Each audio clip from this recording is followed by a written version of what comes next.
ministers of state and ministers, to the leader of the opposition party, his members, and Madam Speaker. Let's pray. Almighty and eternal God, who through Jesus Christ has revealed your glory to all nations, please protect and preserve Belize, our beloved country. God of might, wisdom, and justice, please assist our Belizean government and people with your Holy Spirit of counsel and fortitude. Let the light of your divine wisdom direct their plans and endeavors, so that with your help we may attain our just objective. With your guidance, may all our endeavors tend to peace, social justice, liberty, national happiness, and increase of industry, sobriety, and useful knowledge. We pray, O God of mercy, for all of us, that we may be blessed in the knowledge and sanctified in the observance of your holy law, that we may be preserved in the union and in the peace which this world itself cannot give, and after enjoying the blessing of this life, please admit us, dear Lord, to your eternal reward that you have prepared for those who love you. Amen and amen.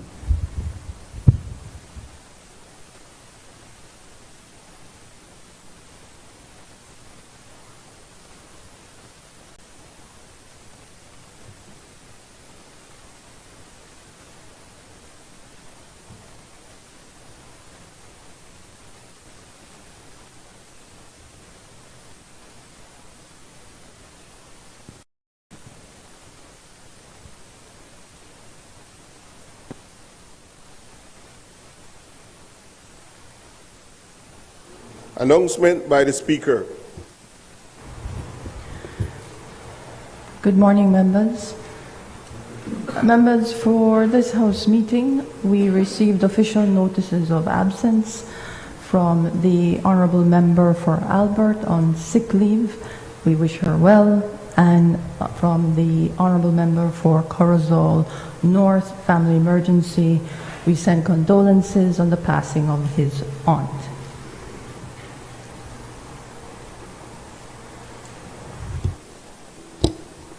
Presentation of reports from committee. I recognize the Honourable Chairperson of the Constitution and Foreign Affairs Committee.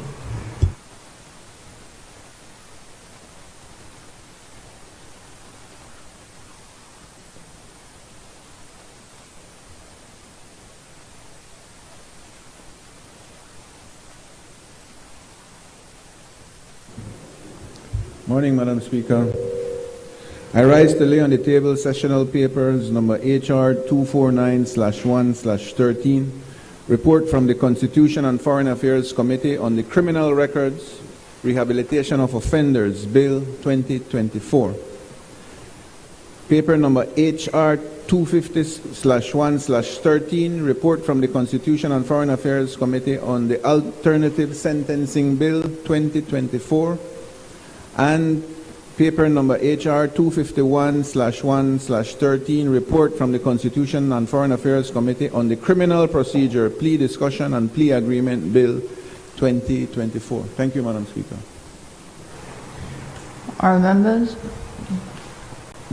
Honourable members, those reports from the Honourable Chairperson of the Constitution and Foreign Affairs Committee are ordered to lie on the table. Motions relating to the business or sitting of the House.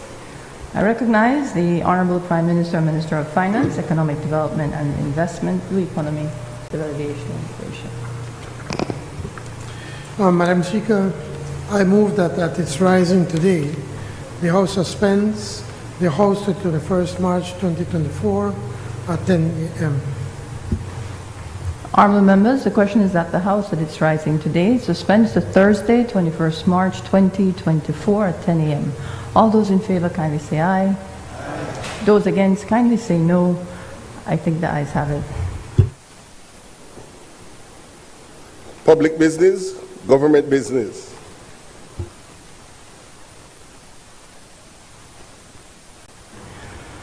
Honorable members, the debate on the second reading of the General Revenue Appropriation 2024-2025 Bill 2024 is about to be resumed. Before we begin, I would like to remind honorable members of Standing Order number 64. Presentation and the second reading of the appropriation bill, especially paragraph 5, which reads, after the motion for the second reading of the appropriation bill has been resumed under paragraph 4 of this standing order, the debate shall be confined to the financial and economic state of the country and the general principles of government policy and administration, as indicated by the appropriation bill and the estimates. Members are therefore asked to confine their debate within the prescribed limits of the standing order. I would like to remind honorable members of other sections of the standing orders, specifically, which should be of no surprise, Standing Order number 42B, which states that an honorable member shall maintain silence while another member is speaking and shall not interrupt except in accordance with these standing orders.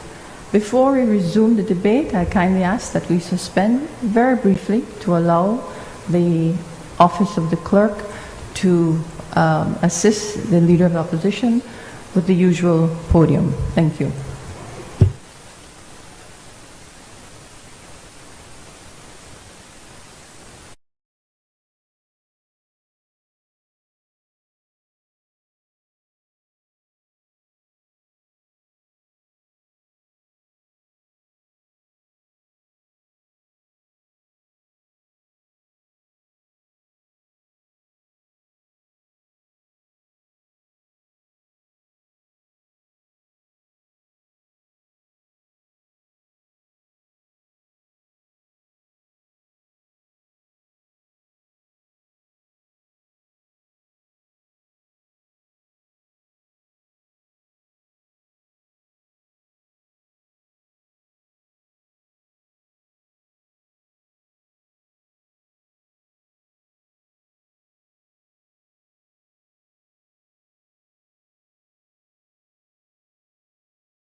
Members, we now have the resumption of the debate on the General Revenue Appropriation 2024-2025 Bill 2024.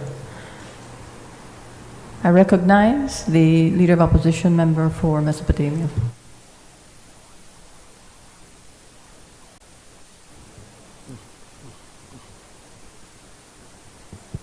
Thank you, Madam Speaker. Pleasant good morning to you, Madam Speaker.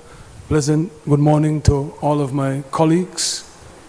Pleasant good morning, if you would allow me, Madam Speaker, to acknowledge my colleagues from the San Ignacio, Santa Elena, UDP municipality, Ms. Tosh Lanza and Brother Abdel Koa, two councillor candidates that were successful along with the rest of our majority. I'd like to congratulate you and Mayor Trapp and Deputy Mayor Ms. Fernandez, the entire team. Thank you, Madam Speaker. Madam Speaker, a budget of lies and deception that fails to meaningfully address the needs and aspirations of the Belizean people is the accurate description of this stay off track presentation of the draft estimates of revenue and expenditure 2024 made by the Prime Minister and his government.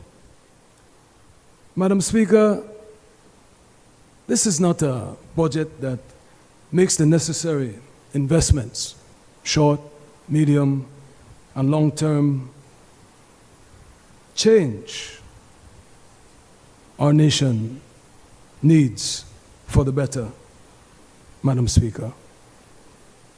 This budget will not increase economic growth. This budget will not safeguard the health and security of our country for generations to come, Madam Speaker.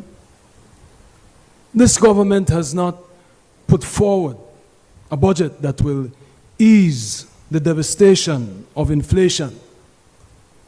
Nothing outlined in this budget, Madam Speaker, adequately alleviates poverty and strengthens the guardrails that protect the working class from being driven past the margins, Madam Speaker.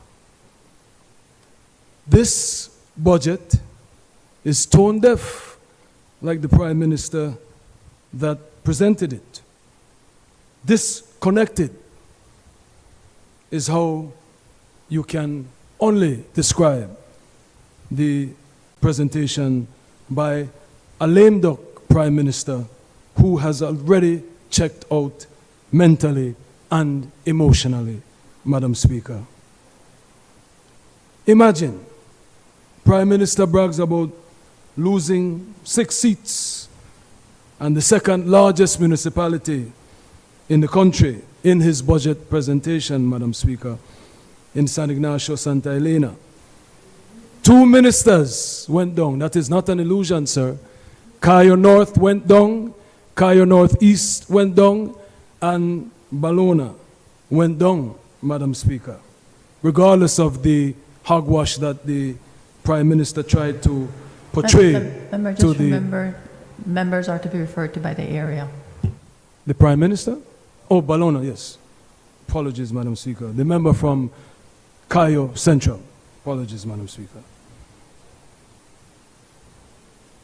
And, Madam Speaker, so, you know, the Honorable Prime Minister always talks about the numbers on this side. What he failed to acknowledge in the municipal elections that he was allowed the privilege to celebrate. I don't know how you celebrate losing 6 seats. I don't know how you celebrate losing the second largest municipality, Madam Speaker.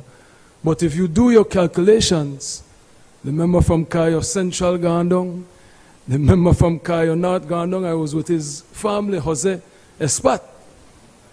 Oh, that's not what he says. Anyway, he Gandong, Cayo Northeast, sitting minister gone down. I acknowledge the standard bearer, Brother Albert Fernandez, who is also in the galleries, Madam Speaker. They went down. Those are 3 seats. So now we're at 8, Madam Speaker. Yeah, we did at 8. Yes, man. Manifestation, manifest destiny, Madam Speaker. We did at 8. We have the 5 where we don't have, and we pick up 3, Madam Speaker. Because, Madam Speaker, you know, you could laugh and you could joke and puppy show yourself, but regardless of what I want to say about the member from Queen Square, she put quite a trashing on Pretty Pallad, the young boy that topped 42B, sir. 42B member from Fort George. We did not interrupt the Prime Minister, Madam Speaker. We did not scream across, Madam Speaker. But, Madam Speaker, so in Belize City, we not only held the seats that we have, but we expanded. The member from, I join with you, Madam Speaker, in offering my condolences to Madam Speaker. The member from Point of order, Corozal North. please. We have a point of order. Madam Speaker, I am wondering if the leader of the opposition is at a political rally, because obviously he is not sticking to the rules. He is here to respond to the budget presented by the Prime Minister, and obviously he's ranting on a political rant. Thank you, Member. I'll just refer again to the very opening remarks that Madam were made. Speaker, No, the Prime Minister was allowed. I'm speaking. Give me the respect at least.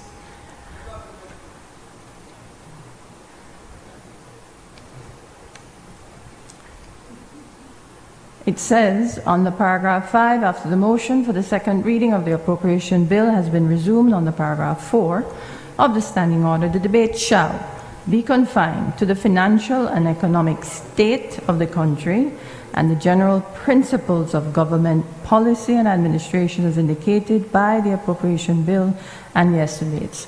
I can appreciate that the country is just off the heels of a municipal election. I can appreciate that some of that will enter into the discussions over the next few days. But please work with the chair. It cannot go on extended. I'd like to ask that we continue with the debate on the budget. Thank you. Thank you, Madam Speaker. You know, the Prime Minister was allowed to go on and on with his victory lap, and I'm merely responding, Madam Speaker, but I will follow. That's not quite accurate. There's a copy of the speech if you would like. No, he diverted from the speech, Madam Not Speaker. quite accurate, Member. We'll not get in a Yes. back and forth. Please continue with your Yes. contribution on the debate. But yes, Madam Speaker, long story short, the budget is, Madam Speaker, a budget of lies and deception. And we see that in the response at the polls, where in PG they had to find 35 votes. We're going to court for that right now. And I know the member from Toledo East would agree with me about that outcome, Madam Speaker. But we have, Madam Speaker, seen this government unravel because of their policies, Madam Speaker, because of these budgets that they have presented in the last 3 years that don't speak to the needs and the aspirations of the Belizean people, Madam Speaker. And this budget is no different, Madam Speaker. This is a hollow budget that does not present any vision, Madam Speaker, no bold, courageous policy decisions, and no numbers to support, Madam Speaker, all of the lofty promises that was made by this government, Madam Speaker. And I will say this, Madam Speaker, in 1993, the Right Honorable Said Musa won all the municipal bodies, and he called early elections, and Sir Manuel Esquivel trashed him. So I say to you, Prime Minister, call elections. You think that you are doing so well and your budgets and your policies are so well, call the elections, Madam Speaker. Madam Speaker, this budget is a betrayal, Madam Speaker. I would pray that the government would abandon its arrogance, that they would abandon their hubris and focus on delivering on the promises that they made to this nation 3 years ago when they were ushered into office, Madam Speaker. But I suspect that the PUP, led by this Prime Minister, is incapable of such humility required to truly serve the people of Belize, Madam Speaker. And this budget is a betrayal of the George Price social justice ideals. A member from Fort George, you should hang your head. He would be ashamed to see the way that you have abandoned the social justice ideals, Madam Speaker. What we see here is a copy and paste budget that convenient parts of the IMF country reports are inserted with blatant dishonesty or extreme ignorance, Madam Speaker. I don't know which one it is. The Prime Minister says that Belizeans have limited ability. Maybe he is one of them. Madam Speaker, it is either the Prime Minister is deliberately misleading the people of Belize when he utters untruths such as the debt being at 132% of GDP in 2020 and cutting that figure in half in just 3 years. That is a lie, Madam Speaker. And you go to the IMF website, which explicitly states that the debt was at 101% of GDP in 2020, which was due to COVID-19 pandemic, Madam Speaker, which ravaged economies across the globe and brought the world to a grinding halt. Before the worst global crisis of our generation, the debt was as low as 61% of GDP in 2014 under the Barrow administration, which is lower than this government had in 2022, where they were at 63%, Madam Speaker. And only 2% higher is the 2023's 59%, Madam Speaker. Lower, excuse me. Madam Speaker, the lies and deception need to stop. It does the people of Belize no good when the government projects these false statistics as accomplishments, rather than accept the reality. Own up to where you are. Own up to your performance. And understand and appreciate that it has been less than spectacular, Madam Speaker. It has been, in some instance, average, on par with what the UDP government was able to accomplish, and in most instances, less, Madam Speaker. As the next government of Belize, the UDP will not engage in these silly statistical games of deceit. The UDP will give honest assessments to the public so we can meet our targets, Madam Speaker, and realize our full potential. One thing the United Democratic Party governments have proven, Madam Speaker, is that we know how to manage debt and grow the economy. That is why the people of Belize elected us for 13 consecutive years, Madam Speaker.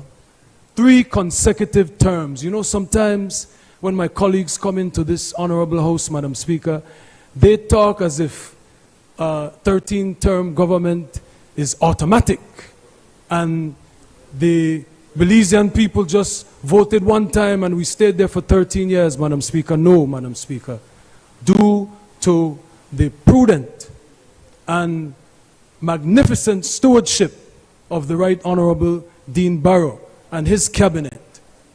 The Belizean people elected us for 13 consecutive years, Madam Speaker.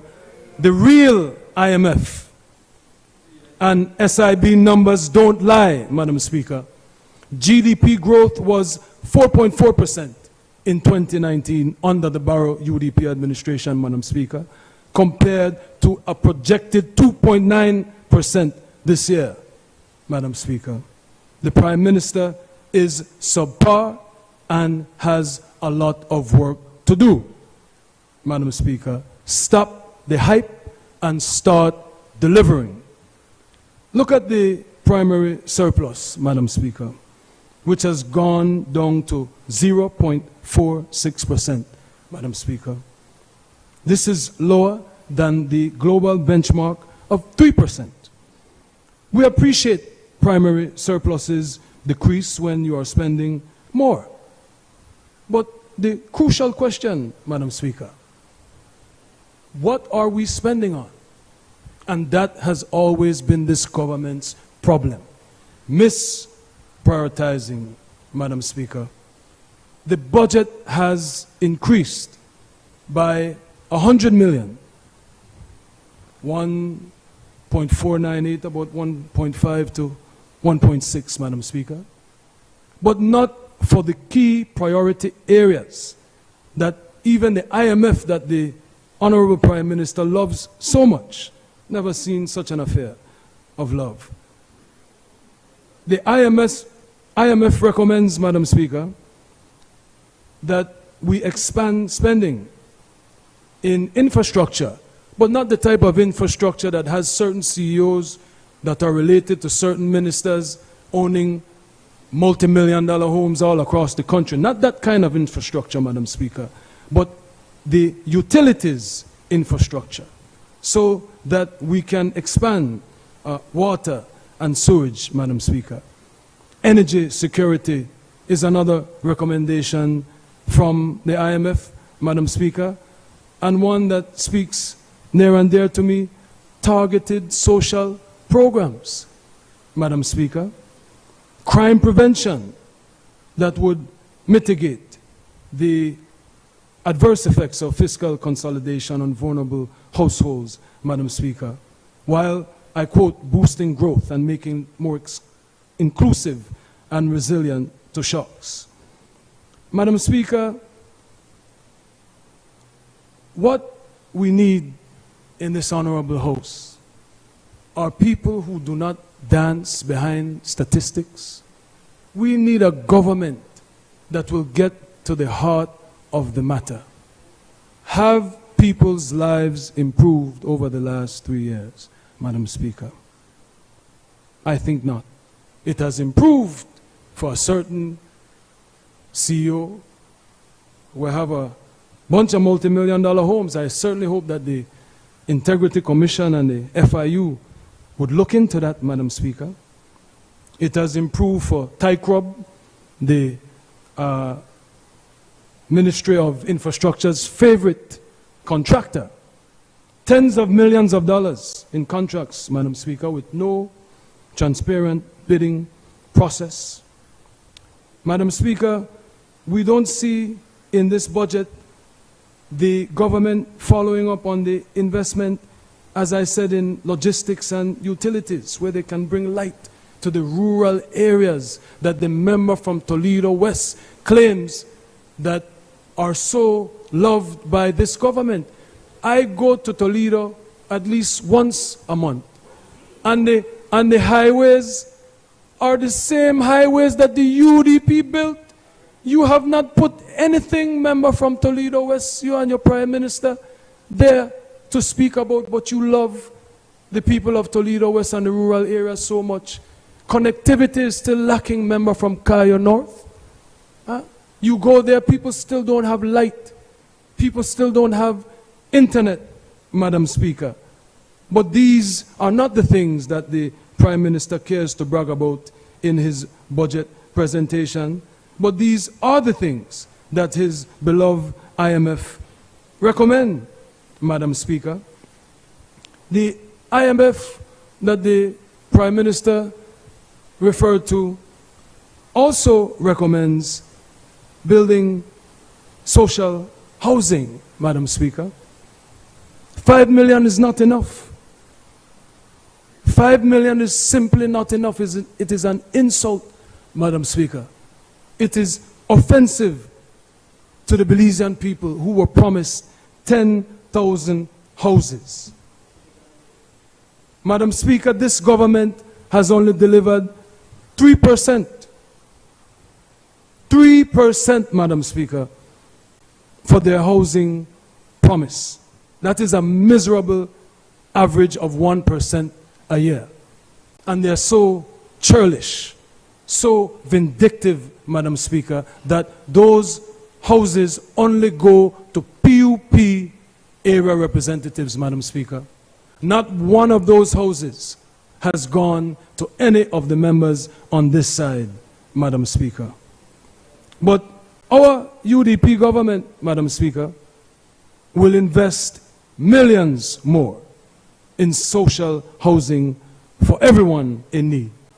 Not just UDP area representatives, Madam Speaker, but we will help residents in all 31 constituencies, regardless of red or blue, Madam Speaker. That is what we are elected to do. When you go into your ministry, you discard colors and you deal with policy and you deal with people, Madam Speaker. And this government has failed to do that. And the member from Cayo South comes in here with his pompous attitude as if he's doing us a favor by delivering on the promises of the 10,000 houses, Madam Speaker. The UDP will create a housing industry, Madam Speaker. That is what is needed. Even though you could argue, Madam Speaker, my colleagues on that side, they come into this house, $78 million in a one day to pay this debt. $200 million in one day, Madam Speaker, for reacquisitions. That $278 million could have provided the 10,000 houses. They find money for what they want, Madam Speaker, and they show.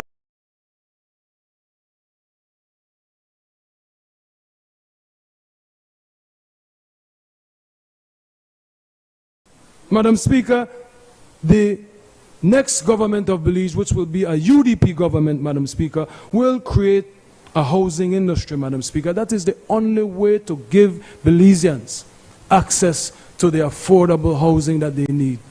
And the UN Charter says that housing is a human right. And I wish that the government would treat it like that and stop with these little police booths that they are giving out, and then they only give out a few hundred. Let us create an industry. There are investors in this country. Some still left. You have bankrupt one that was your big donor, driven out another one. But there are still a few investors, Madam Speaker, that would like to create a housing industry, to give Belizeans a pathway to home ownership, Madam Speaker, affordable quality housing. And we don't see that in this budget, Madam Speaker. You are not doing us a favor with that $5 million. You need to give the proper investment, Madam Speaker, to deliver on your promises. Because when you want it, you find it in a day, Madam Speaker. Madam Speaker, the UDP will make systematic changes. That is what we need. Not this drip feed philosophy that keeps the population dependent on governments, successive governments. They never get anywhere. So when election time comes, they could come with the money from foreign governments. They could come with the BTB $50 million bond. and they could come with all of the public's coffers. So they put the public in a position where they are impoverished, where they are desperate. And then they come back to them and give them what belongs to them, Madam Speaker. We have to change that. And you know, some of you talk about wanting better representatives in here. If you change the system, then you will put your people, you will empower your people, and people will not have to vote for the treats that some of you come around with on election time. They will vote based on policy. They will vote based on long-term benefits for our entire society. But people are so crippled by the system that you guys continue to sustain, that is the reason we end up with the low quality that we have. Madam Speaker, there is absolutely no reason that Belizeans should be paying $500 a month for a room, Madam Speaker, a room where you share a bathroom. And this infrastructure budget, this $5 million is an insult, Madam Speaker. Find the $200 million, build the 10,000 houses that you've promised, Madam Speaker. Belizeans deserve to be able to have access to a mortgage. They could take that same $500, Madam Speaker, and build a home and live in dignity. But when you talk about the quality of representatives, it is not reflected on the speeches that are written by your technocrats. It is reflected by the policies that you implement. And the policies that you have implemented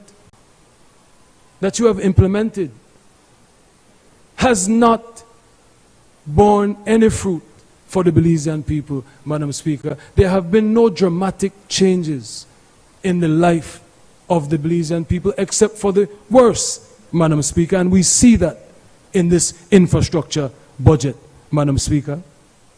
As I said, imagine you have a Prime Minister so in love with the IMF, or let me rephrase that, maybe it is the people that write his speeches. Because, as we know, the member says Belizeans have limited abilities, and I guess he would have to speak from knowledge.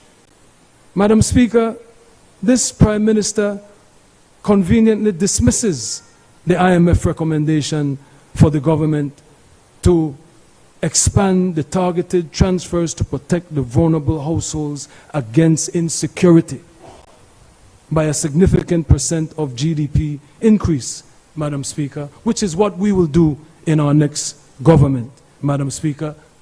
$3 million for food assistance, Madam Speaker, is not enough in the face of inflation, Madam Speaker. They criticize the Barrow administration because the Barrow administration, while facing COVID, while facing an entire shutdown of our economy, an entire shutdown of our country, they rose to the task and made sure that they were there for the most vulnerable, there for all Belizean people, Madam Speaker. This budget, you would think we have no inflation. You would think that there's no problem in this country as far as the highest cost of living. And then they will come and they will point to, oh, they won municipal elections, so obviously the people love the punishment. No, if you believe that, call the elections. Do as Said Musa did. Call it. We are ready, and the people are waiting for you, Madam Speaker. But that $3 million is not enough, Madam Speaker. A UDP government will increase that exponentially, Madam Speaker, certainly to customize for the issues of the day, Madam Speaker. This government pretends to be dumb, deaf, and blind, Madam Speaker. They are not facing the reality on the ground, Madam Speaker. Food security is a problem, Madam Speaker. And the next government, the UDP government, Madam Speaker, will present budgets that reflect the IMF's call for social protection.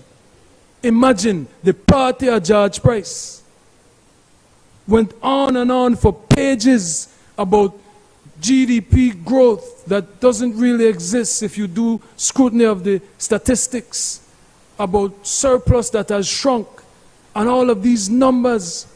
But I can't find a page there that talks about the social protection that was championed by the Right Honorable George Price, Madam Speaker. Madam Speaker, the transfers that the IMF recommends, that my government, the UDP government, and my cabinet will do, has an interesting line where it brings me to a point I want to make about the unemployment, Madam Speaker. These transfers would require the beneficiaries to take training and seek employment. Now, the member from Belize Rural Central has done a deplorable job as the Minister of Human Development, Madam Speaker. Totally abandoning, again, firmly to George Price, the philosophies and ideals of our national hero, Madam Speaker. All lip service. The member says, oh, well, you know, we don't believe in a hands out. So the people need to get a job. Yet there are 136,000 people that hiding behind IMF recalculations and reformulating the way that they deem who is employed and unemployed or underemployed or unemployable, Madam Speaker. This government has totally abandoned the 136,000 people that, because a certain amount of time has passed and they have not been able to gain employment, they are totally dismissed, Madam Speaker. This is not the party of Price. This is not a country that was founded on Christian values, that cares for all of our brothers and sisters, Madam Speaker. This is not the investment in human infrastructure that the member from Lake Independence would always quote pretty stanzas about when he was sitting on this side, Madam Speaker. This is a government that, to try to portray that they are accomplishing something rather than accept the reality, has totally abandoned those 136,000 people, which become a problem to society. Because if people are impoverished, if people are unemployed, if people are aimless, then the member from Caribbean Shores will not be able, as he has not been able to, manage the crime situation, Madam Speaker. This government has failed. And the next UDP government, Madam Speaker, we will follow sound recommendations, Madam Speaker, where we take the 136,000 people, and while we will help them, while we will make the transfers, we will make the subsidies available to them for the social justice programs, Madam Speaker. We will also train them.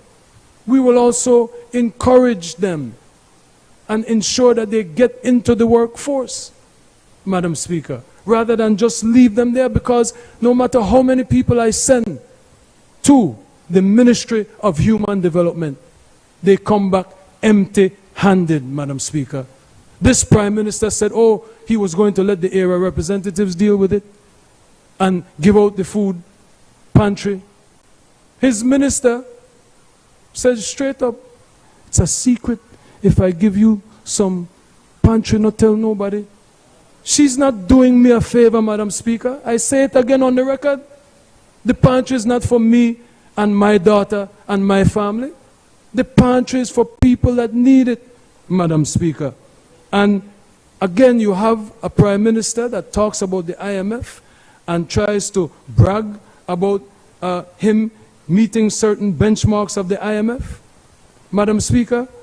But for expediency, they ignore the recommendations of the IMF, Madam Speaker. the next UDP government will set up specific units in human development and labor, Madam Speaker, so that they could liaise and work to build our people up, to give them the skill sets. Everybody doesn't have to go to university. Everybody doesn't have to have a master's. Just give them some type of ability to go there and earn and not be a burden on the state. But until we can try with them, until we can put them through the process, we must help our people, Madam Speaker.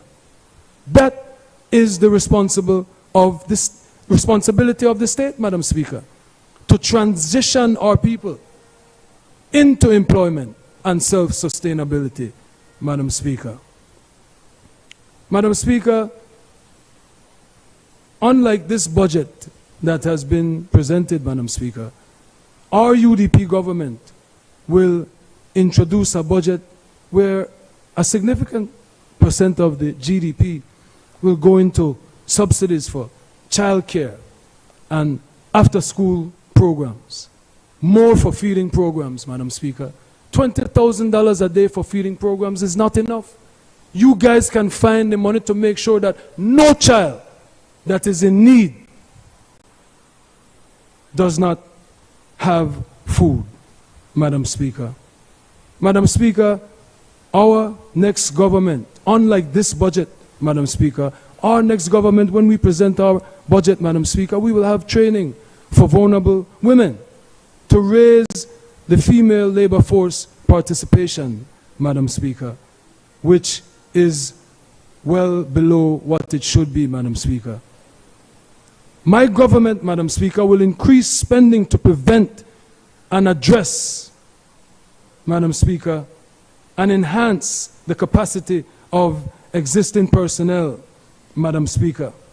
Let us accept that the personnel in the Ministry of Police has been failed by the Minister of Police, Madam Speaker. Madam Speaker, in the PUP's desperate campaign, Madam Speaker, because, again, one of the things that the Prime Minister forgot to mention in his presentation is that the IMF recommends greater investment in citizen security as a means to grow the economy, especially an economy, Madam Speaker, that is based on tourism, Madam Speaker. If people travel to Belize and feel unsafe, less people will travel. And the Minister of Police does not have a sufficient budget in order to deal with the problems that he has, Madam Speaker. They have tied his hands behind his back, Madam Speaker. It is difficult for me to say he's incompetent or he's being sabotaged by his own government. And you see the type of infighting that they have with a member from Corozal Bay is saying that people threaten her from her own party, and if something happened to her, then she know, put on record who do it, Madam Speaker. That is how bad citizen security has become in our country, Madam Speaker. But this budget does not reflect, Madam Speaker, the campaign for political power and the promises that were made in the 2020 general elections, Madam Speaker, when the opposition leader at the time and his police shadow minister, the now Minister of Police, had regular press conferences, always to criticize, and they said that they had a common sense solution to arresting crime. We're still waiting, Madam Speaker. This budget does not present that, Madam Speaker.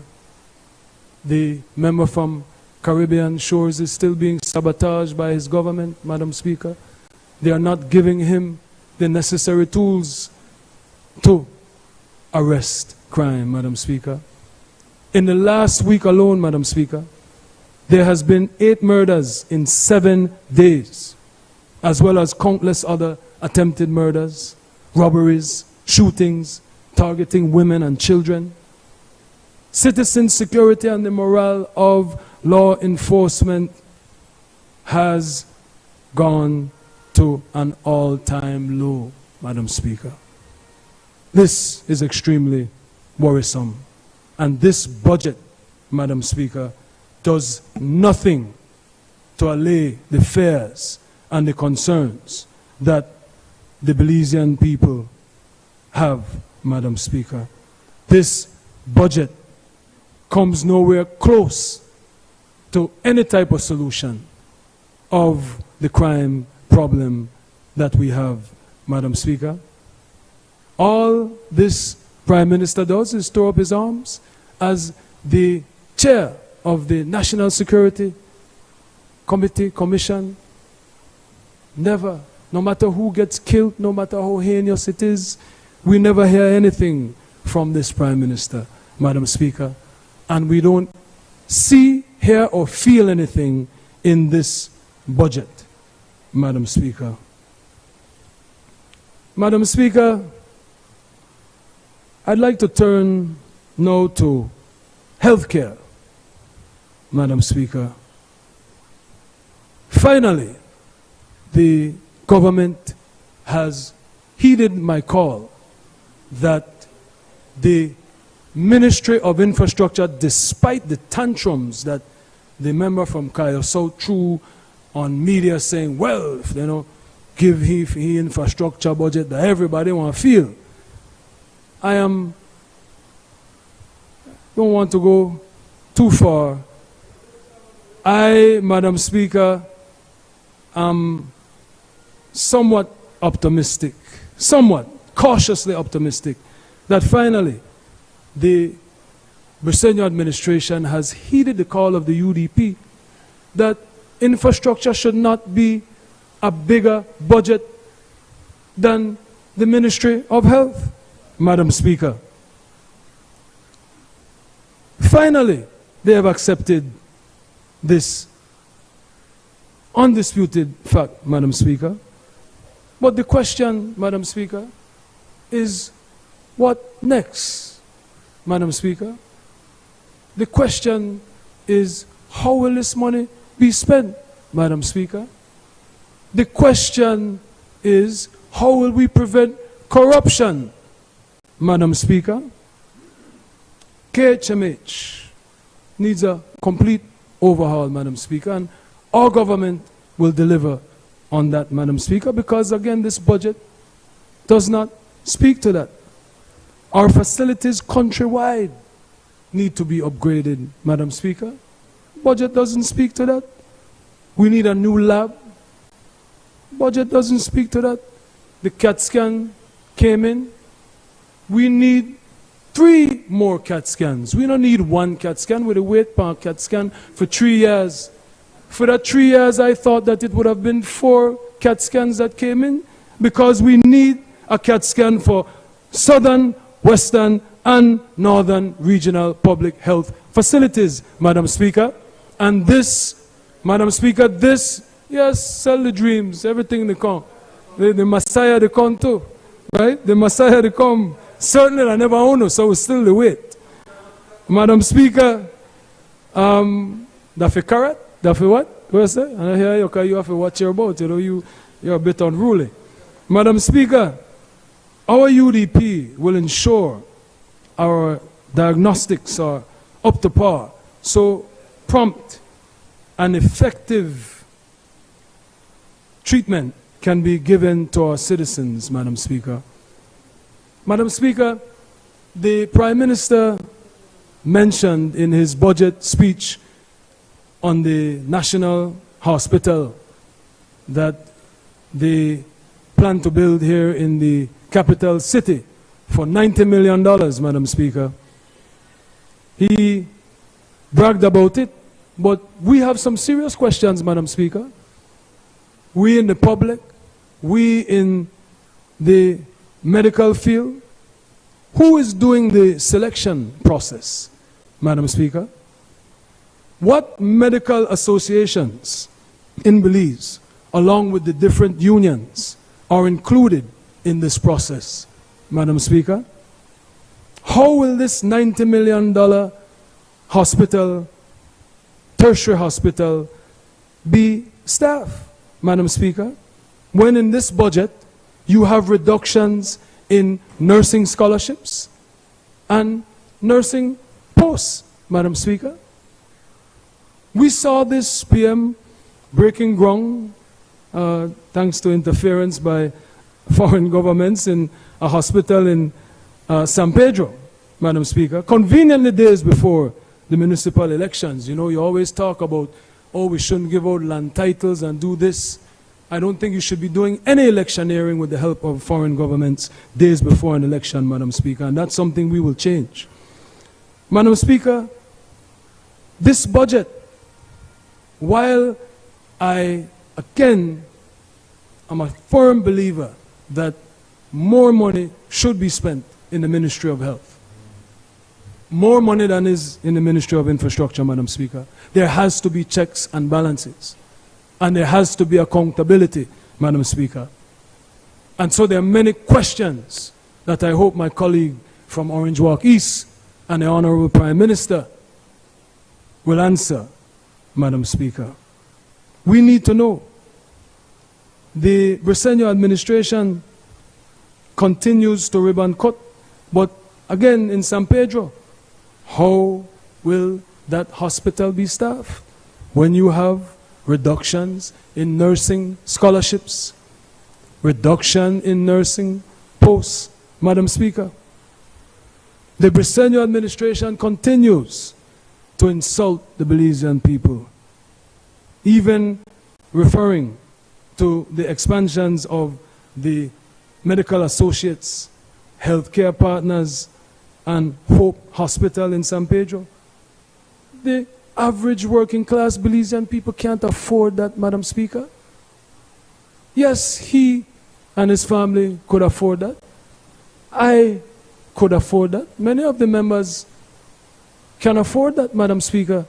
But the average Belizean people need to see a budget that strengthens our public health facilities, Madam Speaker. But just as the Prime Minister does with the numbers from the IMF and the statistical shadow boxing and shadow dancing, Madam Speaker, so he does, talking about private hospitals as if that is anything to brag. I don't even want to get into healthcare partners, how the member from Caribbean Shores and member from Fort George, how their father cost us $100 or $200 million for a hospital that was funded by his cronies that the government and the taxpayers paid for and we still don't own, Madam Speaker. But I'll leave that for another time, Madam Speaker. Belizeans need access to public health facilities that are on par with medical associates and healthcare partners, Madam Speaker. But the Belizean people don't have that. So talking about these private health facilities, Madam Speaker, does nothing but offend the Belizean people, Madam Speaker. And we need to make sure that this budget, this increase in the Ministry of Health, goes to the places that it needs to go and does not go to the pockets of cronies, Madam Speaker. And I'll get to that, Madam Speaker. Madam Speaker, you know, one of the things that stood out is that there was this 40 million in the health budget, Madam Speaker. And we need to know, because the public health medical practitioners, Madam Speaker, I'm sure you've seen them on the news protesting. I'm sure you've seen them, the unions, the health unions protesting, complaining that they don't have essential supplies. And this government has spent about $500 million over the last 3 years. On what? Where did that money go? And so, again, while I am a proponent for increased spending in the Ministry of Health, I am also an advocate for increased scrutiny and accountability to ensure that those monies are not going to a crony, Madam Speaker. You know, the opposition acknowledges the expansion of the NHI with its many hidden costs, but this only takes care of primary care, Madam Speaker. There is still secondary care services in this country that is in a total mess, Madam Speaker, a deplorable state. And we need to make sure that this increased budget addresses that, Madam Speaker. The tertiary care in the public sector is overloaded, while the private medical care is unaffordable to the general populace. And this Prime Minister brags on the expansion of NHI with signed contracts for 20,000 people from Orange Walk. But, Madam Speaker, we would like the Prime Minister or his Minister of Health to provide the names of the 3 primary care providers and the details of the contract, Madam Speaker, for transparency, good governance, and oversight, Madam Speaker, so that we can make sure another $500 million is not wasted, Madam Speaker, and the Belizean people are still without. Madam Speaker, we pray that the Honorable Minister of Health or the Honorable Minister of Finance will share the names of the 6 laboratories, imaging providers, and pharmacies that are in Orange Walk, Madam Speaker, that the NHI is dealing with. We, as the opposition, have an obligation, Madam Speaker, as I said, to seek accountability in keeping with anti-corruption global best practices, Madam Speaker. We have 35 million, as I said, to expand the NHI. But we need to see who are the players in the NHI expansion, Madam Speaker. There is dialysis, 3.5 million for dialysis, increasing the budget from 2 million to 3.5, but we want to know who owns the dialysis. We are hearing all sorts of things, Madam Speaker, and we would want the Honorable Prime Minister or his Minister of Health to answer those questions, because we are hearing that family members are involved in health services all of a sudden, which is the drive behind these expansions, Madam Speaker. Madam Speaker, in the budget we don't see who are the patients that are going to be acquiring these services, which is what leads to these questions, Madam Speaker. So you have an increase in the budget, and then some, cynically, are saying they hear that the brother of the Prime Minister is in the business of dialysis, Madam Speaker. So we would like the Prime Minister to clear that up, or the Minister of Health to dispel such rumors, Madam Speaker. As they say, the devil is in the details, Madam Speaker. And when you review the health budget, while again we should be investing in health, I agree, there are certain exorbitant increases, Madam Speaker, with no proper justification. Medical supply budget increased from 22 million to 40 million, which is what I mentioned earlier, Madam Speaker. We pray that the essential supplies finally go to the people. But what we need is to see who are these people that are getting these contracts for medical supplies, Madam Speaker. There needs to be greater scrutiny, Madam Speaker, because it seems the money just disappears.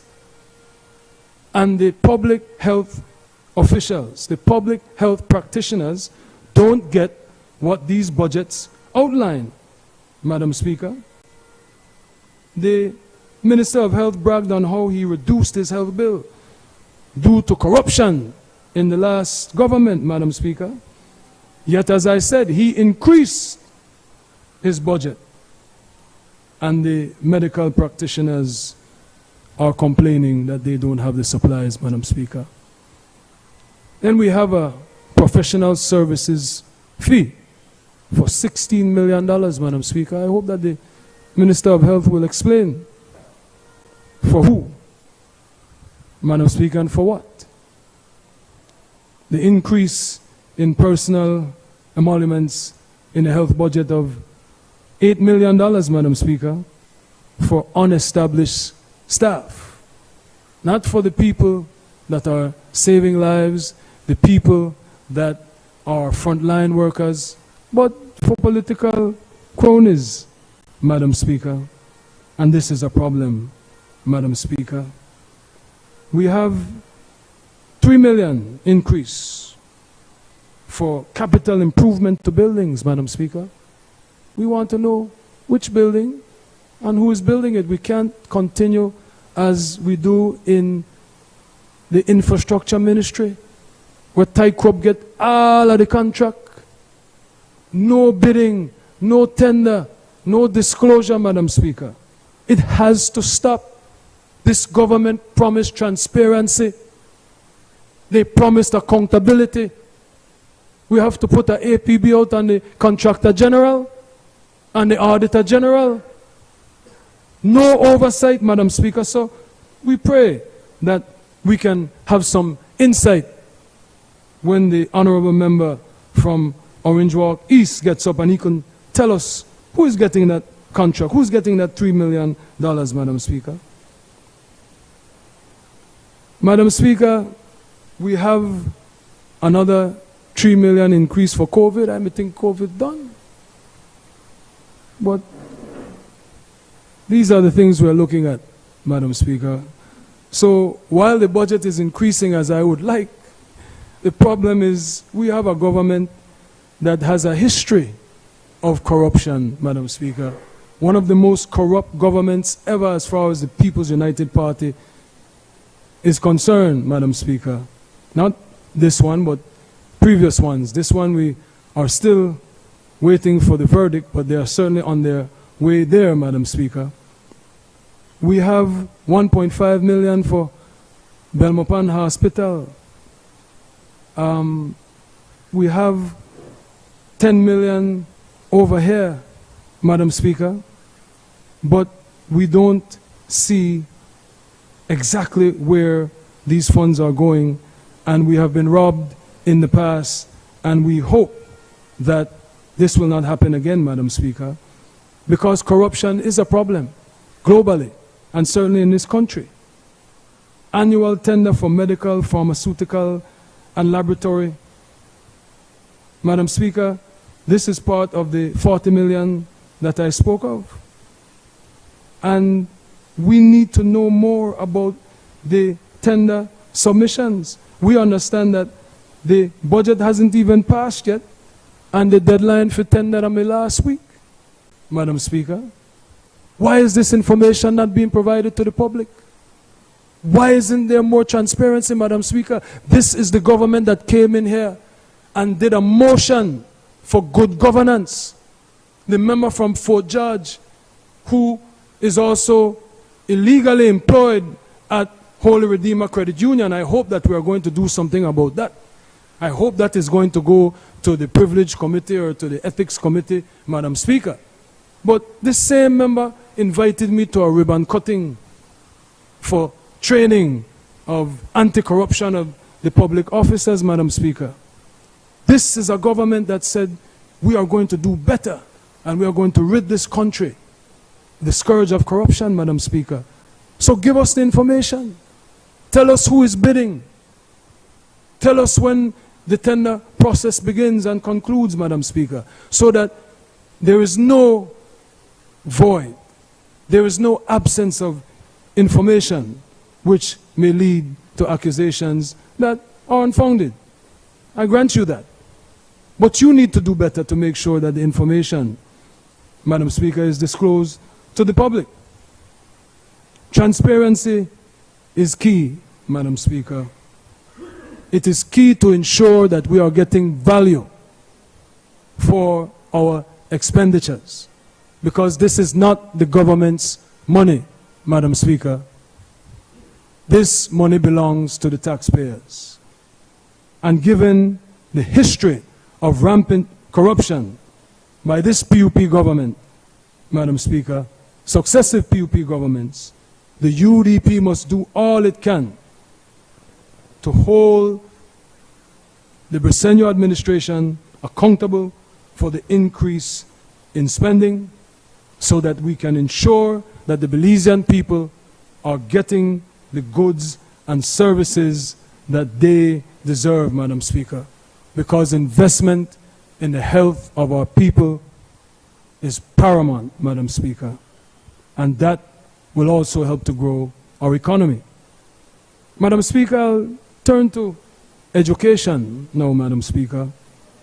While I will allow my colleague, the honorable member from Collett, he is on a plane from Los Angeles, so he should be here this afternoon.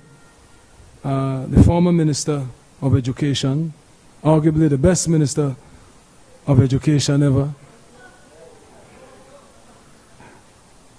Don't take it personal, member from Freetown.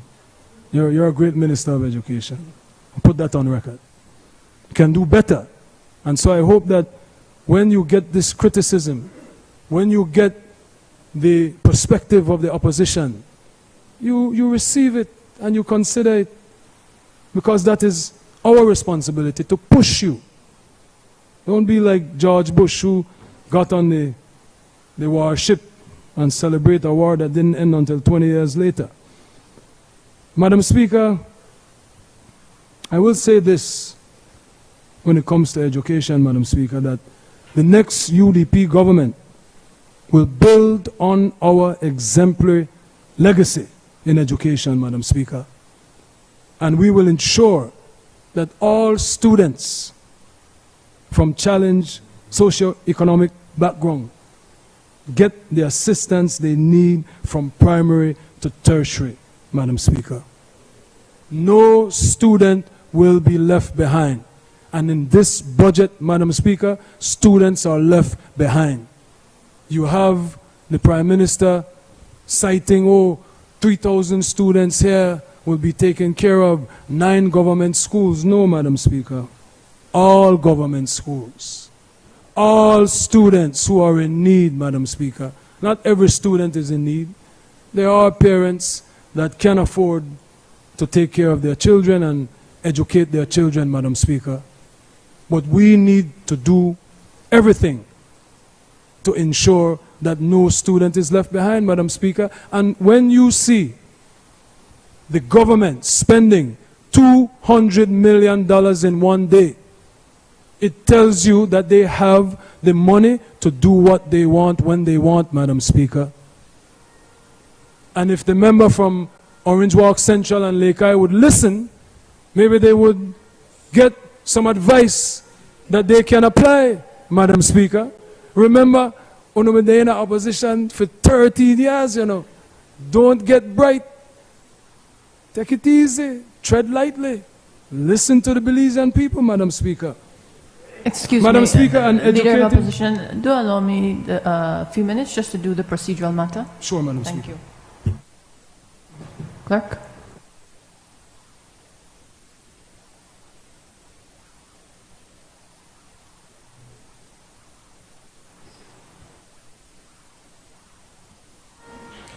Madam Speaker, in accordance with Standing Order 12.8, I move that the proceedings on the order paper may be entered upon and proceeded with at this day's sitting at any hour, though opposed.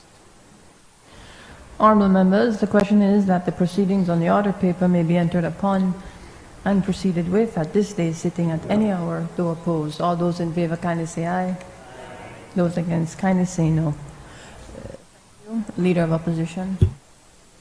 Thank you, Madam Speaker. No student left behind, Madam Speaker. That is the mantra of the UDP, Madam Speaker.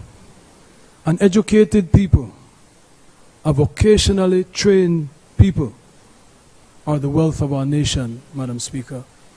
As I said, you come into this honorable house and watch the People's United Party government spend 78 million in a day, 200 million in a day, $50 million in a day.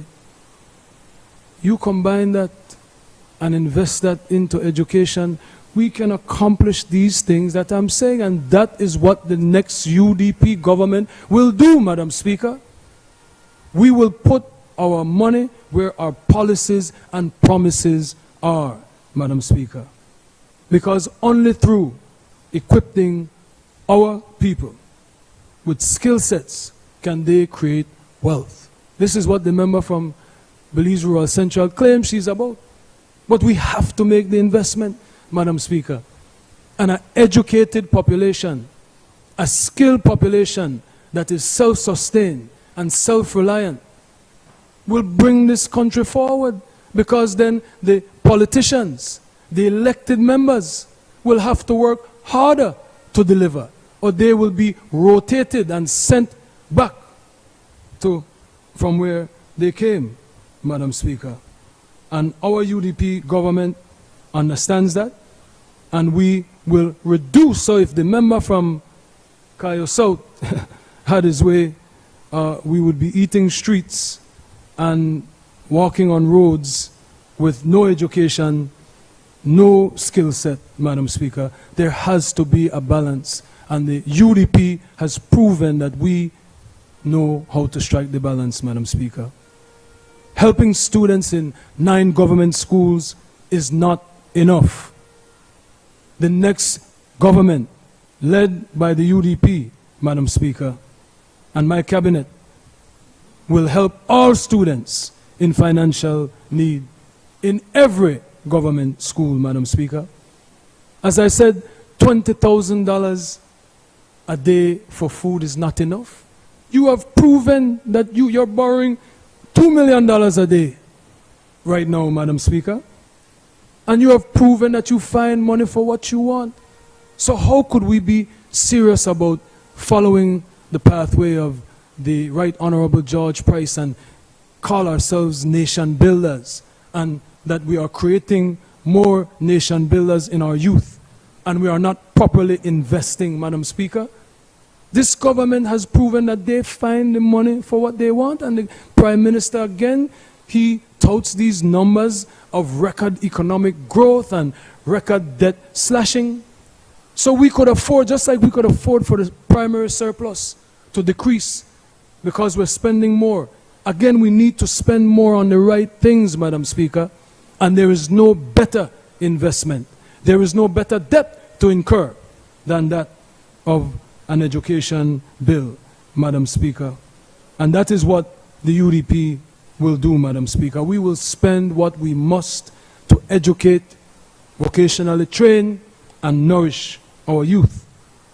At the tertiary level, it's something that I've been saying every budget.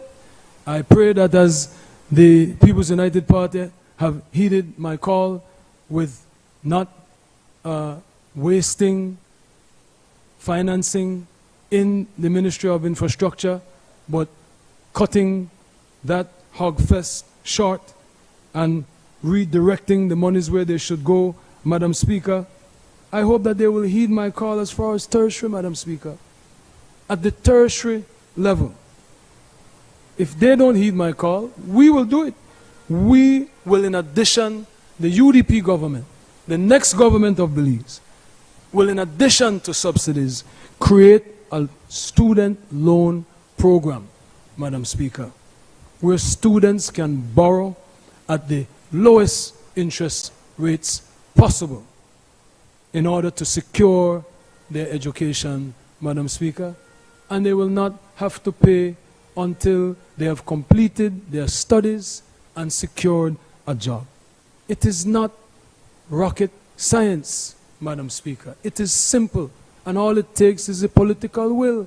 But you will have people argue when you read books like Clientelism and different books about how politics works throughout the region.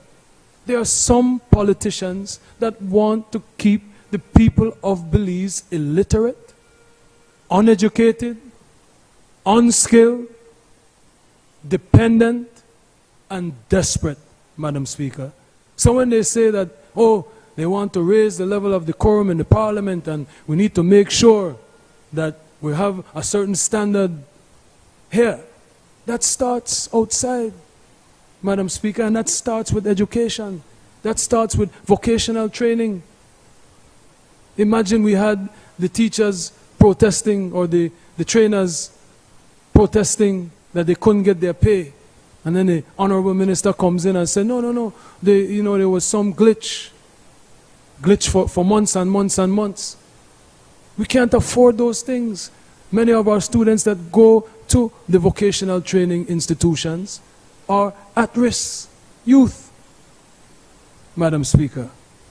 But as far as the tertiary level, Madam Speaker, this will create a pathway. The student loan program will create a pathway for any Belizean to educate themselves, to empower themselves, and to do for themselves. Madam Speaker, what we currently have at the DFC is not suffice, Madam Speaker. There should be no payment of any kind until our students complete their degree and get a job, Madam Speaker. It will help with crime. It will help with the economy. The more innovative our populace, the more forward-thinking our population, Madam Speaker, the better for Belize. The same way the members from that side come in with a $200 million supplementary and say, oh, well, we need to pay, because if we don't pay now, then our costs will later. I agree. We need to pay a debt to Belizeans as far as the investment in their education, or it will cost us later, Madam Speaker. So I'm not satisfied with this budget, Madam Speaker, as far as education. They promise to do more, Madam Speaker, and they can do more, and if they don't, we will do more as the next government, Madam Speaker. We have to understand and appreciate, Madam Speaker, that it is the responsibility of government to create these pathways to the Belizean reality. And I didn't say the Belizean dream. I said reality, because whatever we dream, Madam Speaker, should be possible with the right infrastructure in place. And it is the responsibility of government to do that, especially a liberal government. I am in disbelief when my colleagues from the House of Commons were here last week and they were asking, well, what's the difference between you and the government? I say it's like the Twilight Zone. They are extreme right-wing hawks.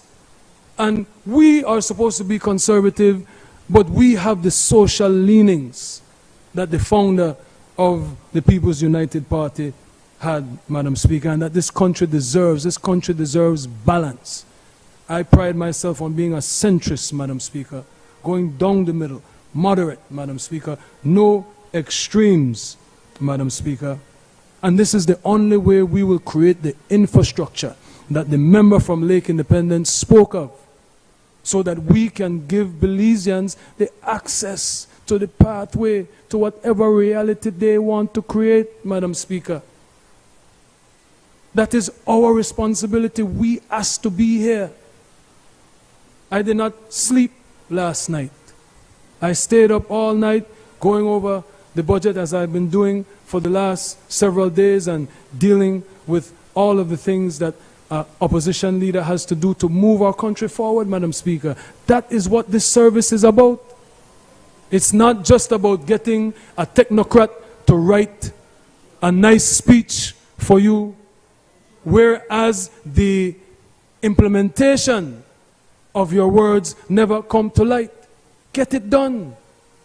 Get it done, Madam Speaker. No more governments with budgets that only serve the chosen few cronies, Madam Speaker. Only serve the nepotistic affiliates, Madam Speaker. We need budgets with vision, Madam Speaker. Budgets with aspiration. Budgets that leave zero room for corruption, Madam Speaker. We need elected government officials who will, as I said, implement prudent but ambitious budgets, Madam Speaker, to the benefit of all Belizean people. We don't need governments that will steal the people's money, watch them suffer, then come election day and buy them out, Madam Speaker. Madam Speaker, I close in saying, chariots of gold will not follow the soul when it escapes the shackles of human flesh, Madam Speaker. We all must leave the bodies that we occupy here on earth one day, Madam Speaker. And when that day comes, all of you will have with you either the good things you've done for Belize as members of Parliament, or the destruction you've caused to the masses, Madam Speaker. As members of Parliament, we have the ultimate opportunity to do so much good for so many people, Madam Speaker. Let that be our guiding light, Madam Speaker. Let us serve the Belizean people with humility, Madam Speaker, with a sense of urgent purpose, Madam Speaker, to leave transformational legacies, Madam Speaker. Let us put our budgets and policies where our campaign promises are, Madam Speaker. This budget fails. Thank you, Madam Speaker. One second, allow me the few seconds, Deputy Clerk, to have, we suspend so that we can have the podium removed. Thank you.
Member for Lekai, Deputy Prime Minister.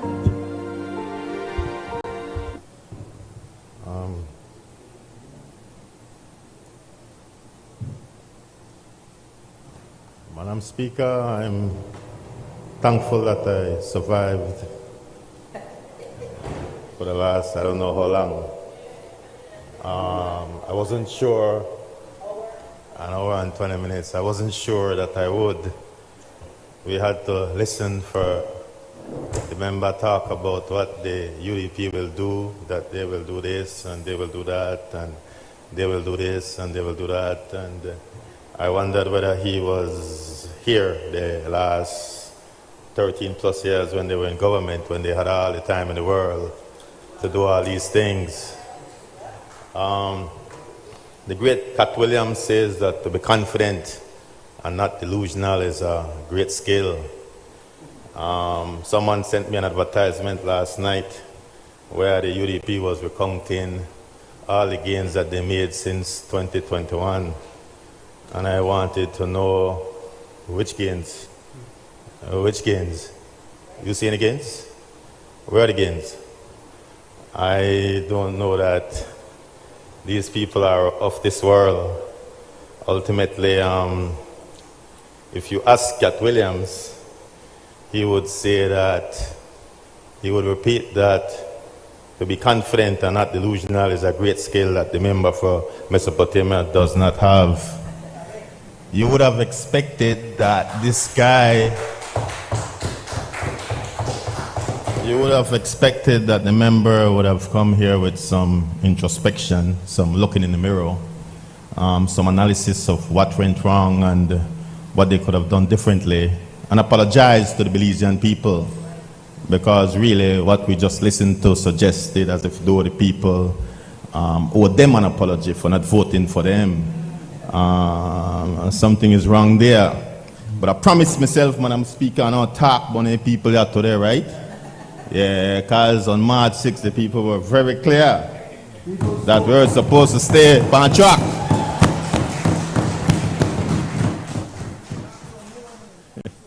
I get in that trouble. Before the elections, the leader of the opposition said that they were going to win 6. What he really meant that they were going to win 6 seats out of 67, not 6 municipalities. He's very confused. But it's expected. They will attack and oppose. That's what they do well. But Madam Speaker, they conk rice, but we plant rice. They marvel at stones, but we are the head cornerstone. We hear them, as we should. That's their constitutional responsibility. But the times require much greater from us. This mandate we got on March 6th, an even greater mandate than the one we got on November 11, 2020. Can you imagine that? Leaves a spectacular responsibility on our shoulders. We can't see colors. We have to see people. We can't watch face. We have to feel for people. We can't worry about some posts on Facebook. We have to worry about a nation of Belizeans. See, Madam Speaker, I grew up in a house led by a UDP lady. In that house, everything was red. Red curtains, red tablecloth, red sofa set. Even to this day, everything red. But granted, the lone PUP lived at a house then, all right?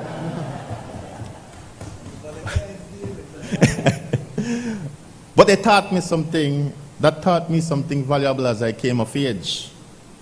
People are the same everywhere, whether they are red or blue, yellow or green, whether they are from Port Loyola or they are from Lake High, whether they are from the north side or the south side, from the far north or the deep south.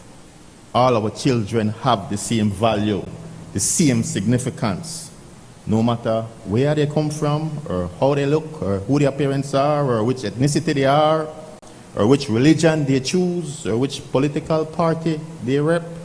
We are one people. No man better than no man. We want the same things for our children. We want to send them to school and attend their graduations. We want to see our children have better lives than us. To see our grandchildren born into a world where they have the same shot as anybody else's child. That's the Belize we need to strive for. That's the Belize we on this side are entrusted to create. That's a tall task of nation building we have at this time, in this moment, at this hour. That is our great appointment. See, Madam Speaker, it's easy to talk about all the wonderful things we've done. There are almost 10,000 of our children who will be getting free education this year.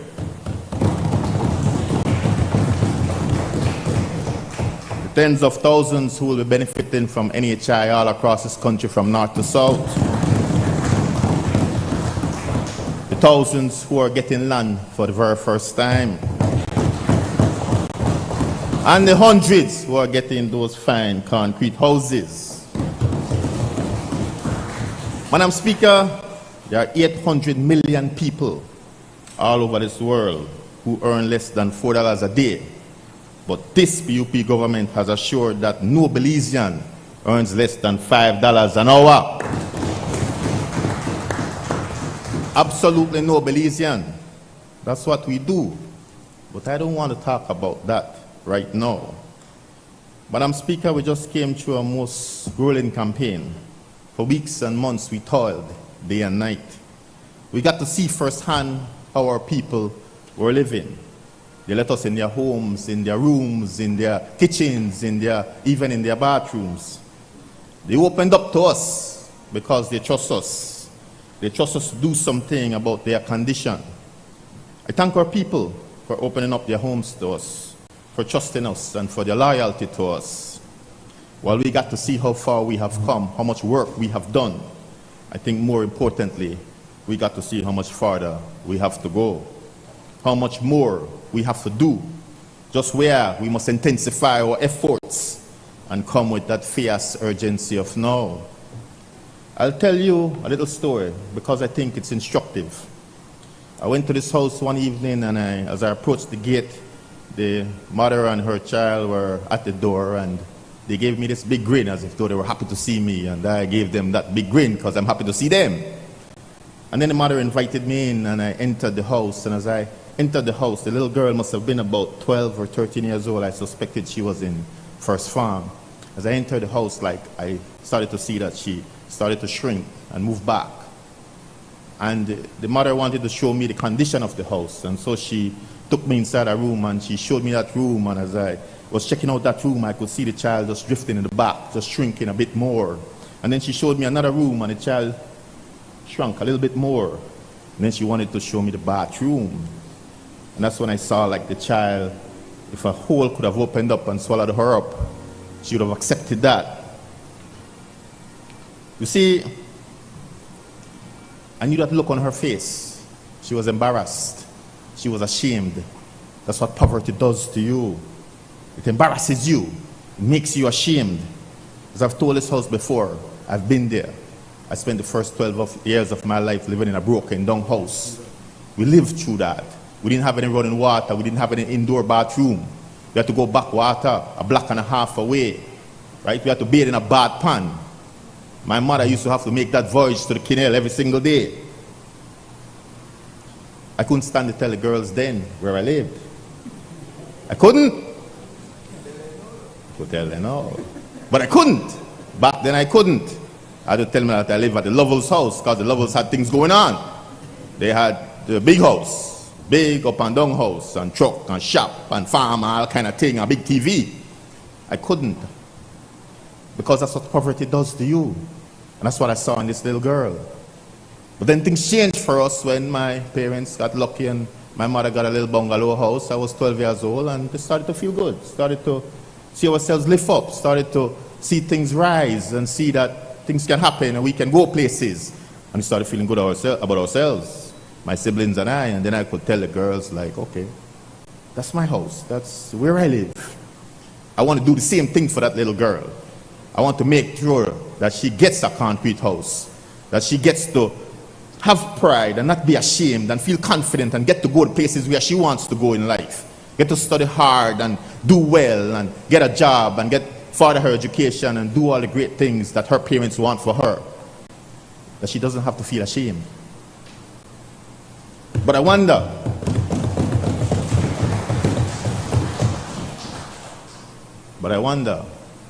about all the other kids who probably won't be so lucky, who will probably spend the rest of their lives in a makeshift house. What happens to that spirit, that person, that child that grows up to be a woman? What happens to her children? I got to put a plug here, Minister. We need far more money for housing. We talk about this all the time.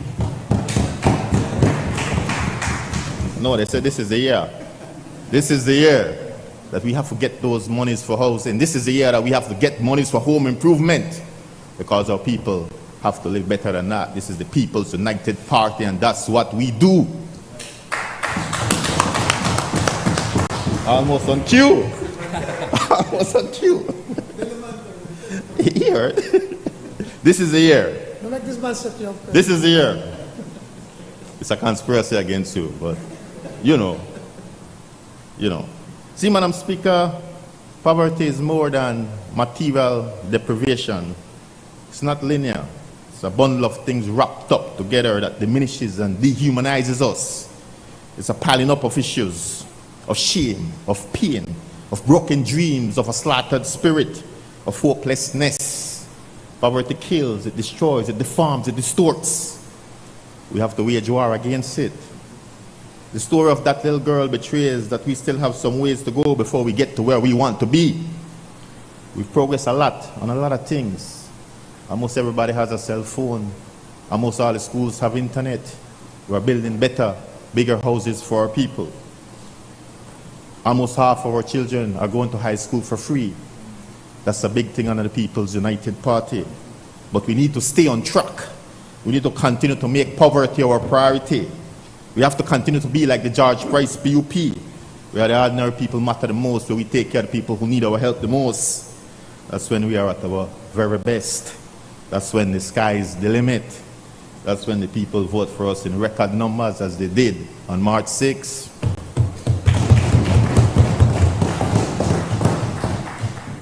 We're not a perfect government.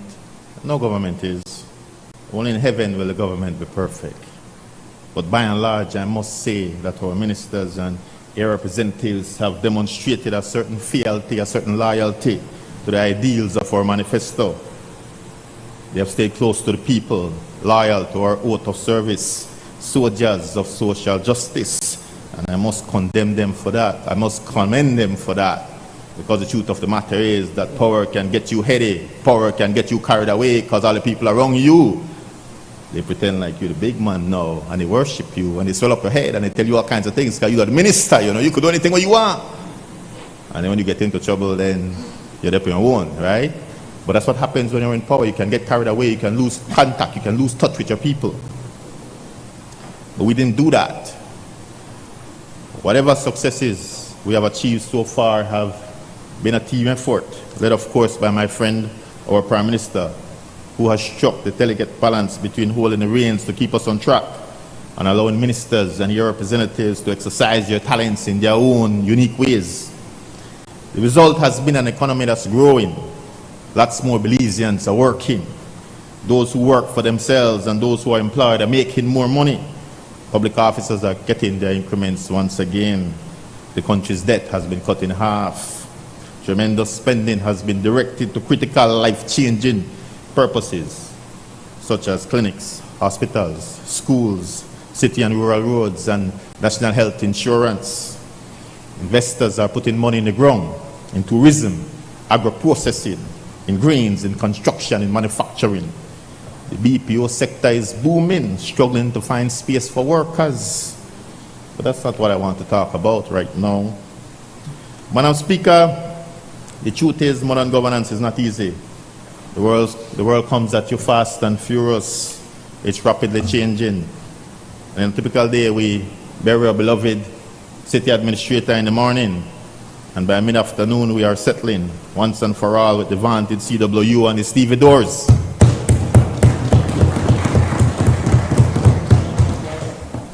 It's a resolution that's rather gratifying. They had 13 years, and they refused to do it.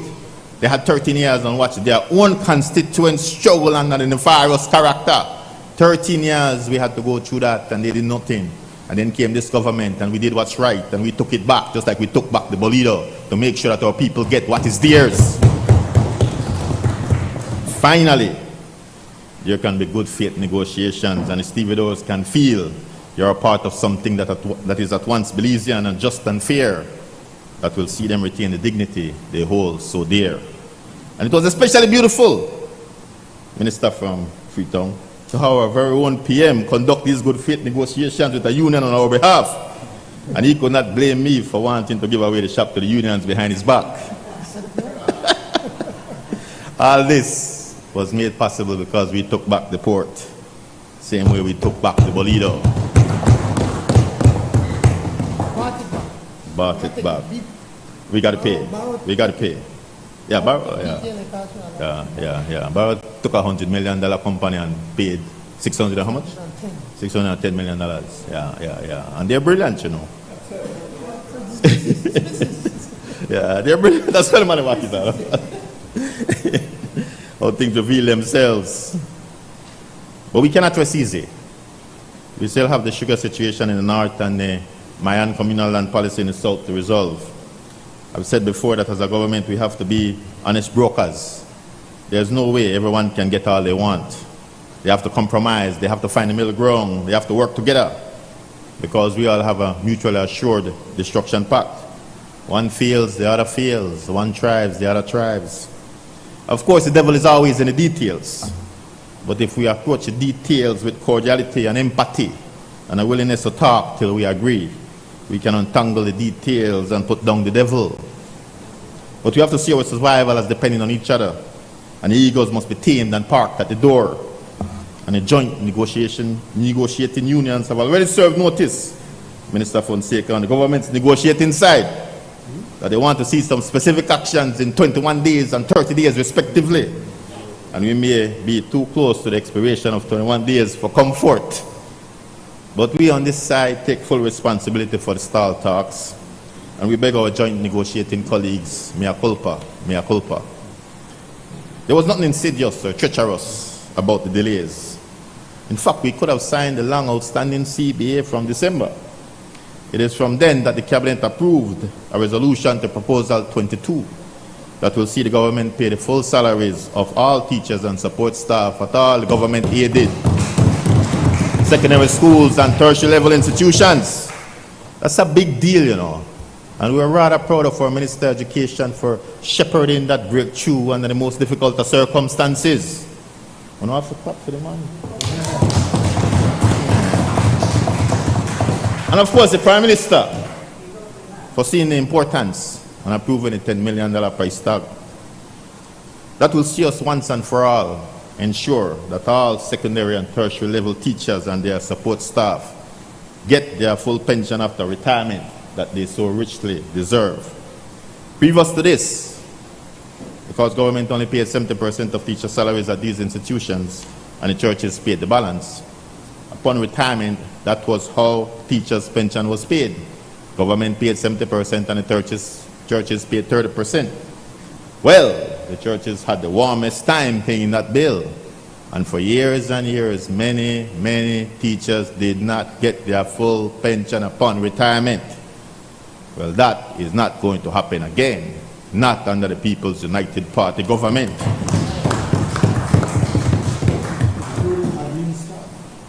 Full staff, everybody for win. Support staff, that's what it's about. Right? And so we could sign this collective bargaining agreement. We could have one big splash because after 17 years through the efforts and the leadership of the Minister of Education, we've broken through this impasse and we're going to provide the funding to make sure that our teachers are taken care of. That's what we do.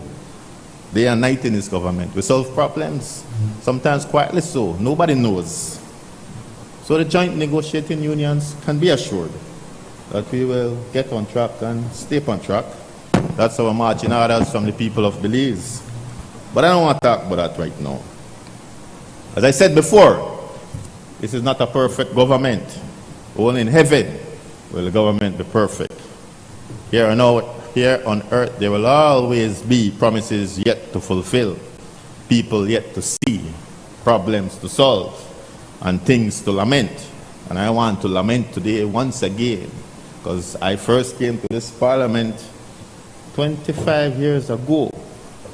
And every single year, I missed a few years, right, Francis? But every single year we come to the parliament, we approve the same party sum for sports and youth. And every single year, under PUP or UDP, I lament that fact, because we are doing our kids an injustice when we don't make sure that they get the money for these programs. And we spent some money in the supplementary this past year, and we're going to have to spend some more again this year, but we're going to have to make sure. Sports builds character, man. It teaches you discipline, it teaches you hard work, it teaches you about unity, it teaches you about resolving conflicts. It teaches you how to be magnanimous in a victory, because you know that the next day you might lose. And so it teaches you how to be humble and rise up.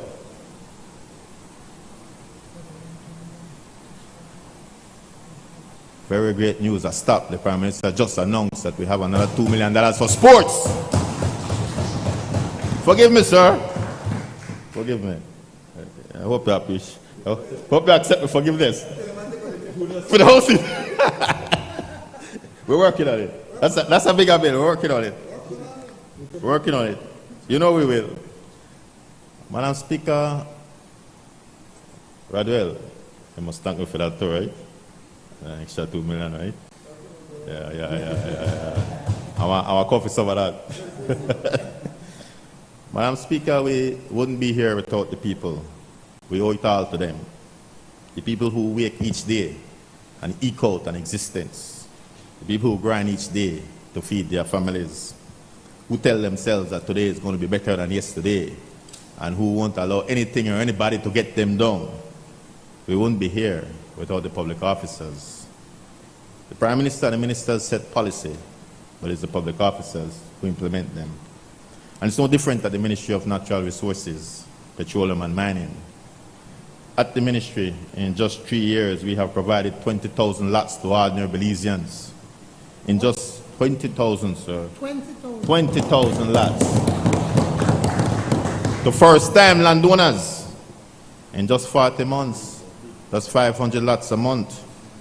And guess how much we have surveyed this year for issue? Another 10,000. So the flow, the flood, the deluge of house lots will not stop. And this is the achievement that makes us most proud at the ministry, because a lot transforms the beneficiary. It's not just about having a lot to build a house. With that lot you can go to the bank and you can borrow money to start a business, to send your children to school. If you have a medical emergency, you can bank that house lot. When you have land, you will not be poor.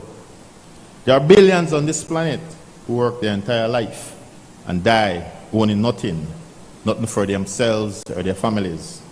800 million people, as I told you, all around this world are living on less than $4 a day.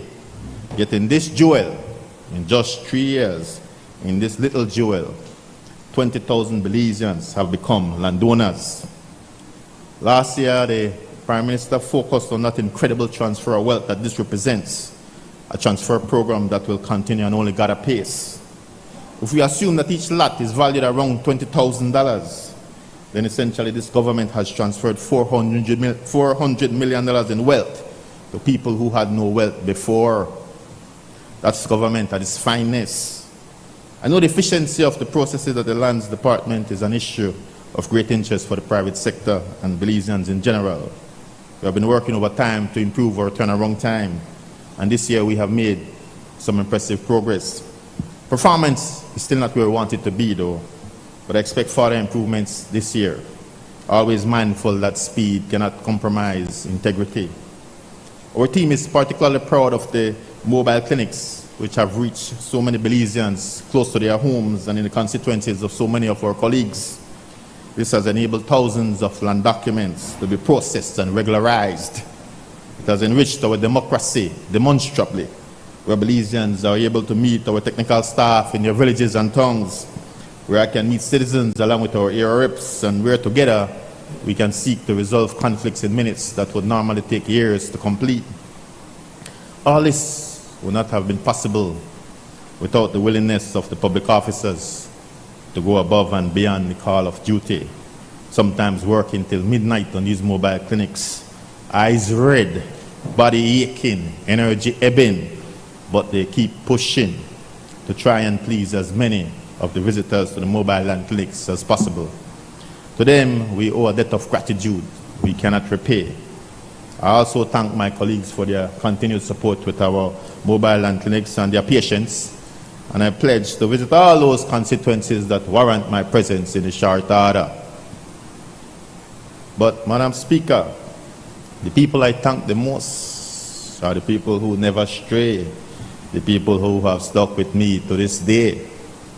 Since I was a skinny kid at the age of 20, the people of Lake Eye have stood with me, have voted for me, have voted for people who I asked them to vote for, have voted for me when it wasn't fashionable to do so, have voted for me when all around us people were voting red.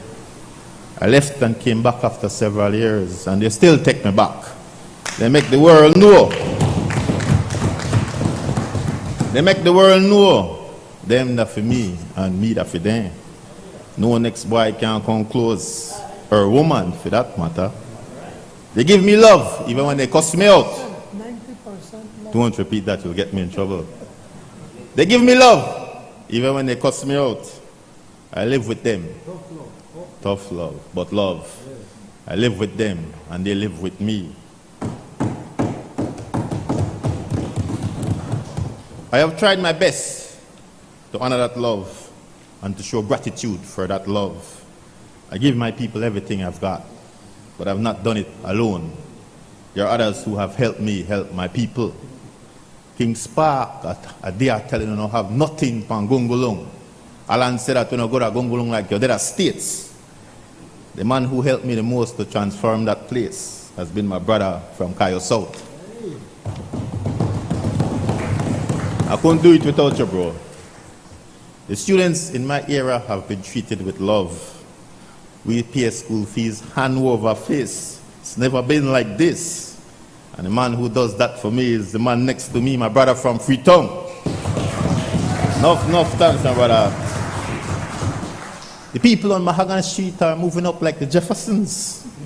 And the man who has made that possible is my brother from Pickstock. I appreciate it a lot. Can I let you off for the hookers and need my Ring Road Park? Thank you, sir. And Minister Dolores, where is she? She's been kind to us. Every so often she calls and says, Cordell, I have some extra grocery bags for you. And then I tell her I love her because I want more, right? And how could I forget the Minister of Health? I harass him for help with medical bills almost as much as I harass Francis for school bills. And the man never let me down. And my brother, the member for Fort George, he always got me back ever since somebody tried to get back. And all the other ministers and representatives, Florencio, Misha, all these guys, Melin, all these guys have been there for me whenever I've called upon them to help me take care of my people. We do it as a team, we do it together. So I want to say thanks a lot. But of course, none of this would have been possible without the continued support of my friend next to me, my friend on the left, the Prime Minister, the boss of all bosses. Because if he not approved the bill, we can't get it done. And he never, ever let us down. So enough thanks, my brother. We can't complain. Madam Speaker, you know, for the better part of my adult life, I have strived to fulfill the ideals of social justice and equality. I have tried to do right, particularly for the people who need our help the most. That's a George Price model, by the way. Taking care of the excluded and the exiled, the landless and the jobless. That's PUP at its finest. Whatever successes this legendary PUP party has achieved has always been in the service of Mr. Price's ideals of hard work, equal opportunity, fair play, justice, national sovereignty, and self-sufficiency. This is a wealthy country. Look around us. Look around the world and see the suffering, the wars, the hopelessness, the joblessness. Look at the millions fleeing from every corner of Latin America, trying to get to the Texas border, hoping for a break. But our people here have hope. It is a hope that I see in the eyes of the young boy in primary school that say he loves school and he wants to be a police officer when he grows up. It's a hope I see in the bright smile of a little girl who just wants to go to university because nobody else in her family has ever been. It's that tremendous hope the people have placed on our shoulders, that tremendous confidence, that tremendous hope they have in the People's United Party right now, right this minute. This is a rich country with immense potential. There is no reason why anybody should be living below the poverty line or anybody should be living in poverty above the poverty line. Pope Francis reminds us that the excluded are tired of waiting. This budget will help to lift more of our people out of poverty, but we have to stay on track. And we have to understand that election victories don't make you successful. Those victories alone will not make people come out of poverty or make life better for the masses. It's the policies that matter, the principles that we govern by. We must meaningfully and consistently champion the causes of the masses. We have to seize this moment and change the arc of history. We must be better, we must be smarter, we must ensure that everybody wins. Madam Speaker, I have no choice. I have to support this budget. Thank you very much. I recognize the member for Freetown. Honorable member for Lekai, may I just ask you to, thank you.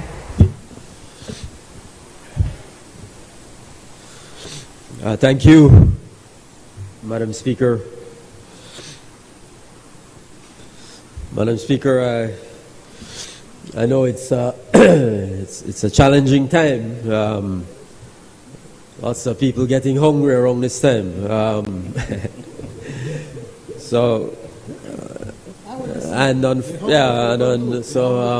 Unfortunately, I have quite a bit to say. I'll try to do it as efficiently as I can.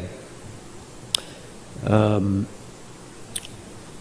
want to, make this general point because this came to mind, Madam Speaker, as I listened to the leader of the opposition this morning. The great American poet, Robert Frost, said very famously, one of his famous quotes, he has many, but he said the world is made up of two kinds of people. So you have those who have a lot to say, and he was there talking about, the masses of the people have a lot to say about their daily lives, their daily struggles, but have no means to say anything. They have no platform. They have no way to speak. And then there are those who have nothing to say. And as he put it, keep on saying it. And there he was talking about all these people who just like to talk for talk's sake, run off their mouth. No sense of purpose to what they're saying, no sense of direction. And unfortunately, the leader of the opposition falls into that latter category of people that Frost was talking about. Have nothing to say, but keep on saying it.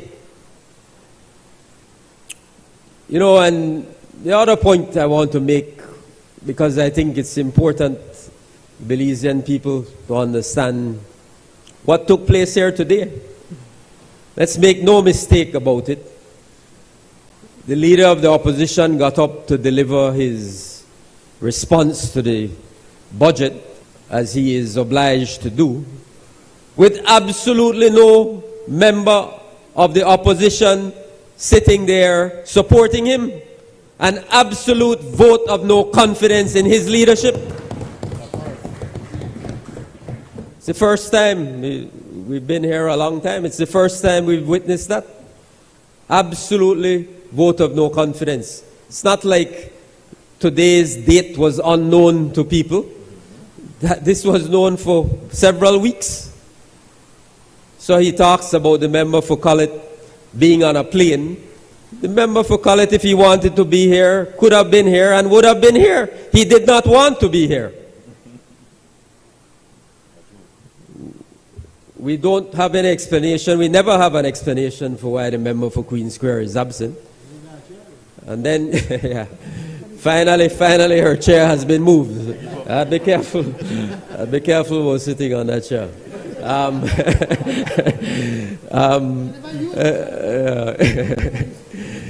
And then we understand that the members for Corozal North and Albert have, we understand, legitimate reasons for being absent. And we certainly wish the member for Albert well with her health issues. So, Madam Speaker, the best thing that the leader of the opposition could have done today was follow the example of his other members and not show up. not show up because he had absolutely nothing to say. And he kept on saying nothing.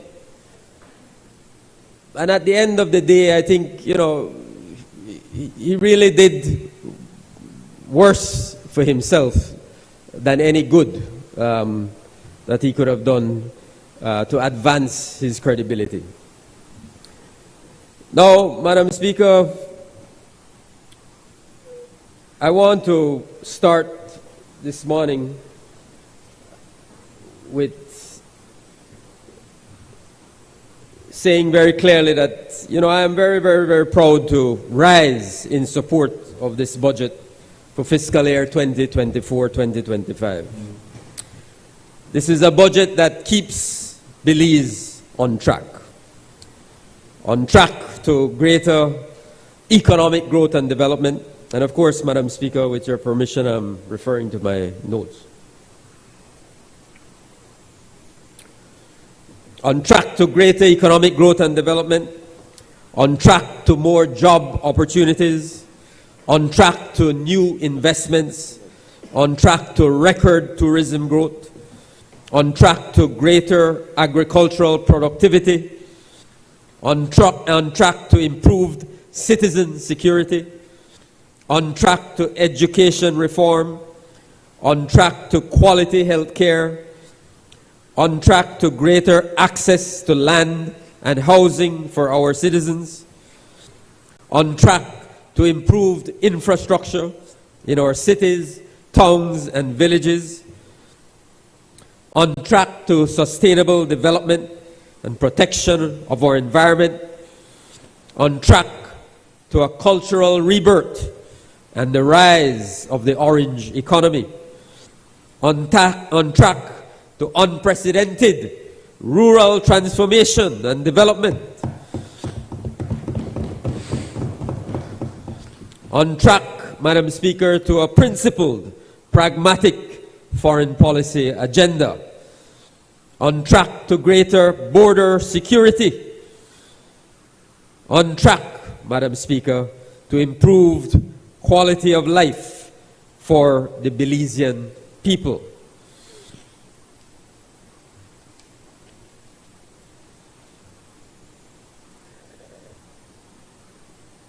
I want to start, Madam Speaker, with the foundation.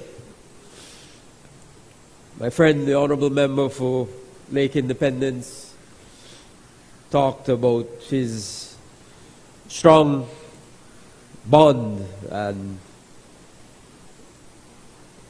partnership. I think that's an accurate way to describe it, with the people of Lake Independence. And I would like to feel the same way about my foundation, the people of Freetown. I have had the honor and privilege, of course, of representing the wonderful people of Freetown for the past 20 years. And over those 20 years, they have continued to demonstrate their unwavering commitment and support to our People's United Party, to our government, to our leader, to our Prime Minister. And I think on March 6th, once again, they proved their commitment to us and to Belize. They came out in strong numbers and voted overwhelmingly to stay on track, stay on track.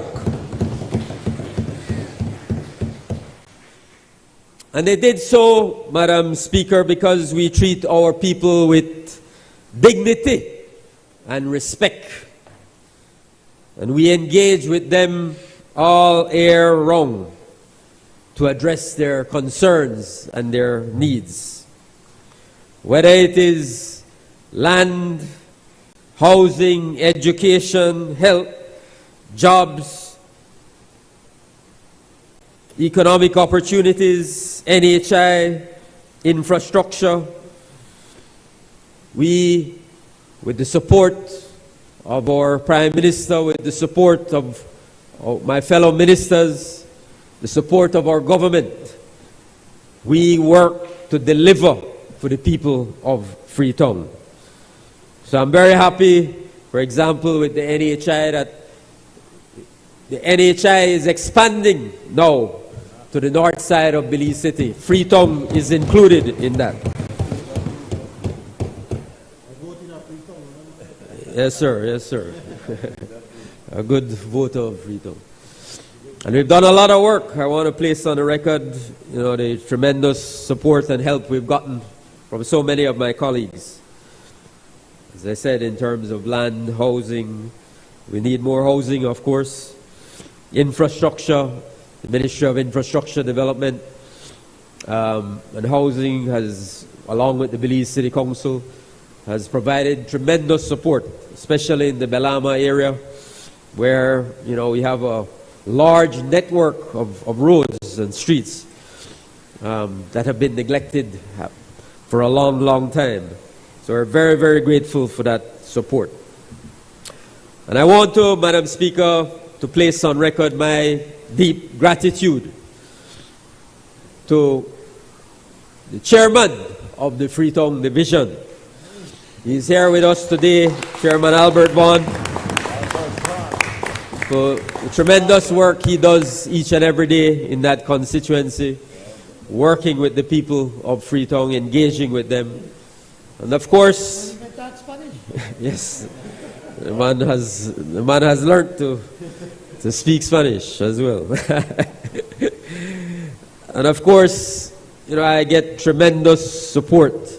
As we say this all the time in our constituencies. We have so many strong, vibrant women in our constituency who support us and work for us, are on the front line of our work that we're doing. And they allow us, those of us who are in government and busy with our ministerial responsibilities, these are the people who allow us to do this work on behalf of the Belizean people. Because they work in our constituencies. So I want to acknowledge the wonderful group of women who are up there from the Freetown constituency. Thank you, ladies, as Therese and Linda and Maria and Charlotte and Yvette. Thank you all for the work that you do each and every day for the people of Freetown on behalf of the People's United Party. Thank you.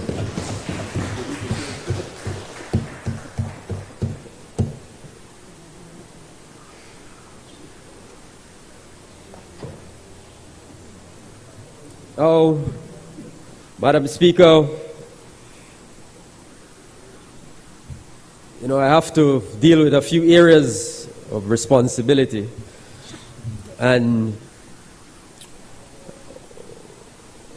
I start really with one that's not my responsibility, but I'm speaking on behalf of the Attorney General of Belize.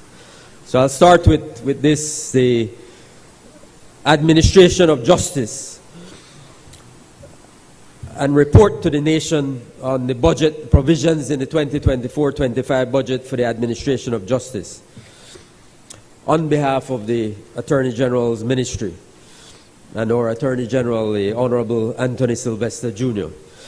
Now, Madam Speaker, as you know, the administration of justice is a term used to refer to the different parts of the legal system that work together with the goal of providing justice to all who access the legal system. It includes the courts, senior courts and the lower courts, the Office of the Director of Prosecution, which is in charge of the prosecution of criminal cases, and the different units under the Attorney General's Ministry, such as the Vital Statistics Unit, the Belize Intellectual Property Office, Legal Aid or Litigation Unit, which represents the government in claims brought against the state, or the Family Court. So it includes a citizen accessing the High Court to resolve a dispute, such as a land matter, or a citizen seeking to record and register a birth or a death or a marriage, or a mother applying to the Family Court for maintenance of her child, or a victim having made a police report and wanting to have her day in court and seeing justice is served. For the different parts of the administration of justice to function fully, Madam Speaker, it is clear that the state must therefore allocate the necessary resources. And this is what this government has and continues to do since being elected in November of 2020, making significant allocations yearly for the due administration of justice. This is seen and highlighted when one compares the allocations for the judiciary, the DPP's office, the AG's ministry over the budget cycles 2021-2022 to the budget estimates for fiscal year 2024-2025. The judiciary has seen an increase from its budget of $8,255,191 in 21-22 to $11,330,782 for fiscal year 2024-2025. So too, the Office of the Director of Public Prosecutions has seen an increase from its budget of $1.9 million in 2021-2022 to $3.06 billion for fiscal year 2024-2025. And the Attorney General's Ministry has had a significant increase in its budget since we have taken office, from $5.9 billion in 2021-2022 to $9.7 billion for fiscal year 2024-2025. Madam Speaker, this represents an increase from when we took office to present in these three key pillars of the administration of justice of 37% in the case of the judiciary, 53% in the case of the office of the DPP, and in the case of the Attorney General's Ministry, an increase of 62%. This has accounted, Madam Speaker, for improvements.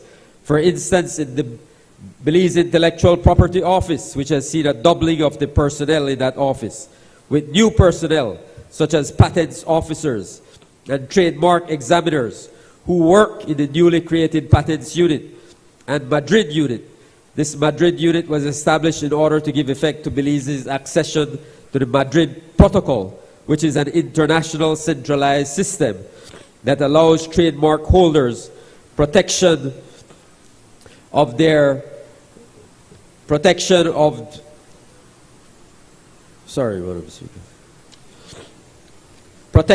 trademark rights in multiple countries. This office in turn has had significant increase in revenue collection over the past couple of years. As well, the increase in the budget in the Attorney General's Ministry has led to the retrofitting of the Charles Bartlett Hyde building in Belize City by the team at the Ministry of Infrastructure, Development and Housing. The MIDH team completed their work in October of last year, and this spacious, impressive, retrofitted facility is now the home of the Family Court, the Vital Statistics Unit, and the Legal Aid Offices.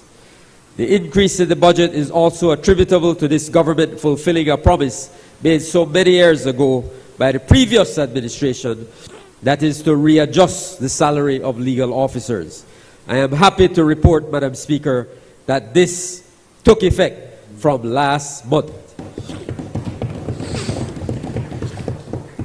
In addition to this, Madam Speaker, this government has focused and delivered on key reforms in the administration of justice, such as enacting the Senior Courts Act to reorganize and restructure the senior courts, implementing the digital filing system for a more efficient case management system, and increasing the complement of judges serving in the High Court, Court of Appeal, the largest number in Belize's history. These are all geared to ensure that access to justice, Madam Speaker, is not empty words, but a reality for our citizens. During this fiscal year, the government will continue its Plant Belize agenda for reform and enhancement of the administration of justice. Indeed, with the support of members of this House, before the start of the new fiscal year, the government plans to have enacted a suite of legislation geared towards criminal justice reform. These were bills that I introduced 2 weeks ago, namely the Alternative Sentencing Bill 2024, the Criminal Procedure, Plea Discussion and Plea Agreement Bill, the Criminal Records Rehabilitation of Offenders Bill, As well, there is a plan to bring to this Honorable House other pieces of legislation that will reform the justice system, including measures relating to how municipal bodies are to conduct their affairs, restructuring and reorganizing the Vital Statistics Unit, and measures relating to reforms in the Magistrate Court and Family Court. So, Madam Speaker, the provisions which have been allocated for the administration of justice in this appropriation bill for fiscal year 24-25 highlight and confirm the government's unwavering commitment to continued reform and enhancement of our justice system. For this government is acutely cognizant that the confidence in Belize, whether as a tourist destination or as a place for investment, is shaped in part by us having a stellar justice system. And this government intends to continue on that track, Madam Speaker.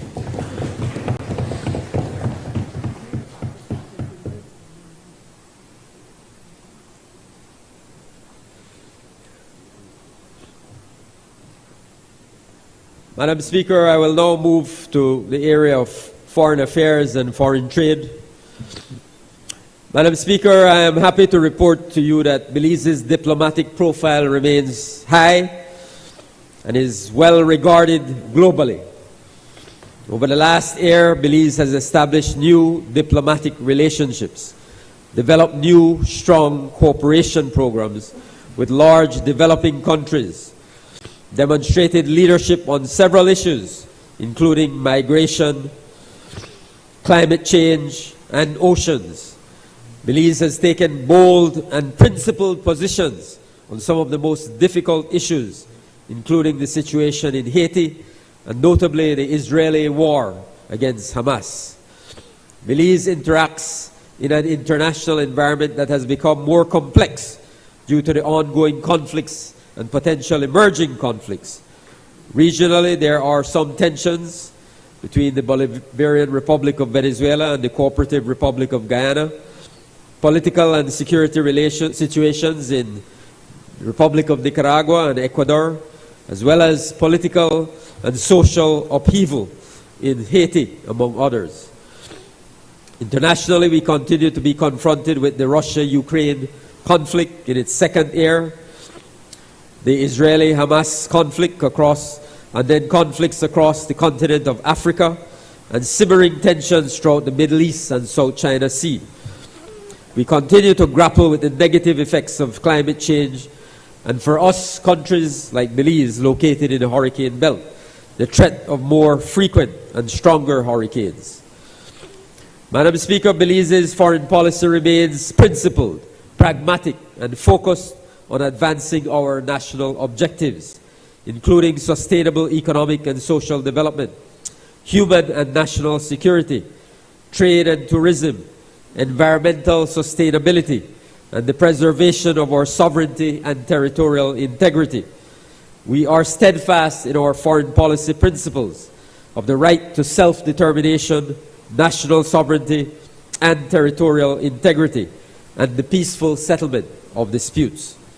We have taken principled positions condemning the illegal aggression by Russia against Ukraine and on the indiscriminate aggression against civilians in the Gaza Strip. In both instances, we have called for the immediate ceasefire and removal of all military equipment and personnel from Ukraine and Gaza. We have also condemned the killing and kidnapping of Israeli citizens by Hamas.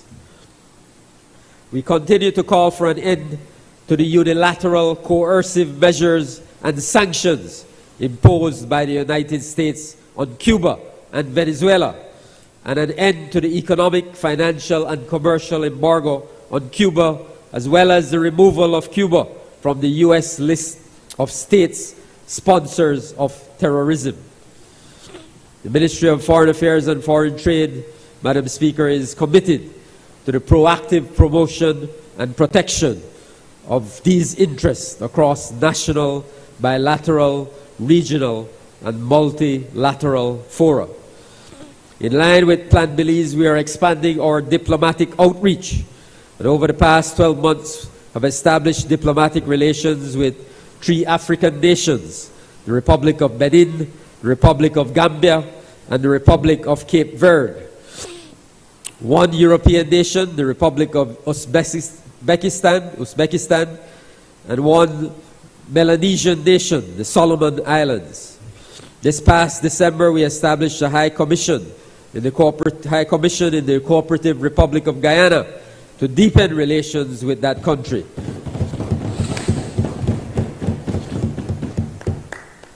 Notably, this is the first time in our history that we have diplomatic presence in South America, and we look forward to utilizing this mission as a pivot launch pad into other countries in the region. To improve access to consular services for Belizeans in the diaspora, a consular office was opened at our permanent mission in New York in September of 2023. Through use of the new application electronic passport issuance and electronic and control system, EPICS, across all consulates in the United States of America, Belizeans now have access to more efficient and timely consular services. Madam Speaker, the pursuit of a peaceful resolution to the territorial dispute with Guatemala and sovereignty over the Sapodilla Keys with Honduras remains one of our main foreign policy objectives. The cases involving the illegal claim by Guatemala and sovereignty over the Sapodilla are before the International Court of Justice. All parties have complied with the requirement for written submissions to be delivered, and we are now awaiting for the International Court of Justice to set a date for the presentation of oral hearings. We expect such a date, Madam Speaker, to be set perhaps late this year or early next year. That's when the date will be set, and then we can proceed with oral hearings. We have consistently said Belize has a very strong case, and the ICJ's judgment, in our view, will vindicate our long-held position that Belize is sovereign over the full 8,867 square miles of our territory, our islands, and our maritime spaces. In respect of on-the-ground challenges near the border, Madam Speaker, we are very grateful to the Organization of American States. The OAS office in the adjacency zone has been playing an important role in verification of incidents, coordinating and patrolling the border by our militaries of both countries, and building a culture of peace. Belize continues its advocacy to ensure that the OAS office is adequately funded. Madam Speaker, over the last year, Belize also held presidency pro tem of SICA from January to June 2023, and this was a resounding success. Under the theme Inter-Regional Unity, Enhancing Human Security and Environmental Resilience, we focused on 5 crucial areas that dominate the regional and global agenda: migration, food security, climate change, institutional strengthening. During our presidency, we hosted the 14th Forum of Dialogue and Cooperation between SICA and the Republic of Korea, the meeting of Joint Commission on Cooperation between countries of the Central American Isthmus and the Republic of China, Taiwan. We also, Madam Speaker, through these mechanisms, managed to establish the SICA-Korea Cooperation Center, and we got approval of $23 million from our ROC partners for institutional strengthening of SICA, public health, climate change, protection of marine environment, development of MSMEs, digital transformation, and sustainable development, renewable energy as well. A major accomplishment of the Belize PPT was the convening of a meeting between the Ministers of Trade of CARICOM and the Ministers of Trade of SICA to discuss practical ways to enhance trade and commerce between our 2 regions. Madam Speaker, we have also engaged with the European Union, and this has resulted in a shared commitment to work together on issues of mutual interest. We stressed our interest in being part of the Schengen visa waiver list and the entry into force of the Organization of African, Caribbean and Pacific States agreement that will extend greater benefits to our country. Very importantly, the government underscored the importance of ongoing discussions on the multidimensional vulnerability index to better facilitate small developing states access to concessional financing. We look forward to the implementation of the EU Global Gateway Investment Agenda, a new mechanism for alternative funding that can complement our national development agenda. Cooperation with the Kingdom of Saudi Arabia through our excellent relations with the Kingdom of Saudi Arabia, Madam Speaker, in no small part due to the personal engagement of our Prime Minister. We were able to sign on May 30th, 2023, a US $45 million development loan agreement with the Saudi Fund for Development for the construction of a tertiary hospital in Belmopan. This delivers on our Plan Belize pledge on health and helps us to meet health-related SDG goals. Additionally, the government and the Saudi Fund signed a US $77 million loan agreement for the construction of a 60-megawatt solar energy plant, which delivers on our pledge to boost renewable energy production. Madam Speaker, as a key pillar of the economy, the government of Belize is sparing no effort to provide Belizeans with opportunities to expand trade and seek new markets for Belizean products. We launched the negotiations for a trade partial scope agreement with El Salvador, and we will soon resume discussions with our Guatemalan counterparts to expand the existing trade partial scope agreement with Guatemala. A number of our ministries and ministers have been engaged in these talks. My friend, the Minister of Agriculture, the member for Orange Walk South, has been very involved and engaged, especially with Salvador, on the Salvador issue. In June 2023, Madam Speaker, Belize deposited its instruments of acceptance for the World Trade Organization Agreement on fisheries subsidies aimed at ocean sustainability through the prohibition of fisheries subsidies. In depositing its instrument of acceptance, Belize was the first country in both the Caribbean and Central America to do so. Economic Partnership Agreement with Taiwan, Madam Speaker. The Belize-Taiwan Economic Cooperation Agreement came into effect in January of 2022 and provides duty-free access for 200 agricultural goods from Belize and 45 industrial goods from Taiwan. In December 2023, the Belizean private sector has slowly begun to take advantage of this agreement, with BSI sending its first shipment of sugar to Taiwan, a total of 8 containers. Madam Speaker, our good friends Mexico continue to be good faith partners, and our farmers continue to benefit from the expansion of the Sembrando Vida project that is now operating in all 6 districts. Trade with Mexico has doubled. Exports to Mexico went from $5.6 million in 2021 to $11.4 million in 2023. Just last week, we held the 9th Belize-Mexico high-level meeting on border security. We agreed to strengthen and expand our collaboration to ensure that safety of both our citizens along the Belize-Mexico border, reduce contraband, address irregular migration flows, exchange information on sensitive security issues, among others. A key cooperation program, Madam Speaker, involves scholarships, training, internships for our people through bilateral partnerships, regional and international organizations. Through the OAS, for example, 276 Belizeans were granted scholarships for the Air 2023, an increase of 300% since 2021. Our Cuban friends continue to provide scholarships to Belizeans in the field of medicine. 8 Belizean doctors graduated in 2023.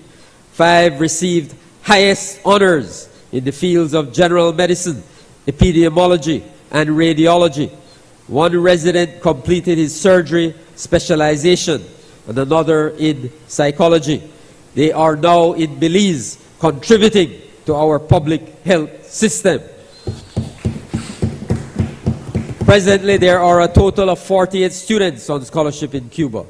In 2023 as well, Mr. Speaker, there was a record number of scholarships awarded by Taiwan, 66 scholarships.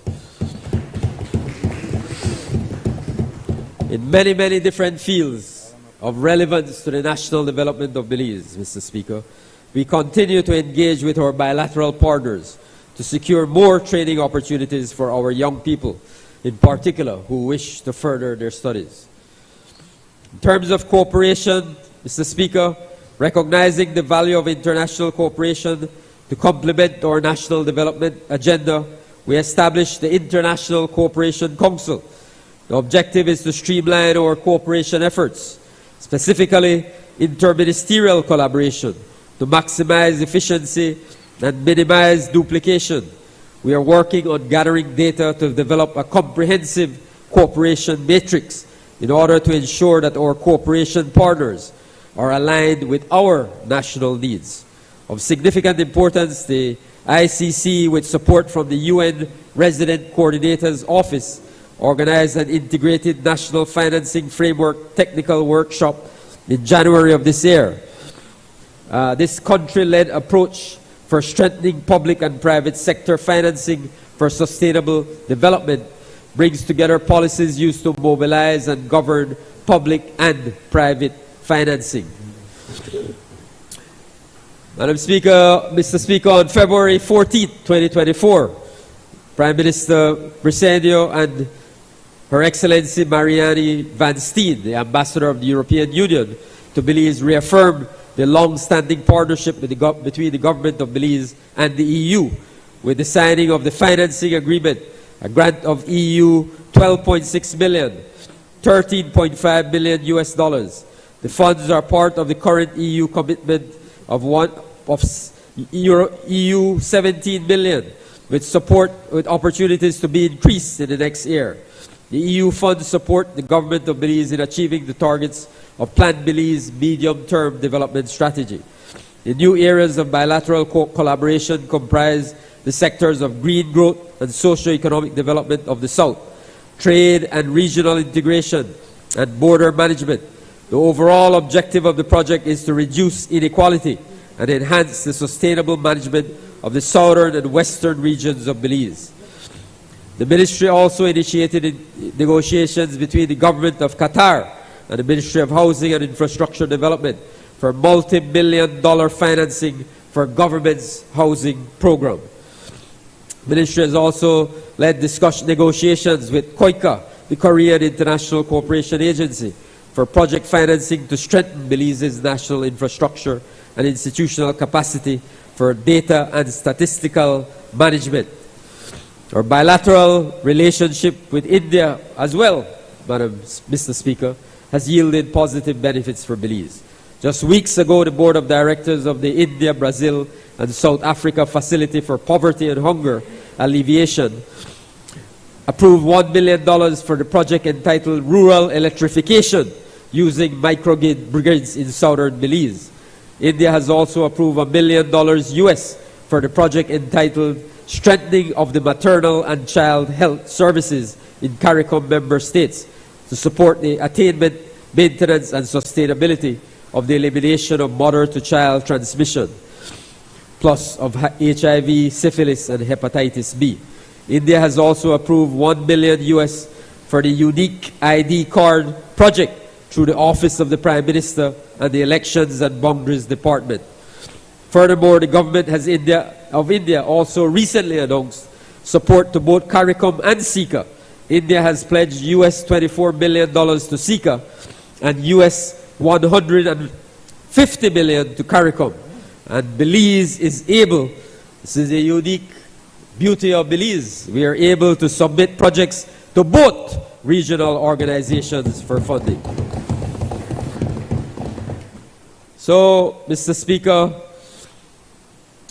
I want to close off on foreign affairs and foreign trade by placing on record, and I know I speak for all of us on this side, in commending my predecessor, the Senator Eamon Courtney, the former Minister of Foreign Affairs and Foreign Trade, for his stellar leadership of the ministry over the past 3 years. And his entire team, the entire team at the Ministry of Foreign Affairs and Foreign Trade.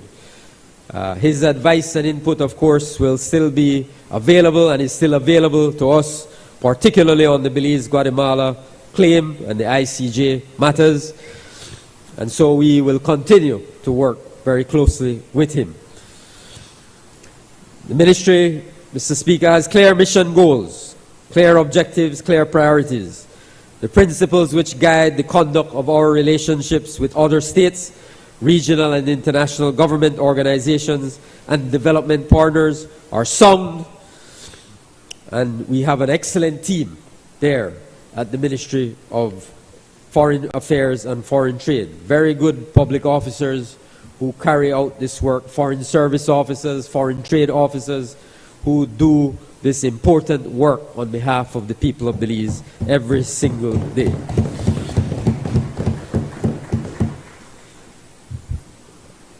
Mr. Speaker, as uncertainty, instability, and armed conflict swirl in the global environment, as our vulnerability is challenged by natural and human-caused phenomena, even more is demanded of our foreign service. We must strive for constant situational awareness, agility, and adaptability in our work to retain and improve our standing in the world and the quality of life for Belizeans both at home and abroad.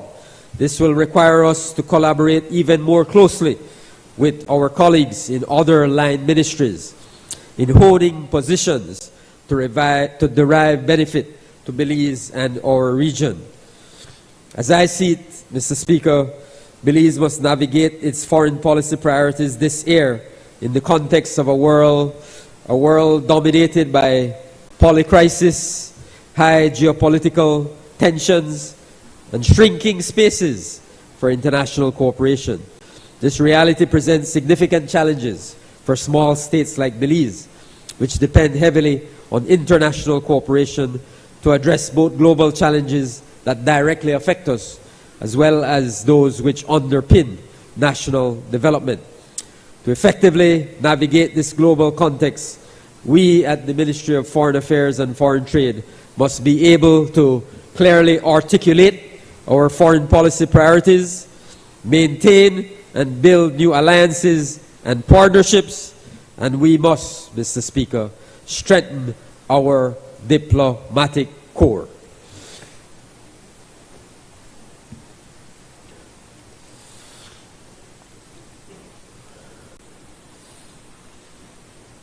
Now,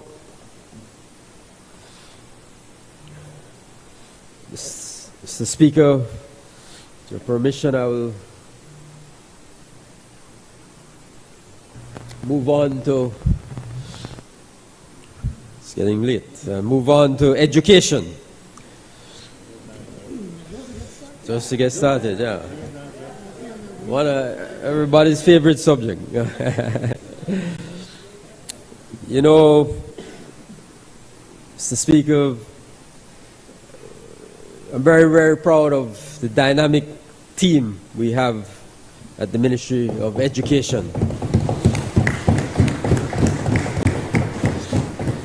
And when my colleagues, and I'm very grateful when my colleagues express appreciation for the support that we give them, it is really the people there at the Ministry of Education that are delivering on Plan Belize, that are delivering on the vision of this government for quality education for the people of this country.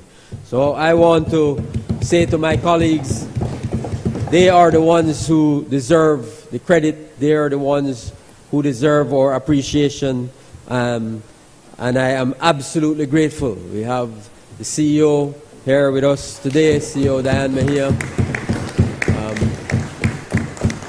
I see the Director of Science and Technology, Ms. Namrita Balani, is there as well. Again.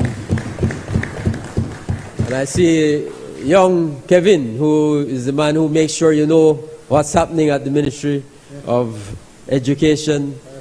So we're very grateful to all of them.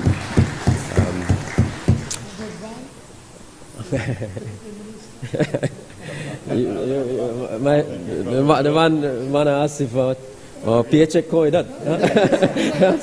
You're saying a paycheck comes with that? I acknowledge it when I spoke about free tongue. Yeah. The Prime Minister is giving you a promotion, Albert. You know, education really starts with reform. How do we reform the education system? And central to that work is governance reform. Recognizing that the current legal framework governing the education sector is more than a decade old. The budget allocated for the fiscal year 2024 will specifically cater to the important task, the imperative task of conducting a comprehensive review and revision of existing education legislation, regulations, policies. This will include a thorough examination of frameworks governing education councils, commissions, and boards, with the overarching objective, Mr. Speaker, of reforming the system to address the evolving requirements of Belize's educational landscape. We want an effective, efficient, lean, functioning Ministry of Education that is meeting the needs of the Belizean people, our teachers, our families, our students. No excuses. We want an efficient education ministry. The extension of the compulsory school age, Mr. Speaker, is an example of this. The school age aligning seamlessly with the ministry's objective of broadening access to education, particularly through initiatives like the Education Upliftment Project. Together we rise. You know, increasing the age, we recognize that this will bolster the retention rate among a demographic often identified as marginalized or at risk, and ultimately lead to a higher standard of education for our young people. The Education Upliftment Project, very proud of that project, Mr. Speaker, very proud of that project. And very proud of the consistent, unwavering support that we have gotten at the Ministry of Education for this project from the Prime Minister and the Cabinet. Absolutely important. We could not do it without their support. I can tell you, I say this every time I get an opportunity to speak. I say this, when we go to Cabinet with our proposals for education, there is no hesitation. The members of Cabinet, the Prime Minister leads the way, have an absolute commitment to improving the quality of education in this country and investing in our young people. Investing. So this budget reaffirms that commitment and reflects that strong commitment. You know, the Prime Minister in his budget presentation, Madam Speaker, spoke quite a bit about education. And so I don't want to go over everything he said, but he talked about in particular the Education Upliftment Project. And he listed all of the wonderful schools that are participating in that project. 9 government-owned secondary schools, and that Gwen Liz, Excelsior, Maud Williams, Sadie Vernon, Henry, Delille, Georgetown Tech, Corazon Creek, Toledo Community College. But he also announced, that was what was approved at Cabinet several months ago, that we would be expanding that project. We would be expanding that project to 12 additional schools in this year's budget. Mr. Speaker, 12 additional schools, and it bears repeating. Belize Rural High School, Ladyville Technical High School, San Pedro High School, Belmopan Comprehensive School, the biggest secondary school in the country, Mr. Speaker. The biggest secondary school, Belmopan Comprehensive School. bursting at the seams. Mopan Technical High School, Valley of Peace SDA Academy, Shunush San Viator Vocational High School, Escuela Secundaria Técnica Mexico, Belize High School of Agriculture, Orange Walk Technical High School, Bella Vista Government Secondary School, and Julian Cho Technical High School. So all across the country, and I have said to my colleagues, and I say it here to the Belizean people, this project is coming to every corner of our country. So don't worry, my friends. For those schools that have not yet been mentioned, we are coming. We are coming. The Ministry of Education is coming. I know our friends in Cayo. We have a number of schools in Cayo. But we have to do it in a phased, pragmatic, responsible way. That is how we do things, Mr. Speaker. So the EU program, Mr. Speaker, remains committed to alleviating burdens on our people, providing essential supplies and support such as meals, uniforms, footwear, school supplies, textbooks, transportation assistance, coverage of school fees, of course. Additionally, the project extends benefits to schools by enhancing infrastructure. This project focuses on achieving sustainable development goals, Mr. Speaker. 1, no poverty, 0 hunger, good health and well-being, and quality education. The EUP program will enable the ministry to inform policy decisions, mitigate dropout rates, bolster completion rates, enhance human resource capabilities, elevate transition rates, and possibly most importantly, alleviate poverty levels by reducing unemployment.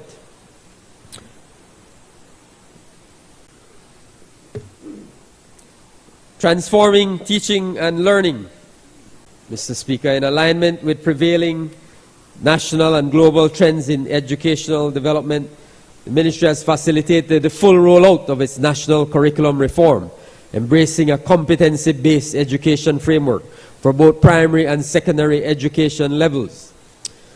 I won't get into that much, Mr. Speaker. My friend, the Honorable Member for Dangriga, who is my able support Minister of State in the Ministry of Education, Culture, Science and Technology, will deal with that matter more extensively on Friday, I believe. That is an important priority for our ministry, the rollout of our competency-based national curriculum framework. Now, Mr. Speaker, I want to talk about our teachers for a bit. The government of Belize and the Ministry of Education, of course, are dedicated to ensuring that all of our employees receive suitable service benefits and incentives, thereby fostering and enabling a highly productive work environment. The provision of comprehensive benefits and incentives will not only attract talented individuals, but also motivate them to perform at their best. Aligned with the objectives outlined in the Belize Education Sector Plan 2021-2025, particularly key result area 2.3, teacher development, elevating the profession, the government of Belize and the Ministry of Education commit, as has been announced, to assuming full responsibility for the payment of 100% salary and service benefits for all government-aided secondary and tertiary teachers and support staff, effective 2024. That is in this year's budget, Mr. Speaker. This commitment will directly benefit over 900 teachers at the secondary and tertiary levels, as well as more than 175 support staff. The budget allocation for the fiscal year 2024-25 will witness an increase in salary and service benefits amounting to approximately $14 million, resulting in a total expenditure of over $220 million on teacher and support staff, salaries and service benefits over the next 5 years.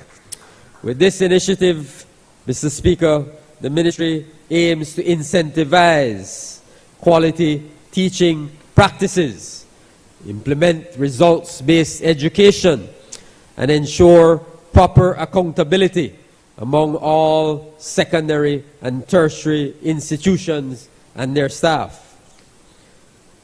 You know, Deputy Prime Minister talked about this, Mr. Speaker. This is big. This is big. This is something that our teachers, the Belize National Teachers Union, our teachers, and even our managing authorities, because it will help them as well, have been advocating for, fighting for, pushing for more 17 years. Imagine that. And it is this government, under the leadership of Prime Minister Briceno, who made the decision, the bold, courageous, not an easy decision, you know, these are big money we talk about. But we did it in a responsible way, in a pragmatic way, in an efficient way. And we said from the very beginning, this is not something we could do in year 1 or year 2. We had to wait until the economy recovered. And it is then that the Prime Minister and the Cabinet said, let's get it done for the teachers of this country. And we did it. So it's a big deal. It's a big deal, Mr. Speaker. You know, and it's no wonder, if I may say this, Mr. Speaker, because I've heard from a lot of teachers. You know, they try, there are a few, you know, a few of them, still a few little UDPs who want to create mischief in the education system. There are very few, you know, there are very few left. They're shrinking day by day, they're dwindling, their numbers are dwindling. There are few, and so they tried to create some mischief before the municipal elections. The few left. But they were met with absolute silence from the teachers, because the teachers of this country understand that we respect them, that we are working with them, and that we are trying to do our very best to assist them to ensure that they can carry out their duties on the front line of education. And so it was no wonder, certainly we saw it in Freetown, that all our teachers in Freetown came out and stayed on track with the People's United Party on March 6th.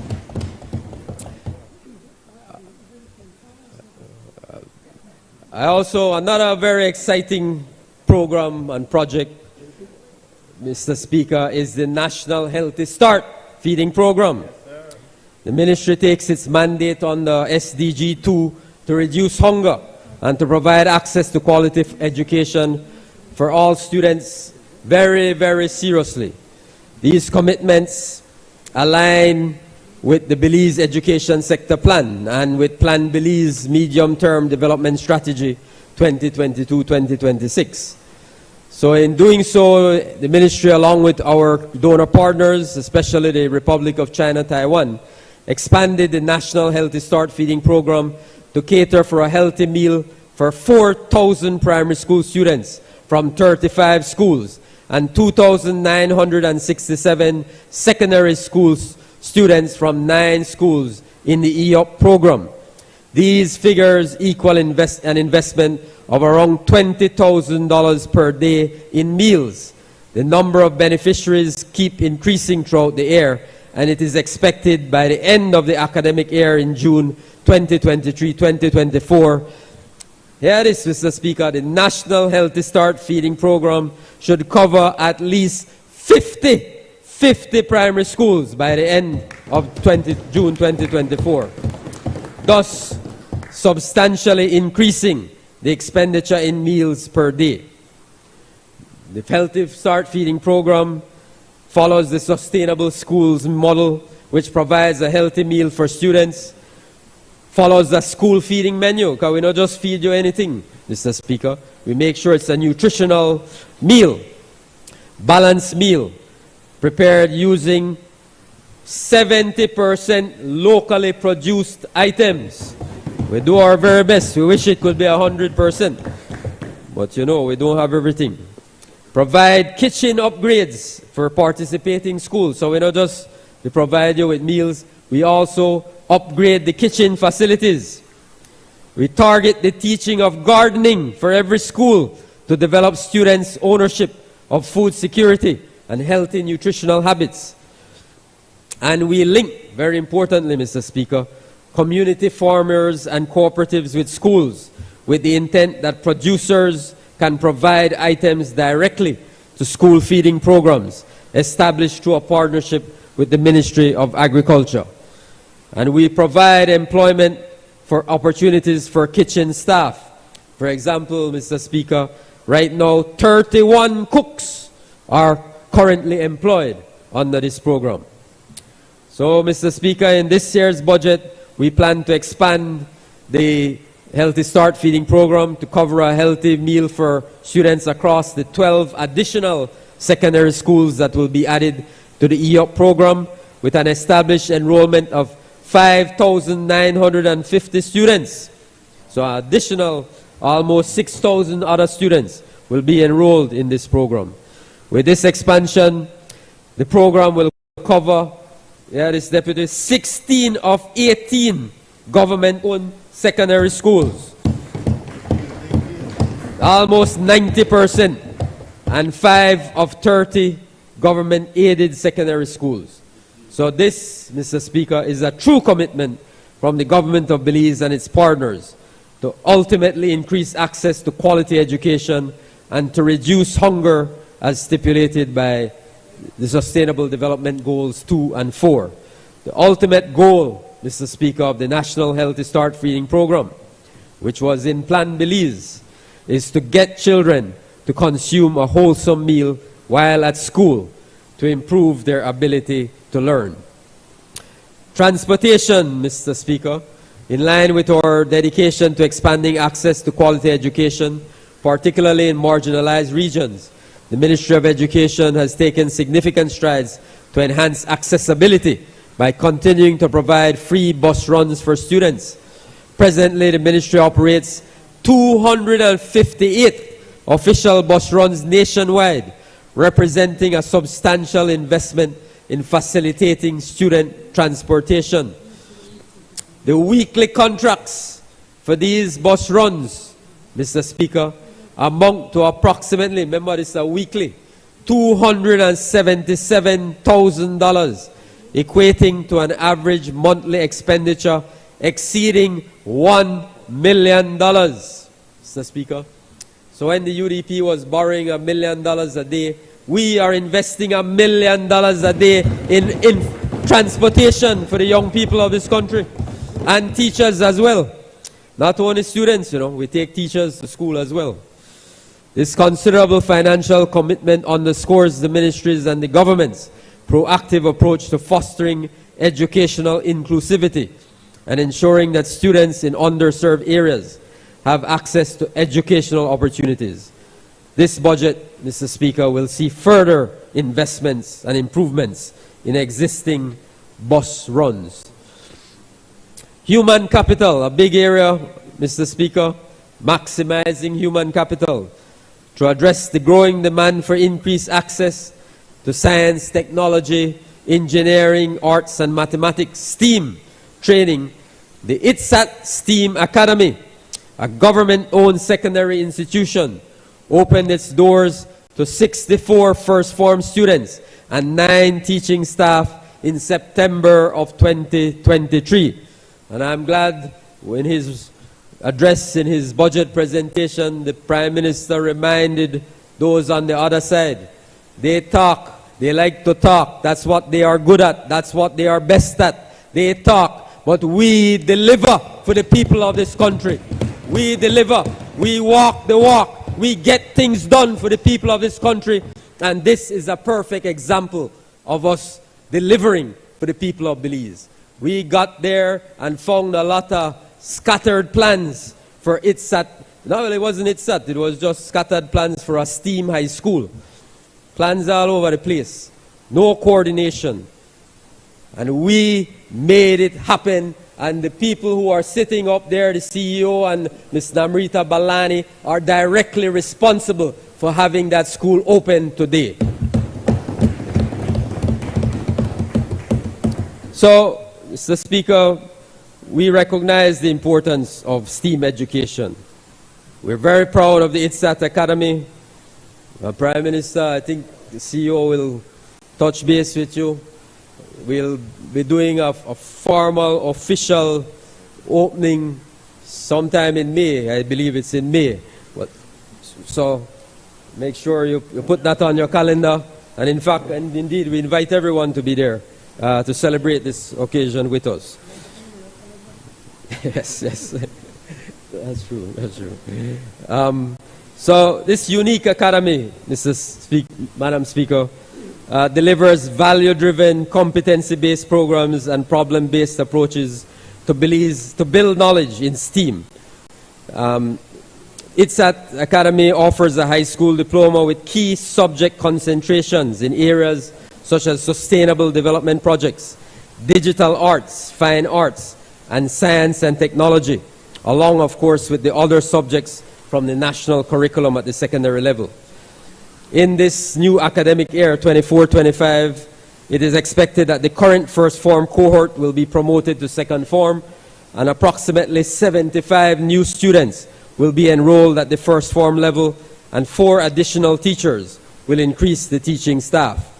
Demand and growth are evident, and the target for 2026 is to have a population of 300 students across all form levels. Currently, the institution has received close to 100 applications for the 2024-2025 academic period, and our government is serious about STEAM training, so all necessary financial allocations have been made accordingly in this year's budget. This budget will cater to the financial needs of the academy, as government will fully compensate all employed teaching and support staff. And most importantly, very important point, Madam Speaker, although the ITSAT Academy offers this unique STEAM training, and the truth is that that type of specific targeted training is more expensive. If you do it right, you have to get the proper resources. When I say resources, I mean the proper equipment, the proper assets within the building. The ITSAT building is a beautiful building, but we have to make sure that our students have the tools that they need for this type of education. So it's not cheap. But despite the fact that we are engaged in this unique STEAM training, which is typically quite expensive, the ministry has ensured that this high quality education is affordable and accessible by subsidizing the cost and making it comparable to the cost of any government-owned secondary schools at only, Madam Speaker, $550 a year.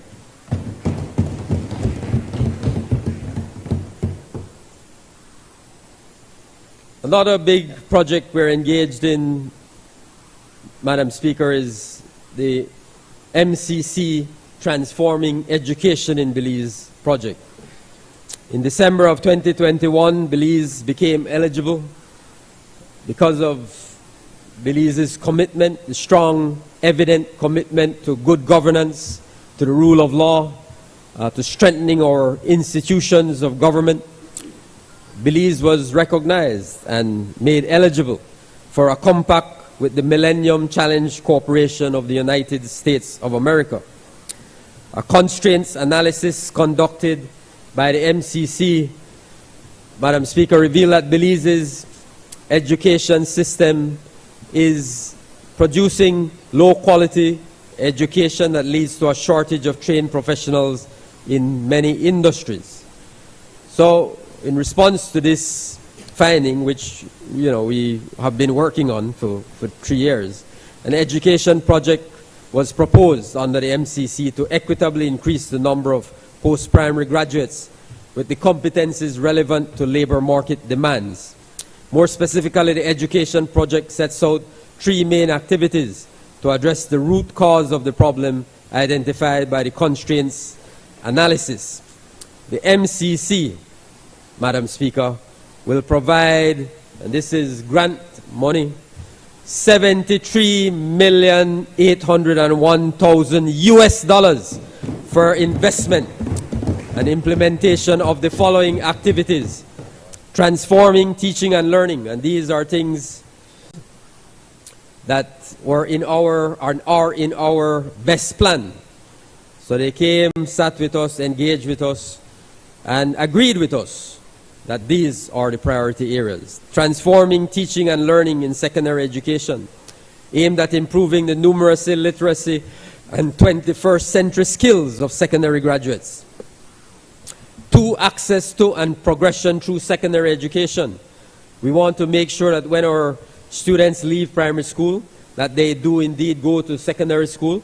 But once they get to secondary school, we want to make sure that they stay there, that they complete their secondary education.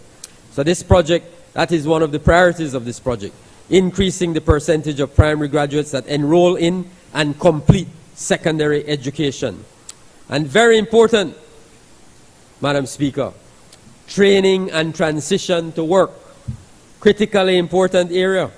And this is aimed at improving the capacity, the capability of our IT vets to deliver high quality training that is demanded by the labor market, as well as to provide inclusive access to these training opportunities.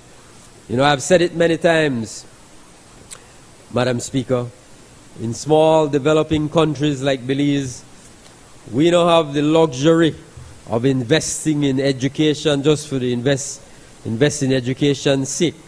We have to have targeted investments. We have to make sure that we are equipping our people through the education system with the skills and tools and values and attitudes they need to fully function and participate in the economic development of this country, in the national development of this country. So I'm very, very pleased that these are our targeted priorities under this very big project. Very, very big investment. So, Madam Speaker, the three key areas of interest identified within the ECC intersect, as I said, with the 4 strategic priority areas outlined in our best plan. Essentially, the funding allocated for implementing these activities aligns directly with our 2024-2025 fiscal budget targets, and the investment is proportionate to the extent of work to be done by activity and need. Some of the specific targets of the project include establishing an educational quality assurance system to assess and improve the quality of management and teaching, as well as the achievement of learning outcomes, providing capacity building for educational leaders and teachers, providing adequate teaching and learning resources, ensuring support to increase the percentage of primary graduates that, as I said earlier, enroll and complete secondary school, supporting the establishment of a national training agency, building the capacity of TVET sector to implement inclusive TVET programs that are aligned to labor market needs. These notable achievements for Belize's education system will undoubtedly contribute to enhancing Belize's workforce, thereby fostering national development. You know, Madam Speaker, I want to close off this contribution on education by just highlighting, you know, in very specific terms, in terms of the budget, you know, that we are investing. We talked about this earlier. This government, this ministry, we are investing in our teachers, we're investing in our students, we are investing in Belize. You know, these are critically important investments in our schools. This budget, Madam Speaker, $210 million, just this year's budget I'm talking about, $210 million investment in our teachers. That is salaries plus also training, teacher professional development. When you combine salaries and grants, emoluments, when you combine that with the investments we're making in professional development of our teachers, $210 million in this budget. Significant investment. When we talk about investment in our students, Madam Speaker, from preschool grants to primary education, grant-aided schools, 6 farm scholarships, school free transportation, the E-Up Healthy Start, free textbooks, all of these things in this year's budget alone for this fiscal year, it's more than $20 million we're investing directly in helping our students. In terms of the schools, you know, we could highlight all of them, Madam Speaker. You know, all of the investments in our schools that we are making in terms of infrastructure development, upgrading, rehabilitation. This is a big area that requires a lot of focus and attention. So there are lots of work going on, and of course, as I said, ultimately, all of this is really about our investment in Belize, in making sure that we have an education system that is meeting the needs of our country. An education system, as we like to say at the Ministry of Education, that is working for Belize. An education system that is meeting the needs of our stakeholders, the teachers, the churches, managing authorities, our families, our communities. It's very important for everyone to understand and appreciate that they have an integral role to play in the work of our education system. So I'm very proud of that work, Madam Speaker, and that work, of course, continues. Final area, Madam Speaker, that I would like to speak on is culture. When it comes to our culture and history, I have to start with acknowledging the many hard-working and dedicated people at the National Institute of Culture and History, including the stakeholders, or artists, or musicians, or dancers, or tour guides, or historians, or archaeologists, or community culture activists. So this shout out to our cultural community, Madam Speaker, is very important. It's always important to acknowledge them. But it's perhaps even more important and significant and extra special this year as we celebrate 20 years of National Institute of Culture and History, the 20th anniversary of the National Institute of Culture and History, which is a product of the vision of the People's United Party. In fact, when I was thinking about the 20 years, I went back and did a little research, and I found some remarks made 20 years ago by Prime Minister Said Musa, who spoke to Parliament right in this National Assembly about the newly formed niche. And of course, the Prime Minister celebrated his 80th birthday yesterday, so we wish him well. We wish him well. So he spoke 20 years ago. He said, and as we work, and I'm quoting him, and as we work to radically change the culture that dooms us to anarchy and social disruption, to one that redeems the virtues of fairness, solidarity, peace, and justice, we will fully engage the artists and cultural workers of all our ethnic groups as pivotal instruments of this transformation. We are now putting into effect the National Institute of History and Culture that will spearhead and guide this revolution and provide the environment to unleash the creative talents of our people, offer meaningful employment, and take the message abroad in world-class exhibitions and performances. So that was the vision at the outset, Madam Speaker. And though we may have lost a decade under the previous government, where really nothing was done to advance Belize's culture and history. Yeah. I am very proud of the fact that we have a very effective team at NICH. We have a very effective board of directors at NICH that is charting a path of rebirth in culture for our country. Allow me now, Madam Speaker, to reflect on the past year and briefly outline a few of the significant actions and programs carried out by our Ministry of Culture, or Let Belize Live project, organized by our Institute for Social and Cultural Research, honors the legacy of our great national hero, father of the nation, Right Honorable George Price, and in alignment with Premier Price's commitment to community engagement, a traveling exhibition embarked on a journey across Belize. Last year, we enhanced the awareness of Emancipation Day 2023.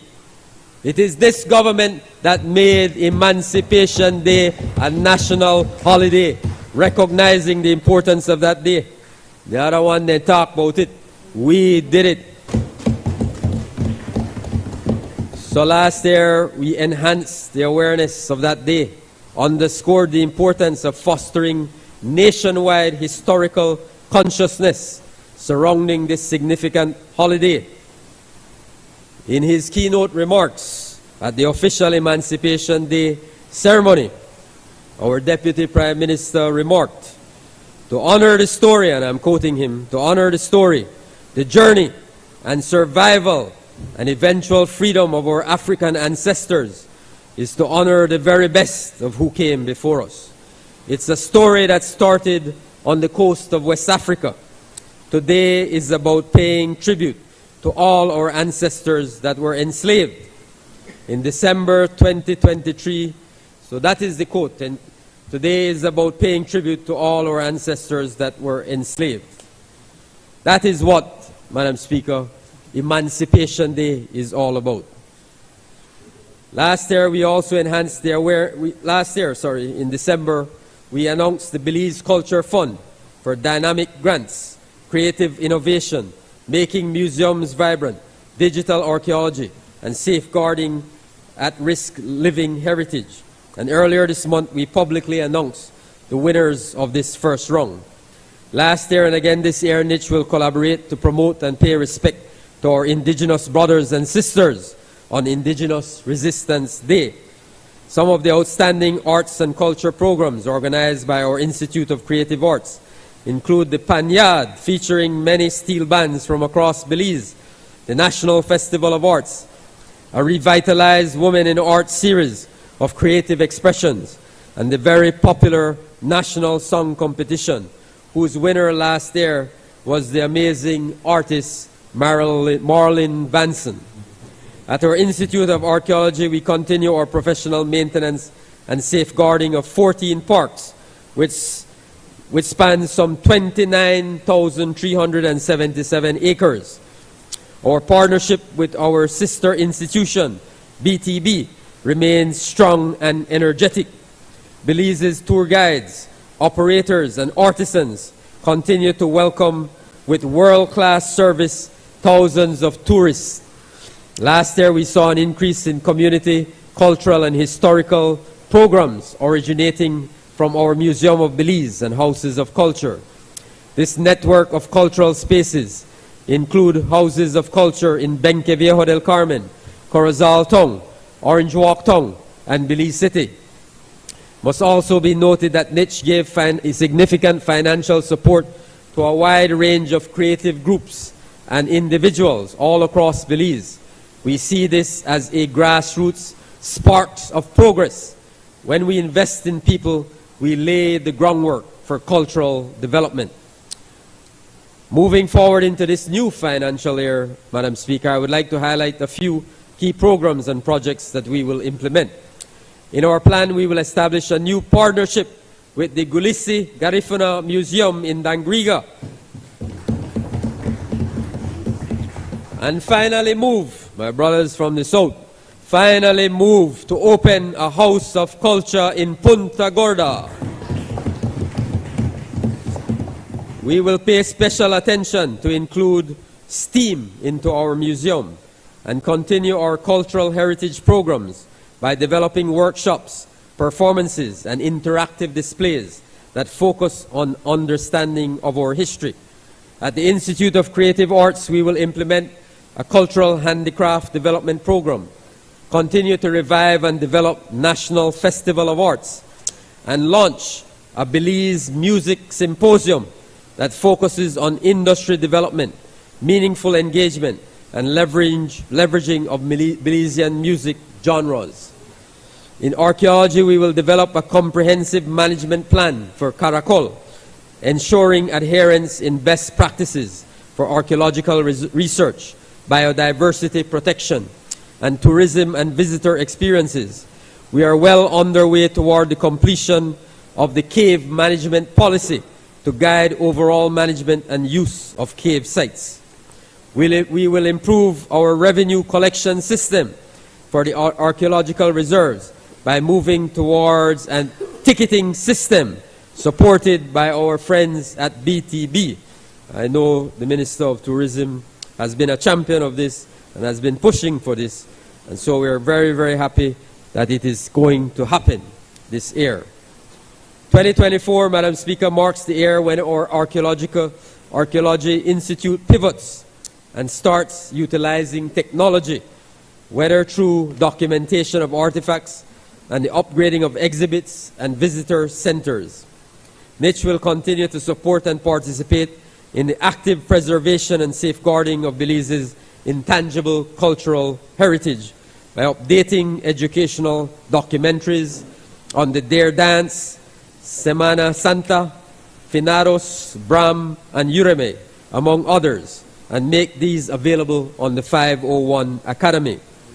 With support of the Archives and Records Service and the University of Belize, we will take the research charge of Emancipation Day, bringing to the fore Belize's African experience and their contributions to the socio-economic development of Belize.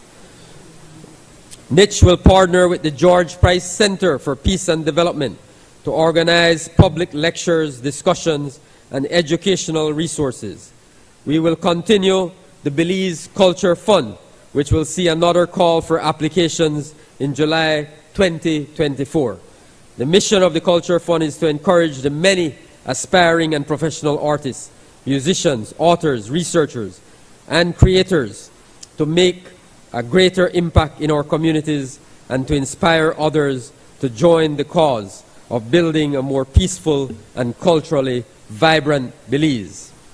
This year, our Institute of Archaeology will host the Belize Archaeology Symposium, where leading scientists, archaeologists, and historians come from many international universities to share their knowledge.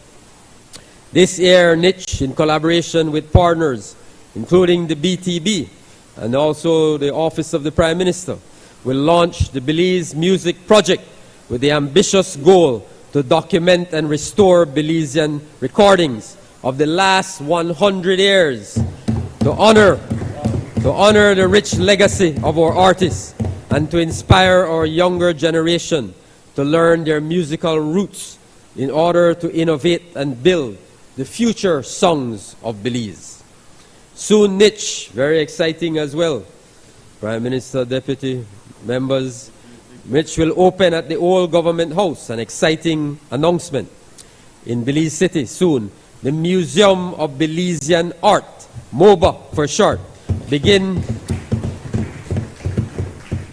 Museum of Belizean Art. It will begin with a diverse exhibit featuring 65 artists whose work spans 70 years. Going forward, the museum will be utilized for all kinds of multimedia exhibitions, incorporating technology and innovation. In essence, the MOBA, the Museum of Belizean Art, is a platform for the next generation of artists.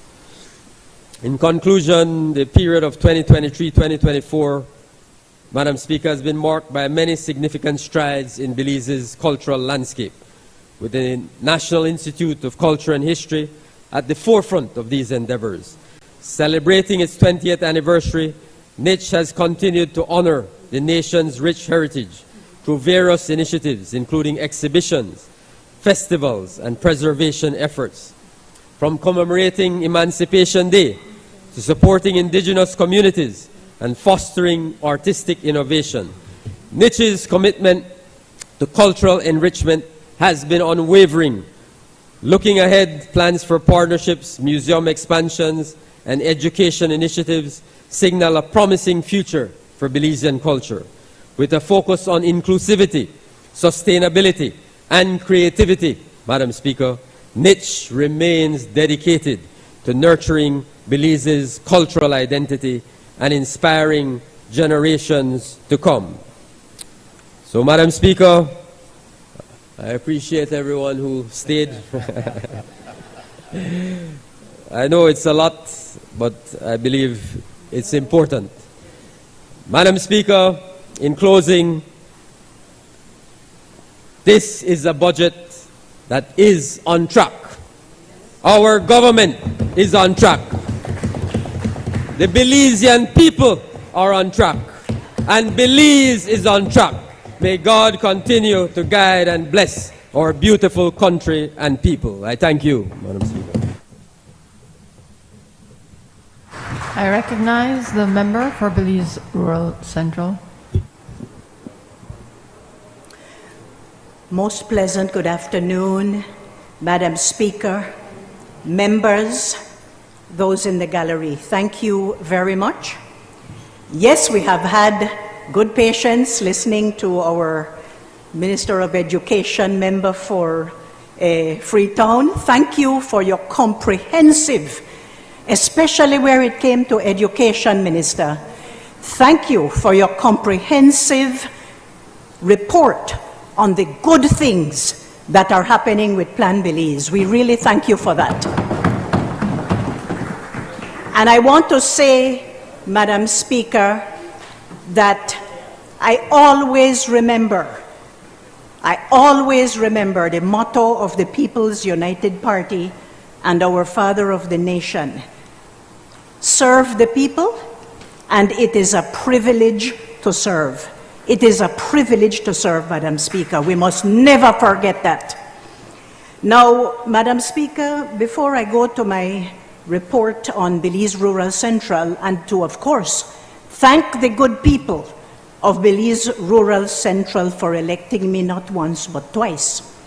Before I do that, I want to dispense with the Leader of the Opposition's love affair with me, Madam Speaker. He said that I am doing a deplorable job as the Minister of Education. But I go back, Madam Speaker, to the Father of our nation who said, when your enemies start to praise you, you must know then that you're doing something wrong. So if the Leader of the Opposition is telling me that I am doing a deplorable job, maybe I should continue. Because I can tell you that with the support of the good people of Belize Rural Central, we will continue to do our job. And I want to take this opportunity, Madam Speaker, to thank in particular our Prime Minister, the member for Orange Walk Central, all our cabinet, all our members on this side for the support, especially where it comes to the Community Development Fund. But I also want to say, when the Leader of the Opposition says that I'm doing a deplorable job, I want to say that myself and those of us on this side, we have done more than he has ever done or will ever do in his life for the people of Belize. This government has done more to put people to work than ever before. The Leader of the Opposition is completely out of touch. More women, Madam Speaker, are working than ever before. That doesn't mean to say we don't have a lot more work to do, but more women than ever are working. And also, talking about nation builders, the Leader of the Opposition, again, knows nothing about nation building. Nation building is a job for giants. I keep quoting the father of our nation this afternoon, nation building is a job for giants. And for him to have the temerity to say that the budget betrays George Price's social justice ideals, he better come again. He better come again. This budget is doing more to keep on track with the social justice ideals of George Price and the People's United Party than ever before. And to wax poetic about service, imagine, Madam Speaker, just imagine how oxymoronic, how ironic, and how sad that we had to sit here and listen to that. Now, I know my colleague from Freetown is saying don't pay him much attention, but we are dispensing with him this afternoon as we move forward, Madam Speaker, with Plan Belize. So I thank you for that. Now, Madam Speaker, having said that it is a privilege to serve, I want to report that in over 3 years of representation, every single corner of Belize Rural Central has received positive attention.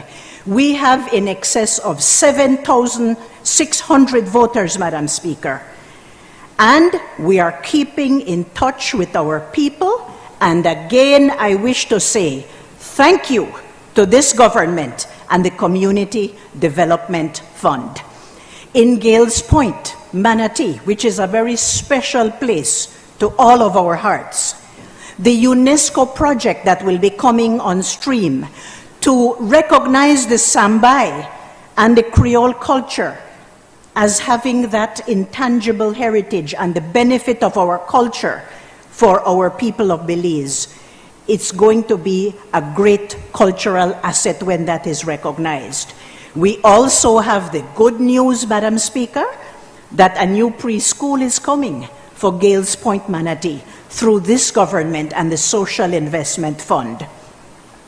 We also want to say and report faithfully that we have completely refurbished the basketball court in Gales Point, and we will be assisting for Easter events and festivities. And I want to say, though, that we have to give a little bit more attention to the water system. So that will be on stream.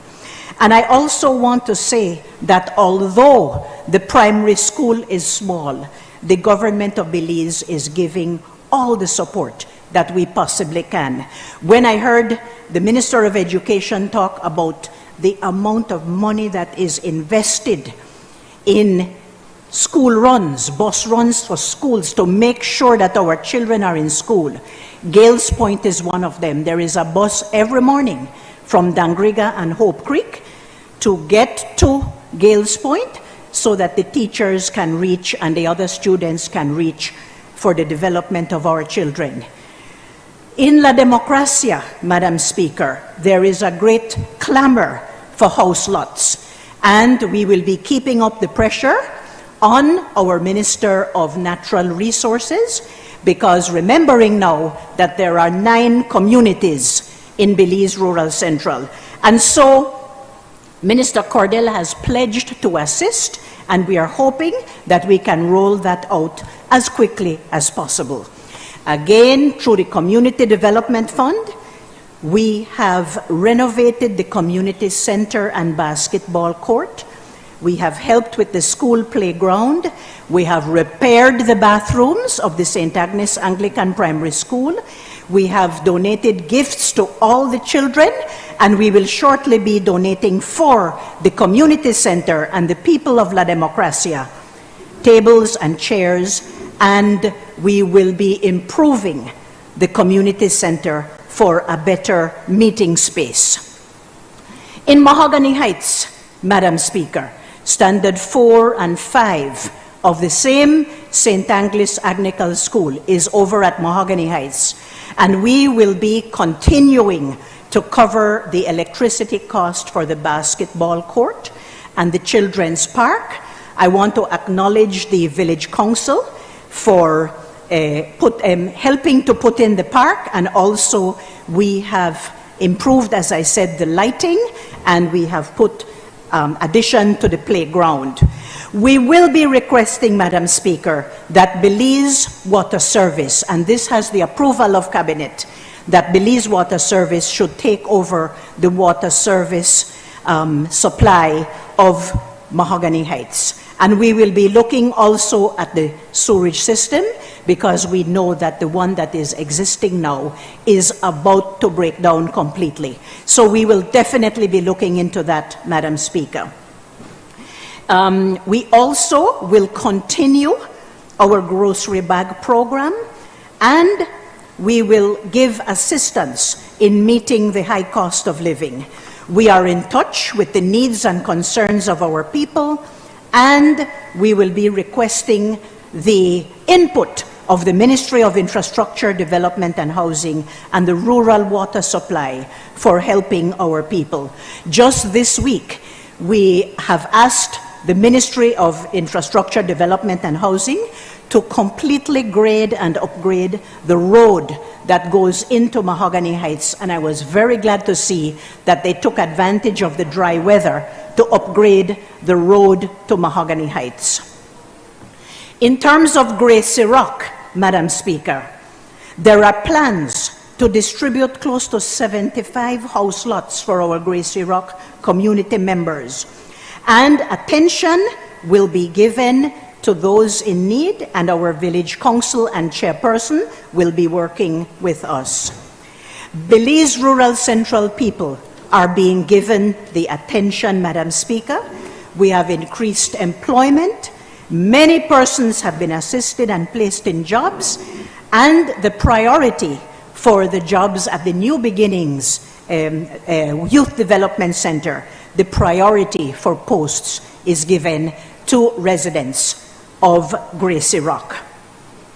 In terms of Freetown Sibon, we have appointed the chairperson as a Justice of the Peace, along with other appointments of Justices of the Peace for Belize Rural Central, and again, with the assistance of the Ministry of Infrastructure, Development and Housing, we will be continuing to give attention and upgrading to the road. Clearing fallen trees, filling the road, the assisting with the agricultural production, and of course, Freetown Sibon is offering an opportunity for tourism and tours, etc., to this very picturesque part of Belize Rural Central.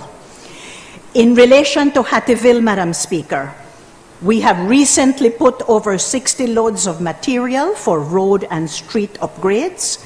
We have given attention to the schools, especially Hattieville Government School. The inmates of the prison assist us in keeping up the chopping and the clearing of the entire periphery. And we have school wardens for the Hattieville Government School from our Hattieville community. We have recently donated shelving and infrastructure for the Hattieville feeding program. And we again wish to thank the Ministry of Education for putting in that comprehensive service so the children can get a nutritional meal, and we donated a freezer for the keeping of foodstuffs for that feeding program. We have also lent assistance to the Leap Women's Group for September treats, for a mini fair, and we will be continuing to work with this active women's group of Hattieville for the betterment of the community. There is regular cleaning of the garbage at the bus shelters. There is regular cleaning of the field. We have donated softball gears for the women softballers. And there is again the planned distribution of more than 100 lots for our people in Hattieville. Once again, thank you, Minister Cordell, and we will continue to knock on your door. In relation to Western Paradise, Madam Speaker, there has been full upkeep of the basketball court and open spaces. We have the payment again of the electricity for the public and open space. A major drainage project was put in place for Sunset Park, Westlake, and Western Pines communities, and we support our community members in times of tragedy, bereavement, and any other personal crises or disasters. In relation to Lord's Bank, Madam Speaker, we have refurbished the community center. It is not yet fully complete because we have to give some attention to the roof, but we have put in the bleachers for the basketball court. There is road upkeep, again assistance for softball gears, speed bumps for the safety of the community, and attention to roads in the Spanish Town area. With the Village Council, upkeep of the cemetery, debushing of the side of the roads, and very little income is given to village councils, but still our residents expect attention to streets and drains, and we have been able to complete some of the projects and give the necessary upkeep. And I want to say last but not least, Ladyville, ongoing support for area schools, Madam Speaker, a freezer for Ladyville Evangelical Feeding Program and their cafeteria, a new sign for Ladyville RC School, and fans for the classrooms, regular contribution for the students, and contribution to Our Lady of the Way Roman Catholic Church, as well as support for the St. Patrick's RC Church in Lord's Bank. Support for our elderly and shut-ins, and along with the Village Council, there is regular upkeep of the field and basketball court, new lighting for the community center, inauguration of the Digital Connect Center with 8 computers, and a pledge from the Ministry of E-Governance and the Ministry of Public Utilities and E-Governance for additional computers. We will work along with the library service, Madam Speaker, and we will continue to give support for our police. Over 100 police officers work out of the Ladyville police station, of course on shifts, and we support the patrols so that we try to keep down the crime in the community and the fighting. And also, the Ministry of Education donated a first tranche of Chromebook laptops for the students of our schools. A health fair has been held with assistance for the Amnesty program, and again, we have distributed over 90 lots in the first phase, but we are also going to be making more land available. We have planned a caregiving training for women, and we have given gifts for the primary school children and also the preschools. Madam Speaker, the work continues. Madam Speaker, all of this has been possible and will continue to be so because of our Plan Belize budget, such as this one, and such as this budget, staying on track. We are making sure that we are staying on track. Now, the Ministry of Human Development, Families and Indigenous Peoples Affairs continues to be transformed. We have raised the pay scale for our social workers, Madam Speaker. The last time the pay scale for social workers was done was when I was serving as minister between 1998 and 2003. You mean to tell me that in all those years in between, the UDP government could not have looked at the work of our social workers and give it the value that it merits? We have done that increasing of the pay scale for our social workers because we know that the work of our social workers continues to be of vital importance. We have carried out transformation of what used to be known as hostel and is now the New Beginnings Youth Development Center, not just in terms of the physical infrastructure, but also our programs, our counseling, our school and other courses, and the activities for our at-risk youth in trades, in singing, and in poetry. We have targeted assistance to those in need, and there has been full engagement with stakeholders on the soon-to-be-introduced Disability legislation. Mr. Marshall Nunes of our Disability Desk has been instrumental, and we thank the Belize Association for Persons with Diverse Abilities and Ms. Christy Almeida of the Special Education Unit of the Ministry of Education for their sterling input of what will soon be introduced in the House of Representatives, our disability legislation. We are reviewing our BOOST program, Madam Speaker, with a view to make it more effective in providing social protection, and there has been outreach countrywide. We are taking care that for the Education Upliftment Program, recipients will take advantage of the Educational Upliftment Program, but not also be on BOOST at the same time. So, we have close collaboration, Madam Speaker, with the Office of the Special Envoy, who brings advocacy for women, children, and families, and we continue to thank Mrs. Briceño, our Special Envoy, for her dedication, her hard work, her advocacy, and her continuing commitment. We are continuing, Madam Speaker, with outreach to reduce gender-based violence. Lamentably, many terrible instances have occurred even during this Women's Month. Even the shooting of children, Madam Speaker, and the murder-suicide of an American couple in Corozal, and the murder-suicide involving the city administrator, Stephanie Lindo. We absolutely decry that kind of occurrence. It's hard to believe, but she has now been laid to rest, and we continue our struggle in fighting against gender-based violence, Madam Speaker. We must support survivors of domestic violence and sexual violence. We must reduce victim blaming. We must advocate for more mental health services and counseling.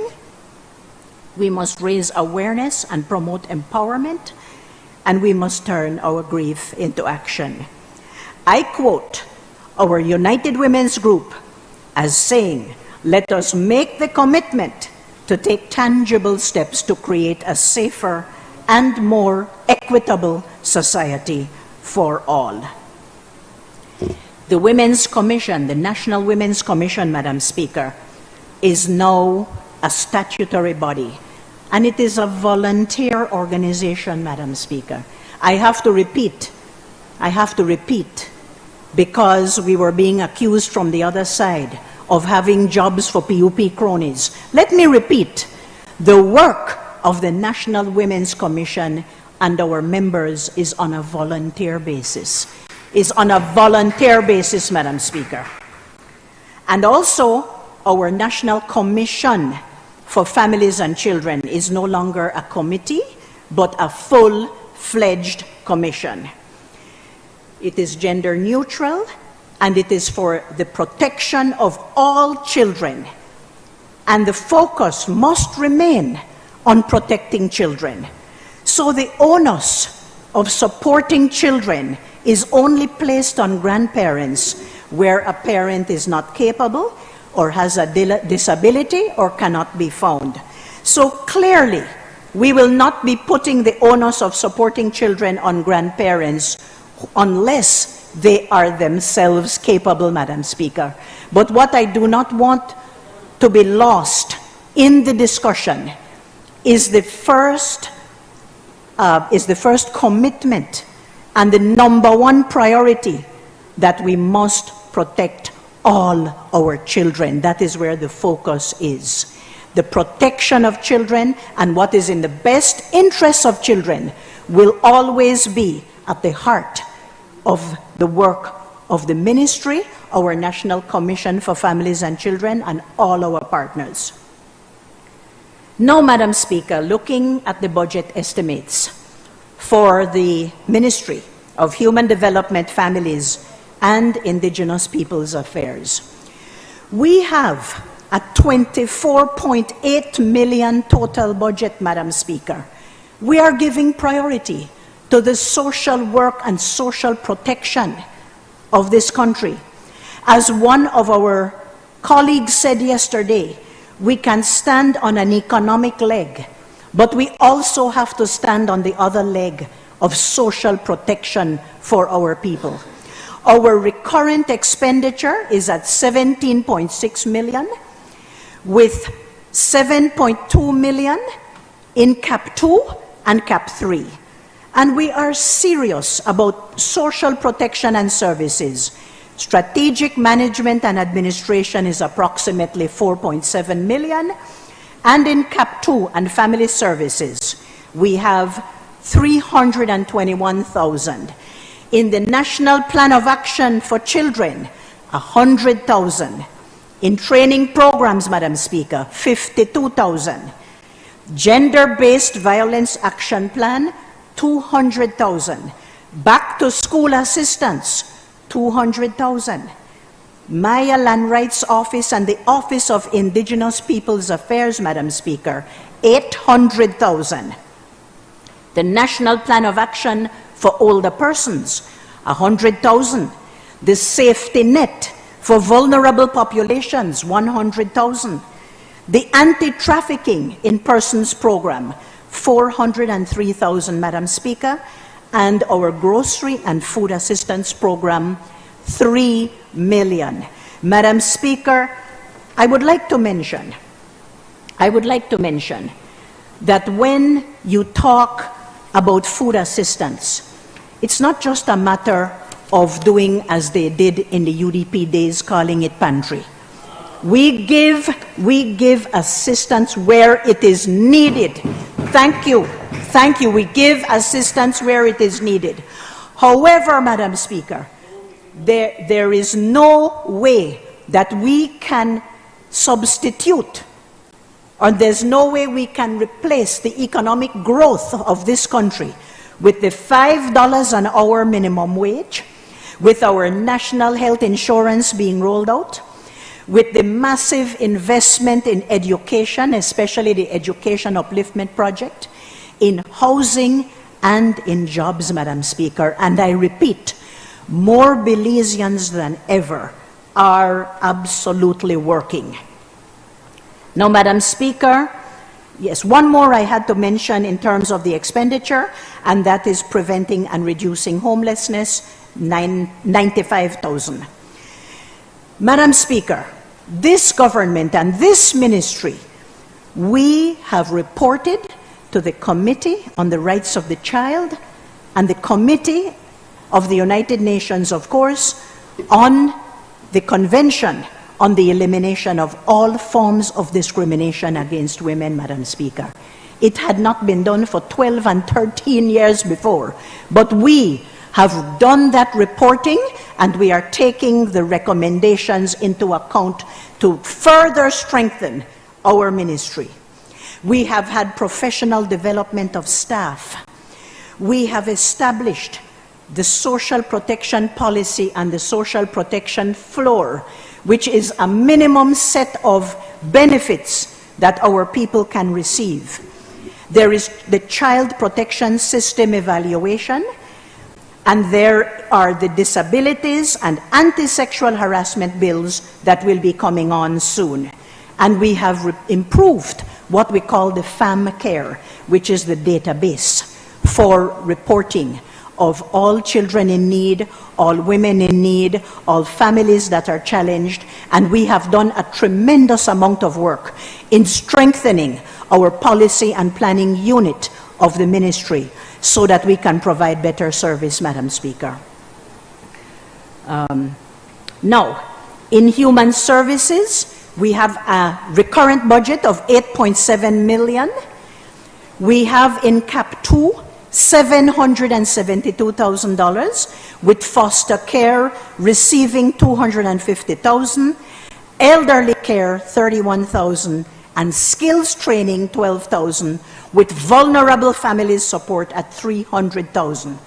There is the improvement of early childhood development, and I want to make a slight correction in the budget book, and that is, it said on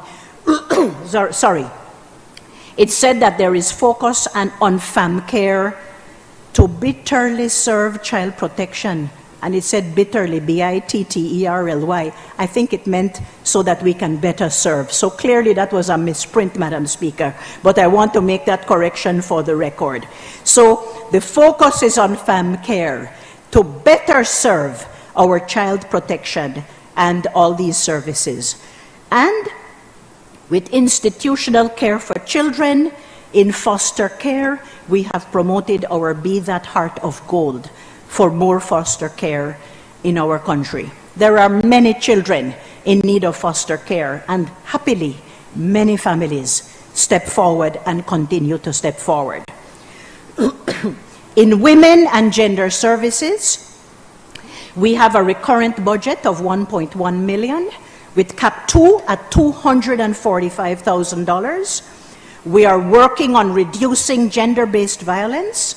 There is a women entrepreneurship support and training, and there is gender focal point committees that we have been promoting, and of course, our Boost, which is the conditional cash transfer for keeping children in school, making sure that babies get their vaccinations, and making sure that through our ministry, we provide the social safety net, but at the same time, recognizing that the best social safety net is putting our people to work.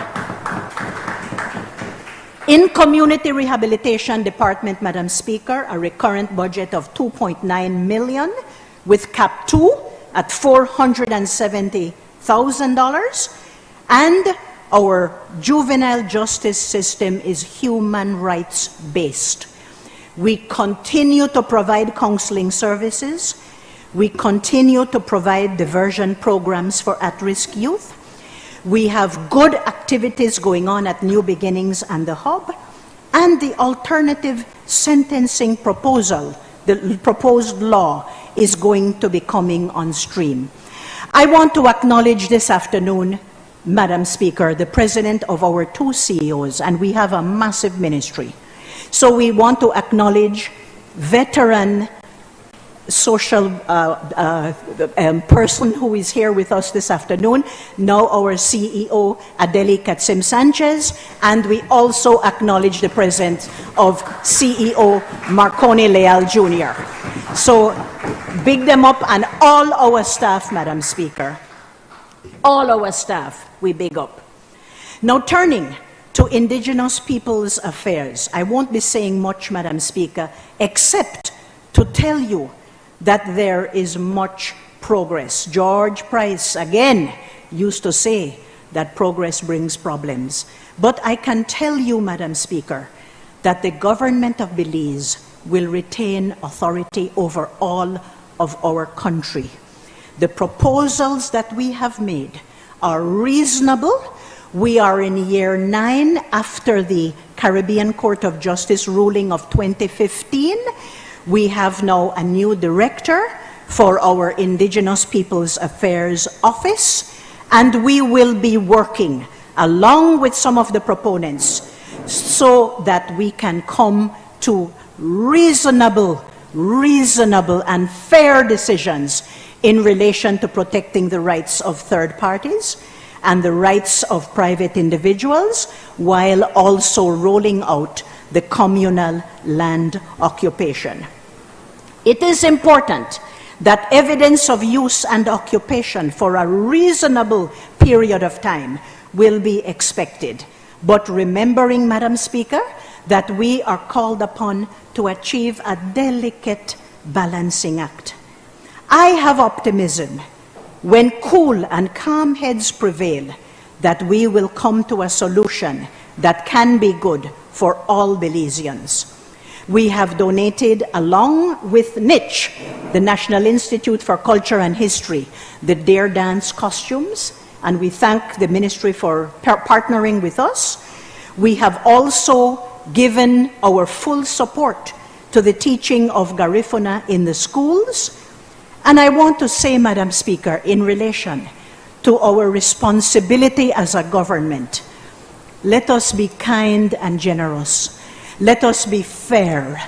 Let us be our sisters and our brothers' keepers. There is a song, Madam Speaker, and one of the lines of that song is that nothing lasts forever but the earth and sky. We are here for a time, Madam Speaker, but the time that we are here for, let us do the best for each and every single Belizean.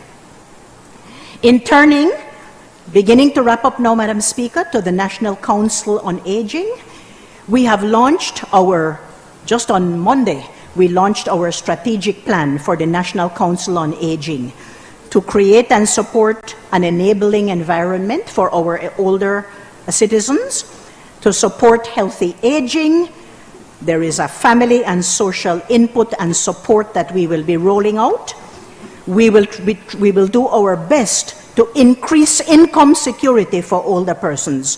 And of course, we will be creating age-friendly spaces. So I am very happy to say that we are working along that line as well. I want to take this opportunity now, Madam Speaker, again in beginning to wrap up.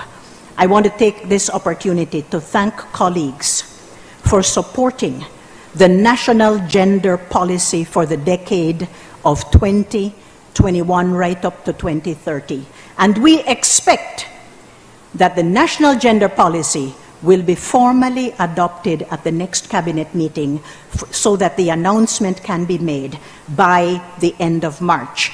Again, I repeat my acknowledgement of Adeli Katsim-Sanchez, then the consultant, and Mary Deline Vasquez, the Spotlight Initiative, and the United Nations Development Program.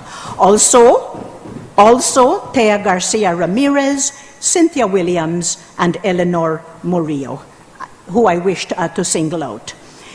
The key areas of the gender policy, Madam Speaker, are health, education, wealth and employment creation, working to reduce gender-based violence, women in power and decision-making, we need many more, and organizational strengthening. The guiding principles, and I think it bears repeating, Madam Speaker, are human rights, gender equality, gender equity, women's empowerment, gender mainstreaming, respect for diversity, family strengthening, the best interests of the child, already mentioned by me, inclusivity, good governance, accountability, coordination and harmonization, and human-centered development. I commend this as a good document and policy. It was not driven by any foreign agenda, and it is geared to our own social contexts and realities, in line with our ministry's mantra of equality and inclusion, Madam Speaker. Very important. Finally, I would like to mention that last week at the 68th United Nations session on the Commission on the Status of Women, Belize was represented, and the topic that we looked at was the strengthening of institutions from a gender perspective for social protection, poverty reduction, and economic empowerment. And it dovetails so nicely with our disabilities legislation coming on stream shortly, and our push to protect the older citizens of Belize. Now, it is essential, Madam Speaker, that we make sure that there is increased financing if there is to be progress, because reducing poverty is essential for gender equality and women's empowerment. I am convinced, Madam Speaker, that Belize is on the right track, and we will stay on track. We need to have gender-responsive social protection systems. And actually, I am quoting now a young woman from an African country at the United Nations last week. And she said that it was Barack Obama who said that investing in girls and women is not only the right thing to do, but it is the smart thing to do. I repeat, investing in women and girls is not only the right thing to do, but also the smart thing to do. Madam Speaker, the Prime Minister, the member for Orange Walk Central, said it, and I want to paraphrase him, that a rising tide, not true, Prime Minister, will float all the boats. A rising tide will float all the boats. We are making sure that the tide is rising in Belize. We want to thank partners. We want to salute all Belizean women in this Women's Month, especially the women, the beautiful women of Belize Rural Central. We're not leaving out the men, but we are focusing on our women this month. Madam Speaker, I give my full support to the 2024-2025 budget of Plan Belize and full support for this government. I thank you. I recognize the member for Cayo Northeast. Thank you very much, Madam Speaker. Madam Speaker, I rise to support the budget for the year 2024-2025 fiscal year. Firstly, Madam Speaker, I would like to express my deepest gratitude to the people of Cayo Northeast constituency for their continued support. I am humbled by the opportunity to represent and work for them.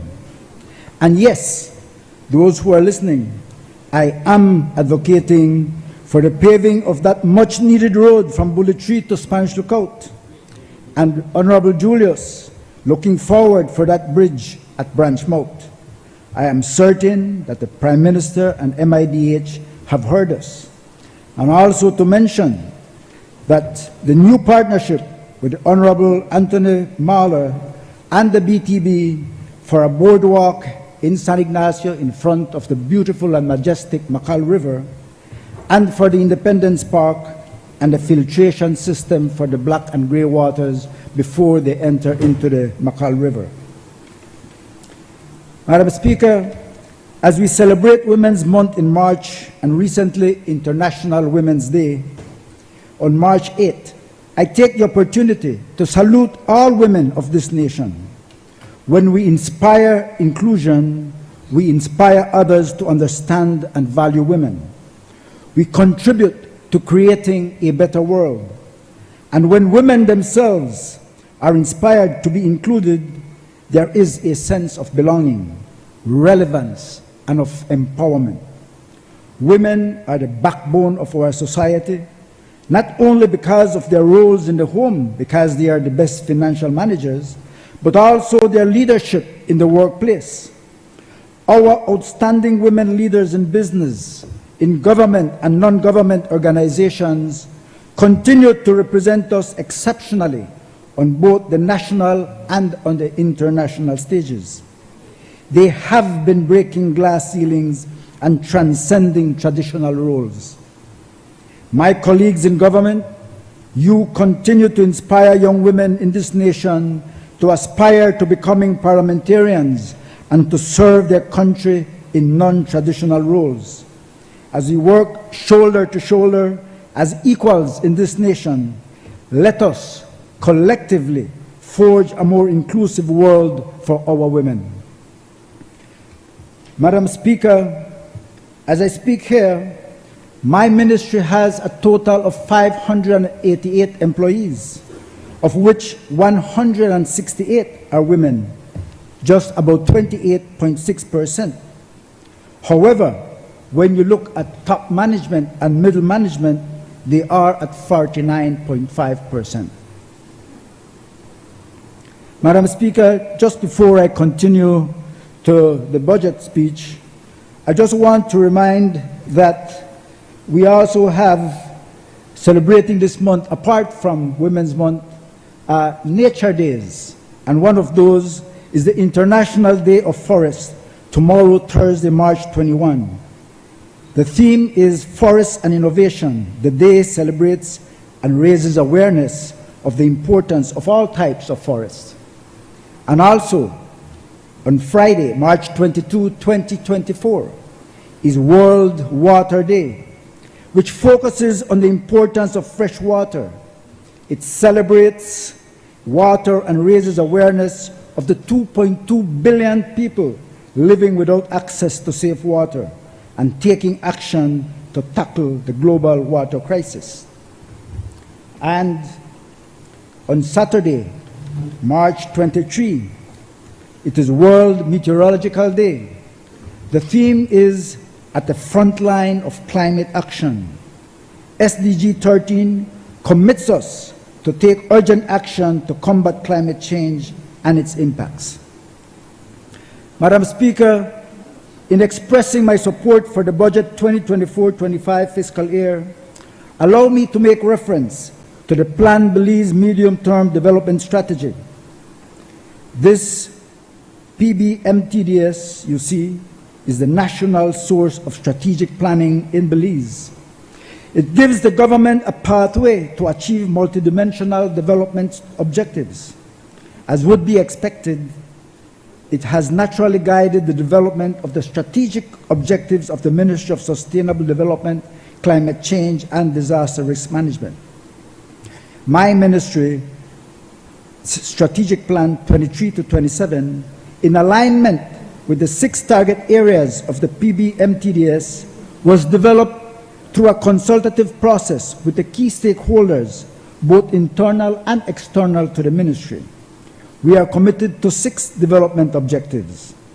1, to enhance climate change mitigation and adaptation, to expand green sustainable value chains, to strengthen biodiversity protection and conservation, to enhance disaster risk management, enhance emergency preparedness, and strengthen policy coordination. In leading Belize's sustainable development via the wise management of human and natural capitals, the Ministry of Sustainable Development is achieving economic development and enhanced resiliency and social well-being for the benefit of all. The ministry continues to strategically position itself to not only fulfill the commitments of #Plan Belize, but to innovatively pioneer how it delivers on its core mandate of increasing climate change resiliency and comprehensive disaster risk reduction to ensure Belize's long-term sustainable development. This government has committed more than $37 million in budgetary allocation, with an additional over $41 million leveraged in grant resources under the portfolios of the Sustainable Development, Climate Change, and Disaster Risk Management. Even though our budget allocation is 2.43% of the national budget, the remaining monies of that $41 million leveraged in grant resources allows us to perform the objectives and achieve the objectives of our ministry. Madam Speaker, today I will present and put into perspective how this ministry in the 2023-24 fiscal year has been fulfilling its responsibility and positioning the government to stay on track. On the international front, as the ministry delivers on its climate change pillar, negotiations were finalized this fiscal year for the establishment of the regional ICAT Climate Change Transparency Hub in Belize. This hub will build capacity for climate transparency within the 8 countries of the Central American Integration System, SICA: Belize, Costa Rica, El Salvador, Guatemala, Honduras, Nicaragua, Panama, and the Dominican Republic. This initiative for climate action transparency is being established with an initial 3-year budget of US $1.7 million and an additional US $400,000 for staffing with both international consultants and Belizean professionals. This year, we completed the 2nd Forest Reference Level Assessment and introduced the Climate Change and Carbon Markets Initiatives Bill.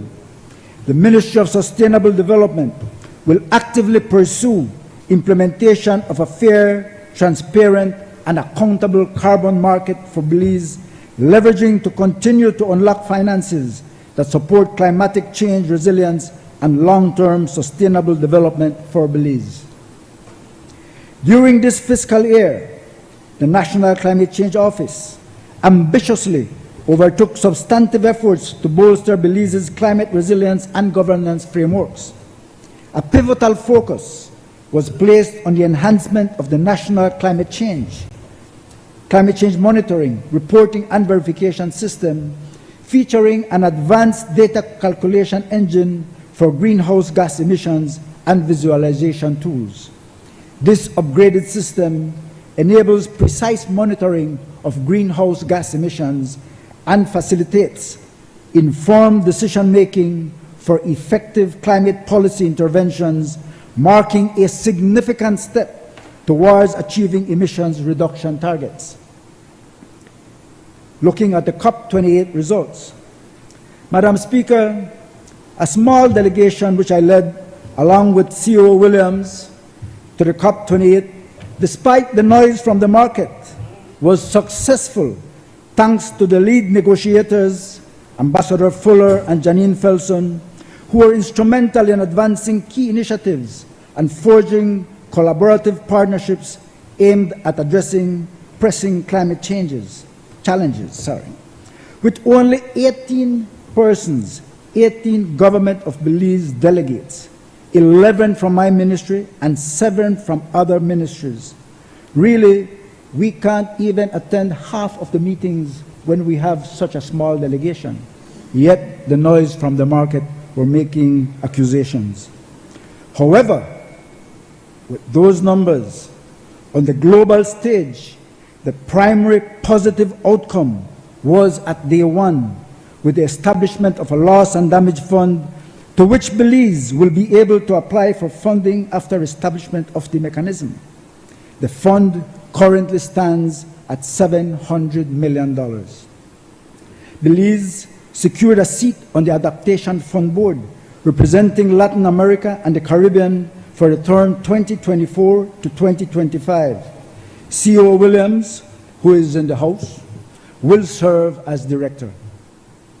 Additionally, Belize negotiated seats on the Santiago Network for Loss and Damage Advisory Board and the Loss and Damage Fund Board for the term 2025, solidifying its position as a proactive force in addressing climate-related challenges. Belize will also serve as a founding member of the Commonwealth Genius, which is the geospatial expert for United Solutions program in partnership with the Commonwealth Secretariat. And, among other things, the launch of the Toolkit for Climate Finance Advisors marks a significant step in empowering Belize to navigate and access climate finance effectively. Madam Speaker, 200 Belizeans will have the opportunity to be trained and certified in climate finance. And that was with 18 persons.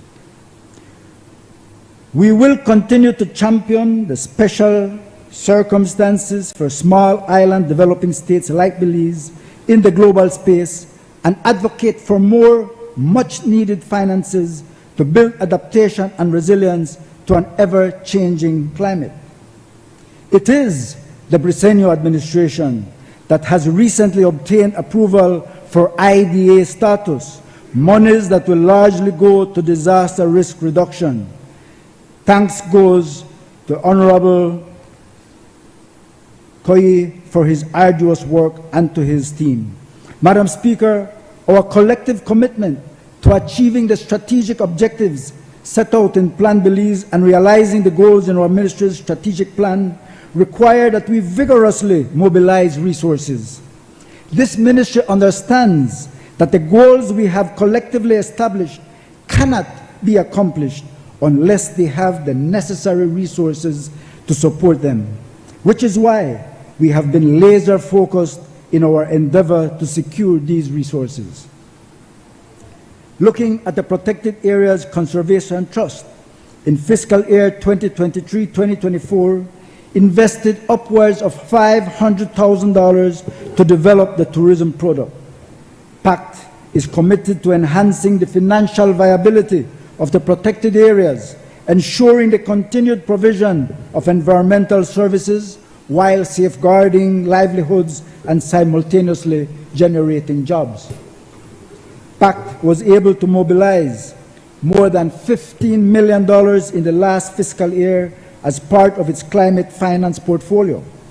This includes an enhanced direct access grant valued at $10 million that will address watershed management, access to climate financing, enhanced capacity development in addressing climate change impacts, improved livelihoods, and reducing vulnerability to flooding.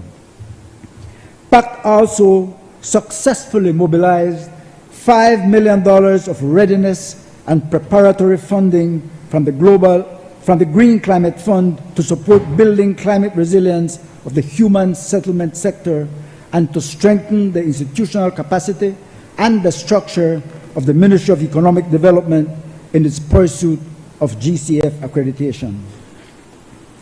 True to its commitment, over the past 3 years, PACT has invested $3 million for the enhanced management of the Chiquibull Forest through an extraordinary grant to the Friends for Conservation and Development.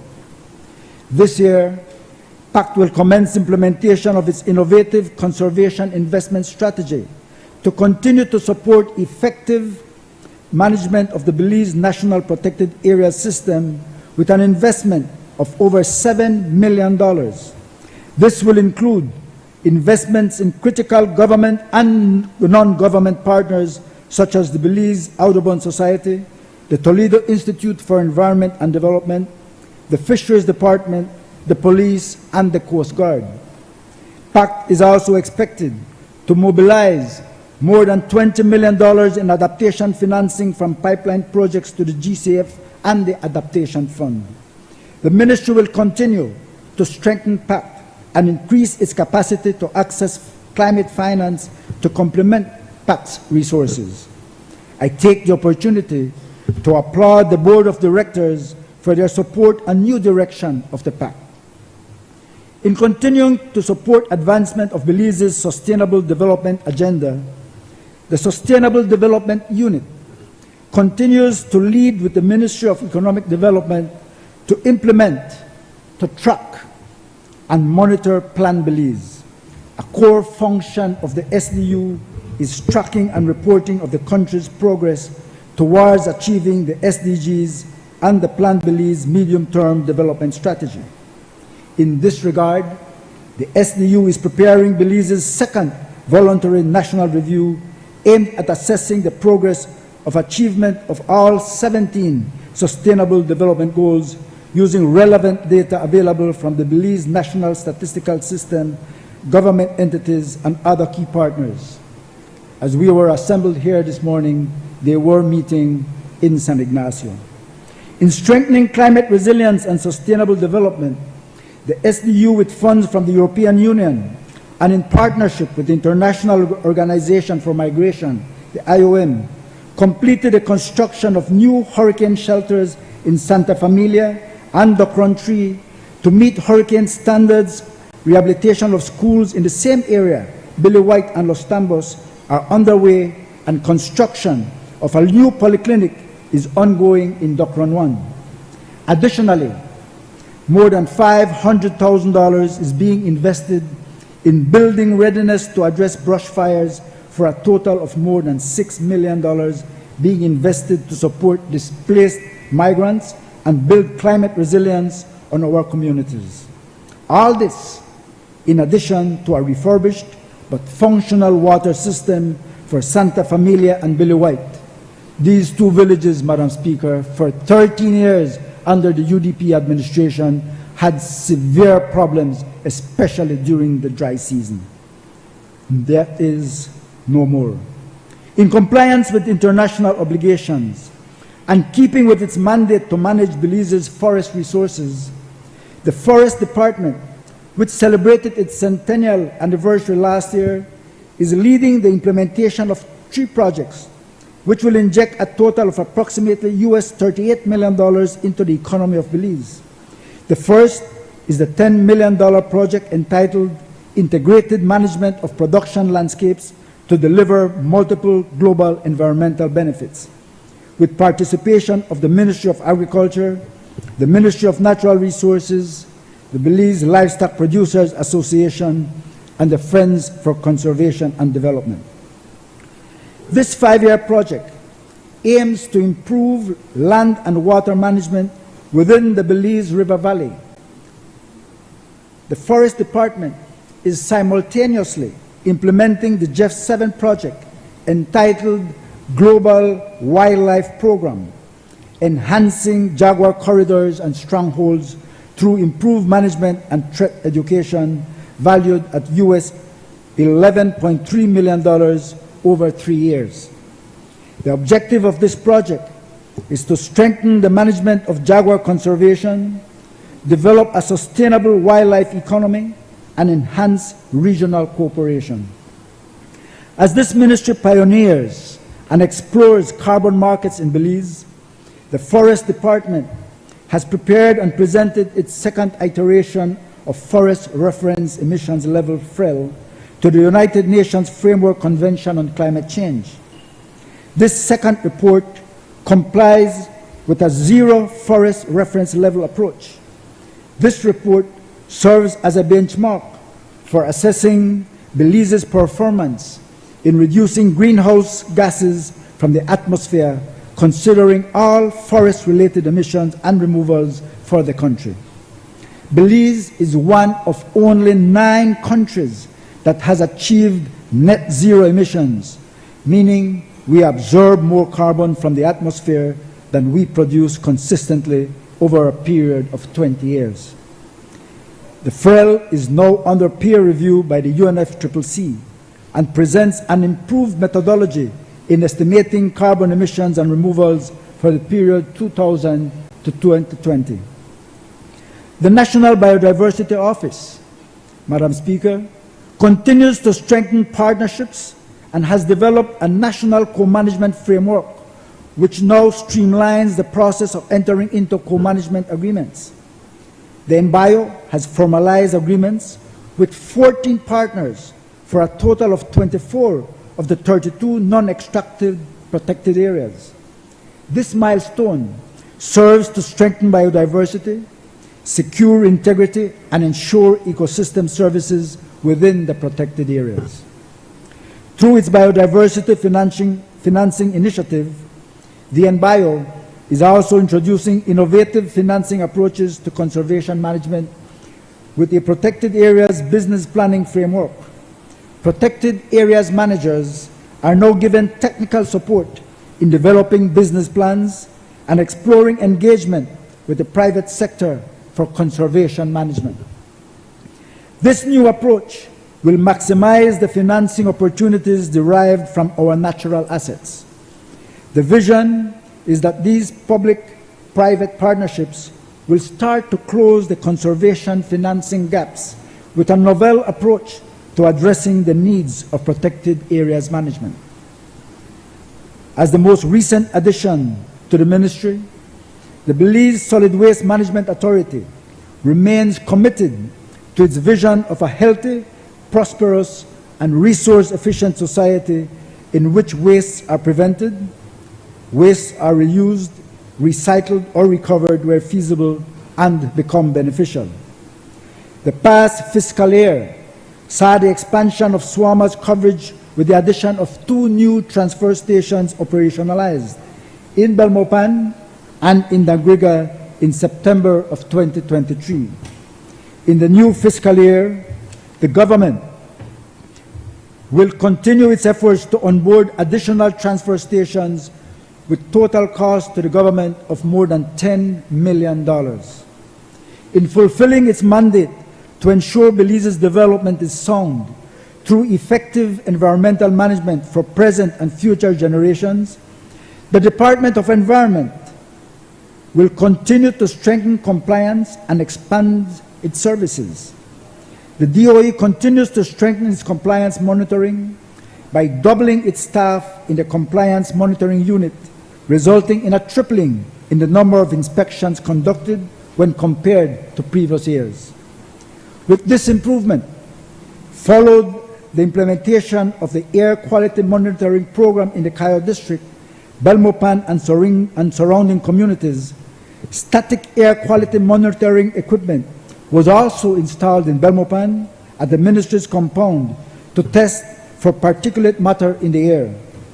Through this program, the Department of Environment is sampling ambient air quality for analysis of contaminants over a one-year period and establishing critical baseline data.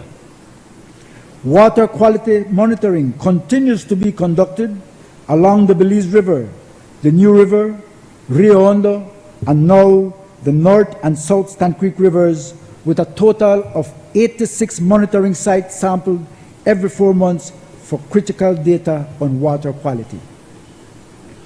Through the efforts of the DOE, the Kigali Amendment was ratified by Belize on October 3, 2023, which demonstrates a commitment to phasing down the production and consumption of hydrofluorocarbons, while on June 12, 2023, Belize acceded to the Minamata Convention on Mercury, a multilateral environmental agreement that addresses specific human activities that are contributing to the widespread mercury pollution. Implementation of this agreement will help reduce global mercury pollution over the coming decades.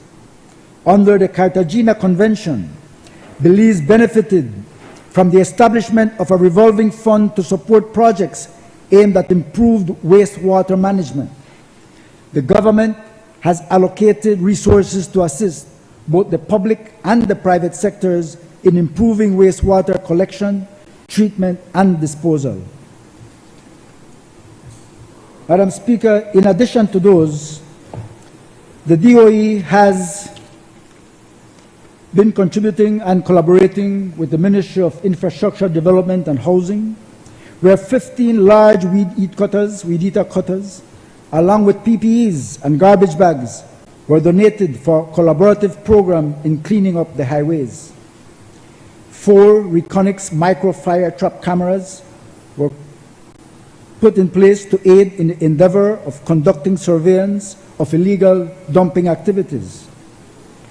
And also, plastic drums painted by school children are being donated in each municipality for garbage collection in public areas.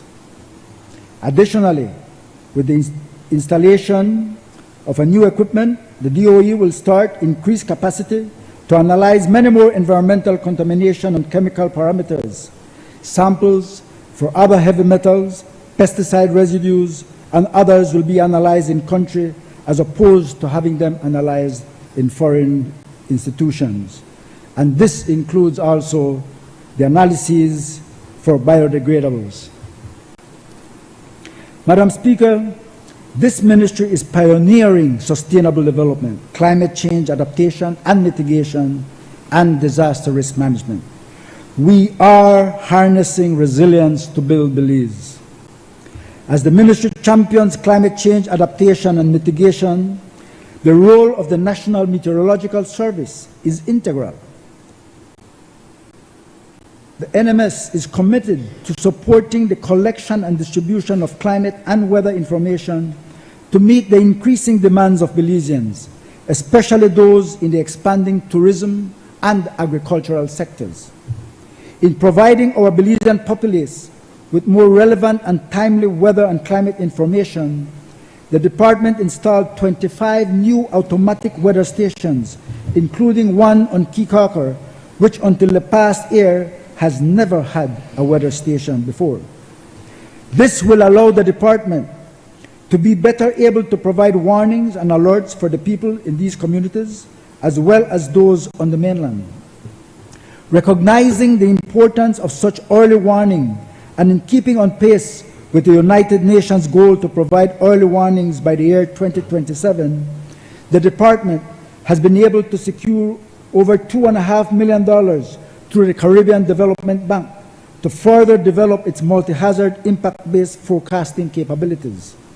This project, which will be piloted for Belize City and communities along the Belize River Valley watershed, will, among other things, see the development of hazard maps, which will aid the National Meteorological Service and NEMO in providing more precise information on the potential impacts of hazardous weather conditions on these communities, thereby giving residents more time to prepare and protect life and property. As further testament to its commitment to enhancing its services, the Common Alerting Protocol was implemented in-house, and the National Meteorological Service now disseminates weather warnings and alerts via this medium. Although there is still work to be done for the local telecom and media houses to carry the alerts coming from the National Meteorological Service CAT feed, this year, the Met Service will launch its climate and weather data mobile app, allowing Belizeans to have reliable, trustworthy, and near real-time data from our fully functional radar, significantly expanded automatic weather station network, our manual stations, and our air quality monitoring stations. Madam Speaker, really and truly, we will not need any more Weather Channel app. We will have our own. The commendable work of the National Meteorological Service in this fiscal year led to Belize being selected as one of the first countries globally to launch the Systematic Observation Financing Facility, SOF. As a result, the country will benefit from a total of $806,000 that will help in building the infrastructure and human resources capacity to produce weather observations for ingestion into the global models as part of the World Meteorological Organization's Global Basic Observing Network. In the 2023-2024 fiscal year, the National Emergency Management Organization will fulfill on its mandate to preserve life and property in the event of an emergency, threatened or real, and to mitigate the impact on the country and its people. Under the leadership of the new National Emergency Coordinator, NEMO formulated the National Disaster Preparedness and Response Plan. As NEMO evolves to focus comprehensively on disaster risk reduction and align with international standards of humanitarian aid, it has also commenced an institutional review of the organization. The intent of this review is to strengthen its structure and adequately prepare NEMO to meet the challenges of both anthropogenic and natural hazards which continue to affect Belize. Delivering on the disaster risk management mandate, the National Fire Service is a critical department in this portfolio. We continue to rebuild and rebrand and put on track this critical department that was neglected during the 13 years of UDP horror.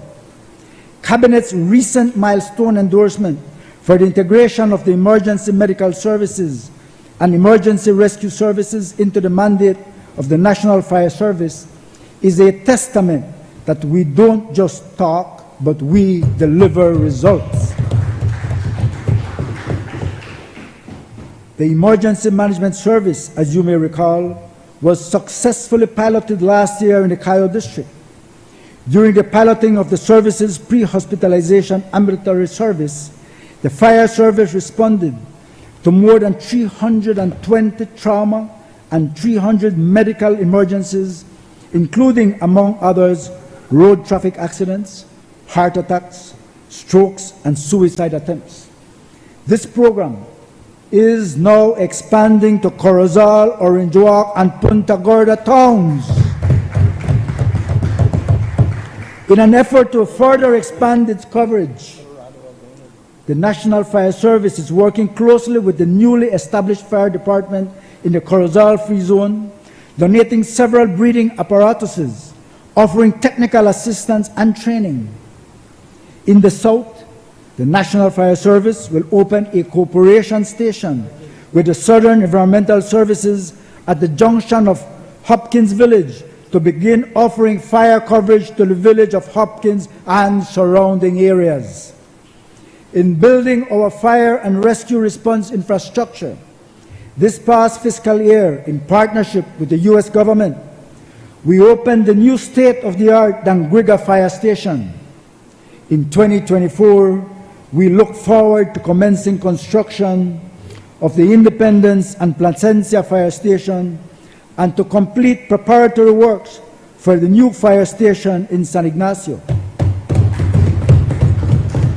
Additionally, the land title has been secured and negotiations underway with our partners for a hopeful commencement of the Belize City Headquarters Fire Station facing Chetomal Street. This work cannot be done without the brave men and women who continue to risk their lives daily in service to each and every one of us. In addressing critical staff shortages, we are happy to soon celebrate the passing out of the historical first class of firefighters trained in both fire and emergency. This year, 80 men and women will join the ranks of fire and emergency officers. Additionally, 6 officers have been trained as emergency medical technicians in Virginia, USA.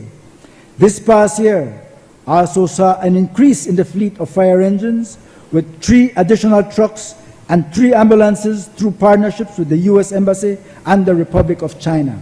And also proud to say that one of our emergency medical technicians is now in training to become a paramedic. In closing, Madam Speaker, these accomplishments are a testament to the diligent work that the Ministry of Sustainable Development, Climate Change and Disaster Risk Management has been undertaking in the 2023-2024 fiscal year and the work ahead in this new fiscal year. We will continue to make great strides on behalf of the Belizean people in the year to come, leaving no one behind. This ministry is well poised and committed to doing its part for us to stay on track. As I close, I would like to thank the staff of the Ministry of Sustainable Development, Climate Change and Disaster Risk Management, my CEO, Dr. Kendrick Williams, and the heads of departments, and to give special recognition once more to the outstanding women who selflessly deliver on this ministry's mandate and to serve our nation and people. Please allow me, Madam Speaker, to recognize and thank my hard-working Kyle Northeast executive. Madam Speaker, it is said that money is a terrible master, but an excellent servant, and that a budget is a great tool to tell you where your money should go, but it's up to you to hold yourself accountable. Madam Speaker, I thank you, and this budget has my full support. Thank you. I recognize the member for Stan Creek West. Yeah. Can you tap it one more? Yes. The budget 2024-2025. As the Minister responsible for youth, sport and transport, it's a difficult task, but my team at the Ministry and myself, we are finding a solution to make sure that the 3 departments function well and at the same time provide for the Belizean people. As I relate to transportation, Madam Speaker, when we took over the department 3 years ago, it was in total shambles and disarray where there was no system in place. It took us some time to put a system in place, but many times I know it's difficult to make sure the systems work, but I believe that we will be able to do so within a couple of months from today. First of all, the bus terminals are inadequate, and as the minister responsible, we are trying to find a solution to make sure that the bus terminals are adequate, that when passengers go there, there is no complaint. First of all, we try to address the bathroom situations and try to improve the structure of the building. But sometimes with limited resources, we can only do so much. So with that said, Madam Speaker, we are looking to international sources for assistance, and so far we are making positive strides. If you notice, in the last month and a half, we brought in 2 electric buses that will service Belize City for now as a pilot project for 1 year. And by the end of June, July, we are going to bring in 3 more highway buses that will service from Procedural to Belmopan and from Benke to Belmopan. Eventually, we are going south, but for now, we are going to do the pilot in the west of the country and in the north of the country. We continue the discussion with the IDB, and first the ASOS for our concept paper that was delivered. There are several countries for our concept paper, and fortunately, our concept paper passed the first test. For another 46 buses that will be partnership with the IDB, the government of Belize, and the operators. Well, it's going to be a grant, and the operators will also make a contribution. We have already done the project proposals, and we are on the way, hopefully within another year and a half or 2, we will see another 46 electric buses coming into the country with the assistance of the IDB and the European Union. 46. So, Madam Speaker, we recognize that there must be some transformation in our transportation industry in this country, as the entire world is going EV to reduce emissions across the world. And by 2030, I believe the time will start when there will be no more invention of combustion engines, and the world will be forced to go EV or hydrogen. Belize is a very small developing country. We have to rely on free grant funding to be able to meet the transition. Likewise, we want to start soon with our taxis and other transportation vehicles across the country to reduce the emissions in this country to save the lives of the Belizean people. It's a tedious task, Madam Speaker, but we feel comfortable that we have a team. I have to acknowledge my CEO, Dr. Gilroy Milton, my senior staff, and the entire staff of the Ministry of Youth, Sport and Transportation. So hopefully that by 2030, Belize should meet the development goals to make sure that we can transform our transportation industry in this country.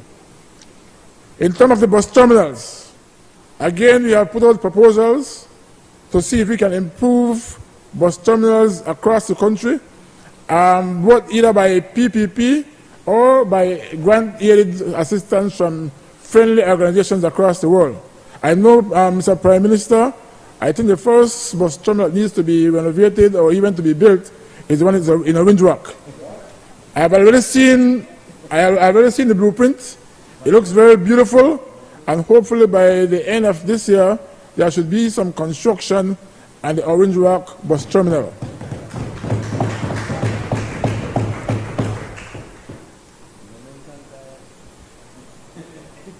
No, Minister, we already have a blueprint for Cairo likewise, and we have identified a portion of land and have the blueprint. So hopefully within another year or 2, we should be able to start the construction of the bus terminal in the Cairo district. So we have to do an assessment of the entire country from Procedural to Toledo, and we know exactly what our bus terminals need in this country. In terms of sports, last year was a record year for sports for the country of Belize. If you can recall, we qualified to the FIBA America with our under-17 basketball team traveling in July of this year. I'm hopeful that we'll be able to find the assistance that they need to travel, because they are trying their best to raise the funds, but so far they have not reached their target. So again, we rely on the Ministry of Sports to make sure we can find the remaining funds to allow them to travel into the FIBA America of 2024. Actually, I think it'll be under 20 now, because they have now gone from one age to the next. Our robotics team traveled 2 times across the globe. They put Belize on the map, And the first time they went, they came in first. And the second time they went, they came in second. They were second only to China. As a very small country, we did extremely well, and we have now been recognized across the world by what we can do by our robotics team, the young people of the Belize High School. I want to give them kudos. I want to give the past principal kudos likewise.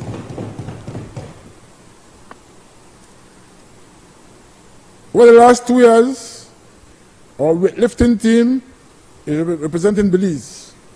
And every time they goes, they bring back gold, they bring back silver, they bring back bronze. So again, it's a brand new sport for Belize. It's a brand new federation, but we are there as the Ministry of Sports, despite the limited budget, to support them in whatever way we can. Prime Minister, I'd like to publicly thank you and the Ministry of Finance for seeing and recognizing that we need additional funding for sports. And you have now supported us with an additional $2 million to renovate facilities across the country. I know in the north in particular, Procedural, Orinjuak, Belize City, San Ignacio, those facilities need urgent attention. So once we come to a conclusion, we are going to concentrate on the facilities in the north, central, and western Belize first to make sure that we at least get the best facilities that they deserve. Also, late last year, our female senior football team was victorious in the region, and so they are first, and they are going on to the other region of the UNCAC Football League that will be started sometime this summer. Again, I want to give them kudos and congratulations to them for doing an excellent job representing the country of Belize. So, as we speak, the task at the National Sports Council is difficult, because when we get requests for assistance, we try our best to contribute with the limited resources that we have. And if we can't contribute, then the different disciplines and federations say, you know what, you are the National Sports Council, you must find a way to contribute. I want to give kudos to the board of the National Sports Council, the director, and all those who work there, for the collaboration and the support that we give to sports across this country. In the last year also, we also hosted Curricular Games. By itself, it was an expense. Almost $200,000 it cost us to host them. But as a country, we did extremely well. And yesterday, we got back a report from Curricular that said we have raised the bar of accommodation. So whenever they go anywhere across Central America, they want to be treated likewise how we treated them in Belize. Prime Minister, you were absent when we did the final preparation for Curricular, and we were short of funding. And the Deputy PM was acting as Prime Minister, and we had to go to him and say, Deputy, we need additional funding, and he was able to provide us through the Ministry of Finance. So again, we appreciate that.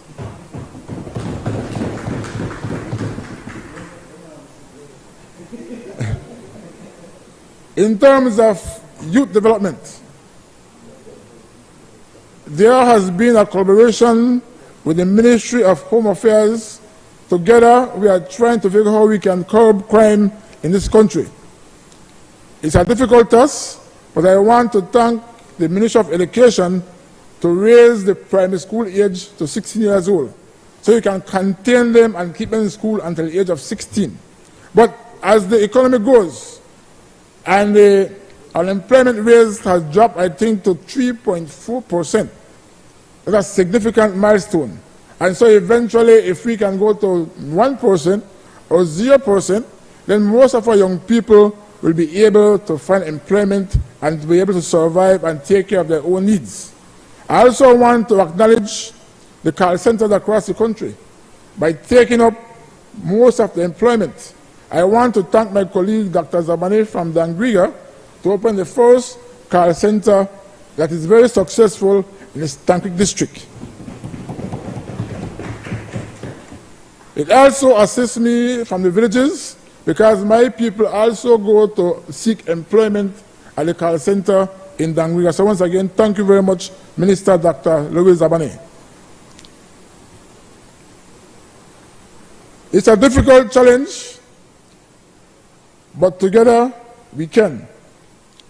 As the minister responsible, we are now seeking assistance wherever we can. And because of sports being a quasi-government, government expects that sports should be able to raise its funds elsewhere, because they will give a contribution, and they say you must figure out how you can find your money to support sports across the country. So it's a challenge for me. I have to be very innovative and be very visionary to make sure we can find a solution. So in mid-April, we are going to launch the first app to raise money for sports, and we have a jingle sing by Hube, that we are going to ask if you can contribute from $1 to $1 million to make sure we can suffice sports in this country. I feel very positive it's going to work, because we are going to target not only Belizeans, we are going to target the diaspora and anywhere who want to contribute towards sports in this country. Just recently, we hosted the primary school basketball competition in Toledo District. Just to transport the students from Corozal to PG is an expense by itself, for hotel lodging and transportation. But we must be able to get it done. I want to thank the Ministry of Education for their participation and contribution to make sure that primary school sports in this country continue to play and to showcase our young people. It's a tough task, but the game played and the kids were happy, even though sometimes you have complaints, but we can do only so much with the limited resources that we have in the Ministry of Sports. But nevertheless, the work must continue. As I now complete my task and the ministry that has been assigned to me, I want to now focus my attention on the largest constituency in the country of Belize. I almost reached now 11,000 voters. But I say, as the person in charge and responsible, I will do it to the best of my ability. And I want to thank all ministers and ministries who support me in whatever way to make sure that the resources are expended and reach to the residents of the Stan Creek West constituency. Most of all, I'd like to thank the Ministry of Finance and the Prime Minister for the Community Development Fund. It goes a very long way, even though it is limited, but it helps a lot. And this year, Prime Minister, you are talking about expanding and increasing the Community Development Fund. That will help me to reach out to all my communities positively. Huh? Next year. I don't know about the limited funds that I get. What I do, I reach out to the 26 communities that I represent. And I can start from the first one to the last one and explain to the nation and to my own people what we have done over the last 3 years. Football is a sport that's been played in my constituency on an everyday basis. And when I assumed responsibility, there was no lights on any football field in my constituency. Now, this is different from a little area. I have one football field per a constituency. I have 26 football fields in my constituency. So if I light one football field, then the other village will also want me to light his football field. So it started a program. And I can safely say I almost electrify all the football fields and basketball courts in my constituency. In Mile 25, which is Hummingbird Community, I can assure you that come June 1st, I will light up your football field. And also, I want to thank the Ministry of Infrastructure for providing the necessary roadworks to assist me in the Hummingbird Community. So I can safely say that since we will assume responsibility of a government in 2020, we have at least done something in your community. Likewise, in the village of Middlesex, the football field has now been fully lighted, and now they can play football whenever they want to, at daytime or nighttime. And likewise, the road infrastructure has been improved in your community. Likewise, in Valley community, the football field is fully functional, and I want to likewise thank the Ministry of Infrastructure for the road works that has been done in Valley community. And we go down, right down the road, Steadfast, likewise, the football field is functional. Alta Vista, I still need to find a football field for you. Pomona, the football field is fully functional. I even officially opened the next football field, the Frank Sharp football field, which was the home of the Queen's Park Rangers for many years. The field was abandoned for about 35 years. I also like to thank the Ministry of Public Utilities, Michelle Shabat, for opening a center in Pomona Village, the digital divide. The young people there are very happy that they're able to go into the room and use the computer there at night time. So, Minister, thank you very much. Molenjuva is a small community on the coastal highway, maybe 40 residents. But if you can recall, Molenjuva was a town before 1961 hurricane, where the people moved from Molenjuva into Belize City and elsewhere. But a few still remains. And under the UDP for 13 years, their water system was in shambles. There was basically no water in Molenjuva. When we assumed office in 2020, I spoke to the Minister of Rural Development and his CEO, and they quickly addressed the concerns of Molenjuva, and I can say now that Molenjuva have 24-hour water system. Thank you very much.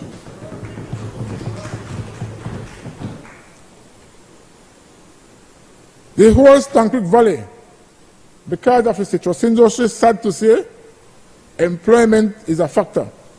And they have to look, otherwise go to Silgrass, Hopkins, or Placencia, or Dangriga to seek employment. As a representative for the area, I can recall when I was a child, the Stann Creek Valley or Pomona Valley was the breadbasket of the Stann Creek district. I have plans, and I want to sit down with the Minister of Tourism to figure out how we can divert Stann Creek Valley into a tourist destination area, especially when it comes to ecotourism. While some of us are still optimistic that citrus will rebound, I'm hopeful that it can rebound. Because this year alone, I don't see any much activity when it comes to citrus in the Stann Creek Valley and the entire country of Belize. As our SIB said that the income for citrus has declined dramatically in the country of Belize. At one time, it was our number one, was number two income earner. I'm hopeful that the time will come back when citrus can grow to its glory days. But I can see some diversification into coconuts and other crops. Let's hope that we can continue to maintain and suffice the people of Stann Creek Valley.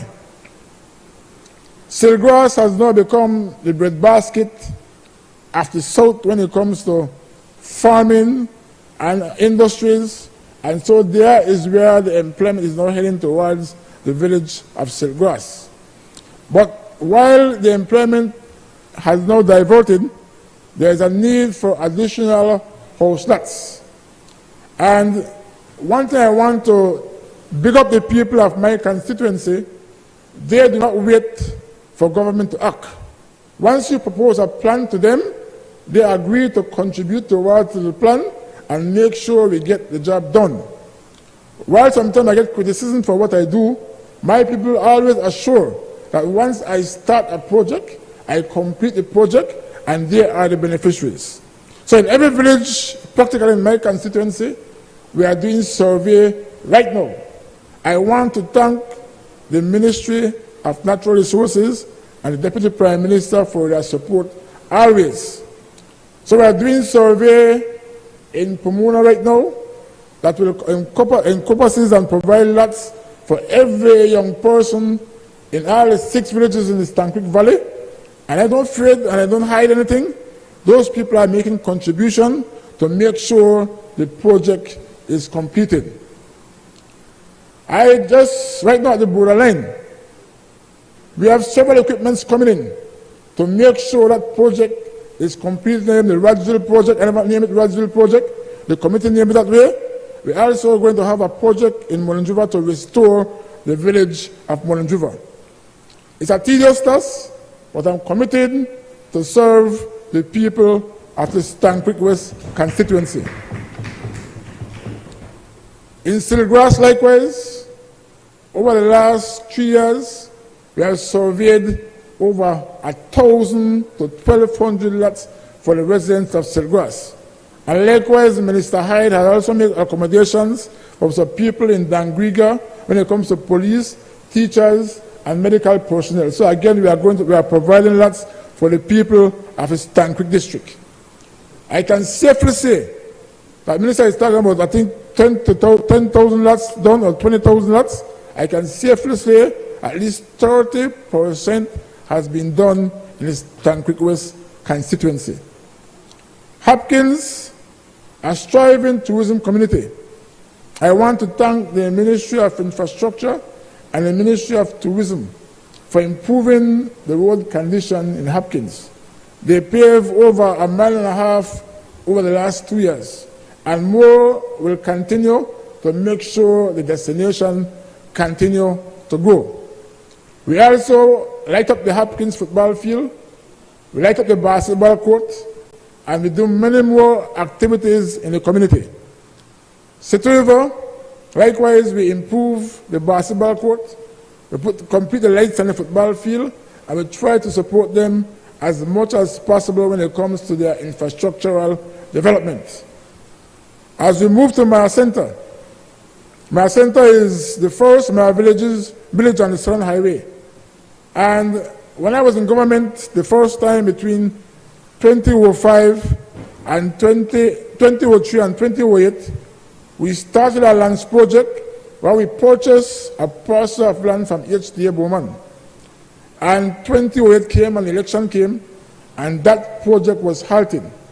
But I want to thank the Minister of Natural Resources that the project has now commenced, and before next election we are going to provide the residents of Maya Center with a title for the land that they are living on for the last 15 years without any documents.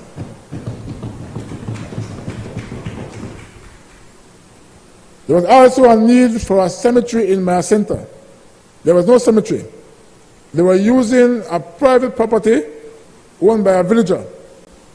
But after a while, that villager said that you can't utilize my property anymore for a burial ground. He said the only solution that can be done is for us to talk to the Ministry of Natural Resources to see if we can purchase the land for the village of Maya Center. And I can tell you right now that progress is in place. So Maya Center, soon you will own your own cemetery. As we move to the village of Santa Cruz, it might be the biggest village in Stann Creek West in the next 3 years. And again, I want to thank the Ministry of Natural Resources. Almost 1,500 lots were surveyed recently in the village of Santa Cruz. It's a huge development, it's a huge community, and it lacks the basic infrastructure. But as the minister and the representative for the area, I'm going to work tirelessly with them to make sure that we put the basic infrastructure in place. Because of the location of Santa Cruz, it's right at the Placencia Junction. So it's the area where people go to work on the peninsula and they live in Santa Cruz. Some people from all over the country live in Santa Cruz because they go to work on the Placencia Peninsula. Sienbite has been considered one time the forgotten village. But since 2023, we have done tremendous work in the village of Sienbite. If you pass through Sienbite today, it's one of the most beautiful villages in the Stann Creek district. At one time, there were opposition to build a gas station in Sienbite. because they said they don't want any gas station in St. Bite. When you pass through St. Bite today, that gas station really uplifts St. Bite, and it is beautiful. So even those who opposed the gas station back then are happy that they have their own gas station in the village of St. Bite. Minister of Health, I give you a challenge that we have a building in St. Bite that is not being utilized. That was once the health center. I know we have difficulty on the Placentia Peninsula to find rental for the doctors and the nurses. So I suggest to the Minister of Health that a building is in St. Bite not being used, 2-story. So that building can be renovated to host the doctors and the nurses for the brand new Placentia Polyclinic. Minister Mala, you first came to me with the idea that we need to build a polyclinic in Placentia. And you are using the money for tourism purposes, for development of the country, and we appreciate that very much. Because before your time, the minister who was the Minister of Tourism come to this house, every house meeting. He used to call me Radi.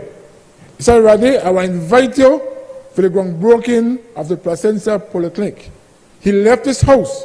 I never one day invited me because I never did break any grounds for the Placentia Polyclinic.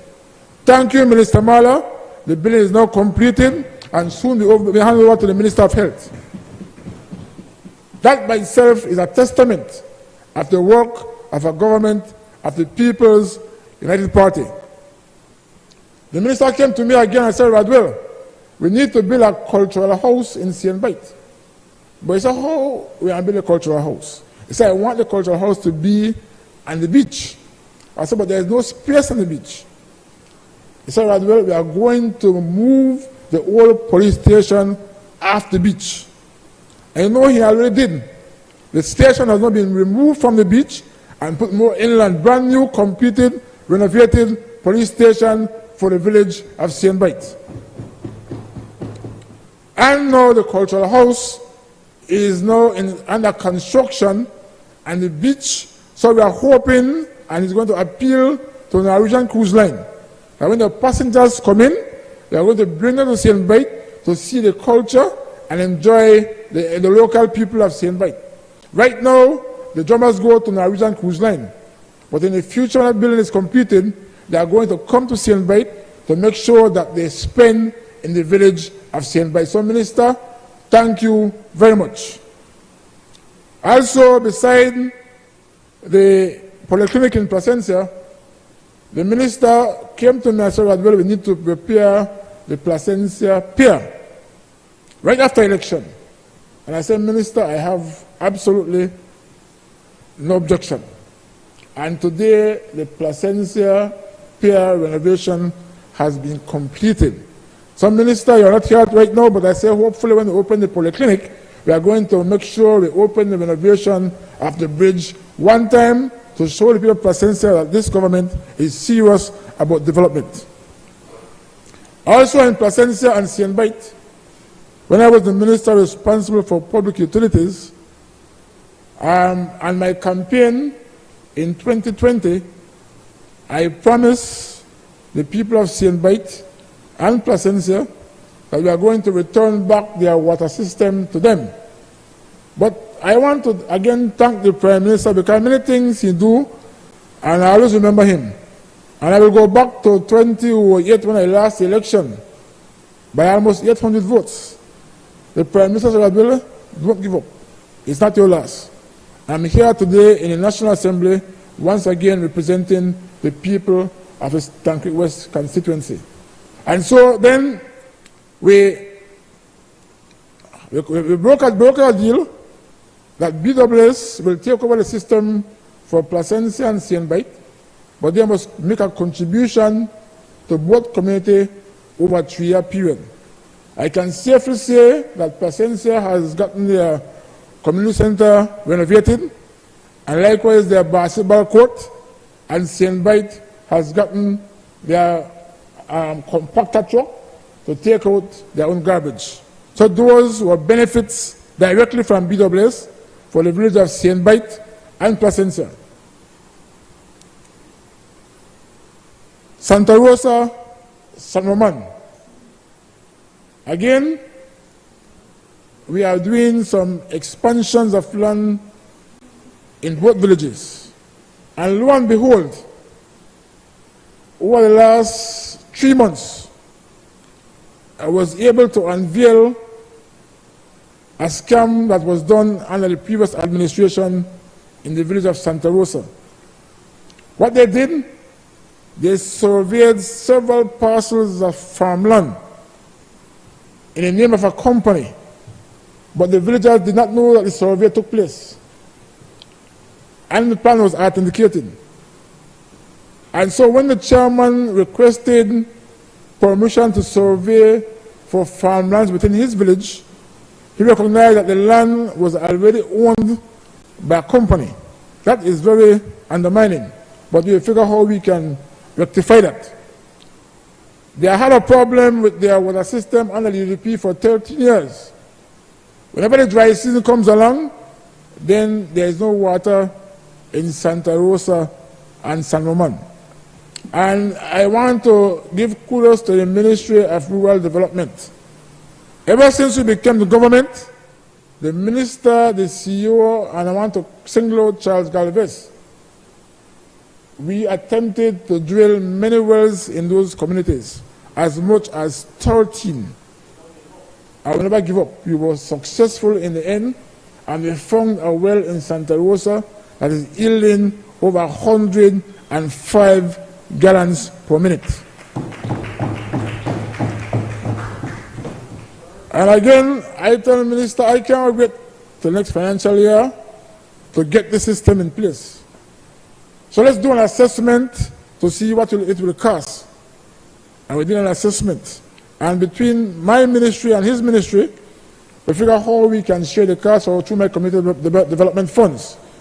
And Minister, I'd like to thank you for providing the pump house, 1.5 miles of 4-inch pipes to make sure we get the system functional, and whatever you do to make that system a success. So between yourself and my community development funds, within a month, no, by end of the month, the Santa Rosa Solomon water system will be once again functioning. Thank you very much.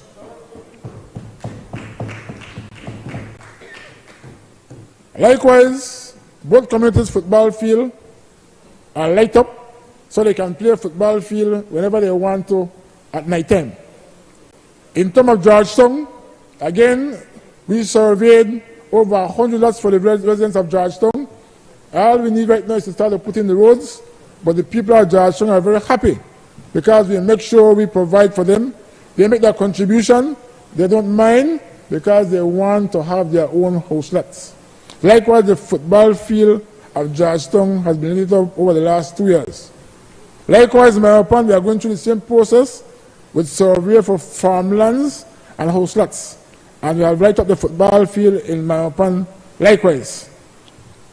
Last year, I forgot to mention that Red Bank have no access of internet 24/7. First, it was done by Digicel, then Smart followed behind, so they have access from both companies. The residents of Red Bank are very happy, especially because during the pandemic, they couldn't access their schoolwork because there was no internet. But today, I can safely say that they have 24 hours internet in the village of Red Bank. Their village is also lighted up with a football field. They have done several lots expansion.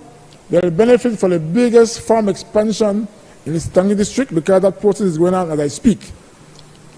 As we go to Copin, similar activities, expansion going on right now. Their football field has been lighted up. They even named the football field the Iris Centeno football field because Iris, my director, is from Copin. And so we have seen some tremendous strides in San Juan, Copin. As I wind up in the village of Independence, it is my hope and my dream that one day we'll have a bridge from Placencia to Independence. And I'm hopeful that soon that dream will be realized, because I'm not talking to some NGOs out of Spain. I'm keeping my hands crossed that they will decide and agree to fund and find the money for the bridge. I campaigned on it for the 2020 election. So it's no hard feeling for the people of Placencia, because they recognize that that bridge will create more activities for Placencia and Independence. And it's the first time in the history of the PUP ever won the Placencia box. It had never been won by any PUP until 2020. So I want to thank them, and I want to show them the effort that I'm doing to make sure that we provide for the people of Placencia and Independence. In Independence, over the last 3 years, we surveyed almost 2,000 house lots. And likewise, we work on infrastructure, and we are trying to make sure that every community gets its share. Even though it's 10,500 going to 11,000, I try to share the wealth. That nobody could say that I show favoritism over one village over the next. But it takes a lot of my time, effort. Sometimes people want to know if I sleep or I don't sleep, but I have to make sure that my villages get the benefit that they deserve. As we are now going into an election next year, I'm appealing to all my colleagues, to the Prime Minister, for me to deliver the constituency. I will need everybody undivided attention. On my part, I will do what I need to do, but I will need the support from my colleagues and from the Ministry of Finance and whoever. I am. So I'm not a deviate. I'm getting support from all my ministers, my Prime Minister, and everybody in the government of Belize. And I can assure you that the Tancric West constituency will once again deliver for the People's United Party.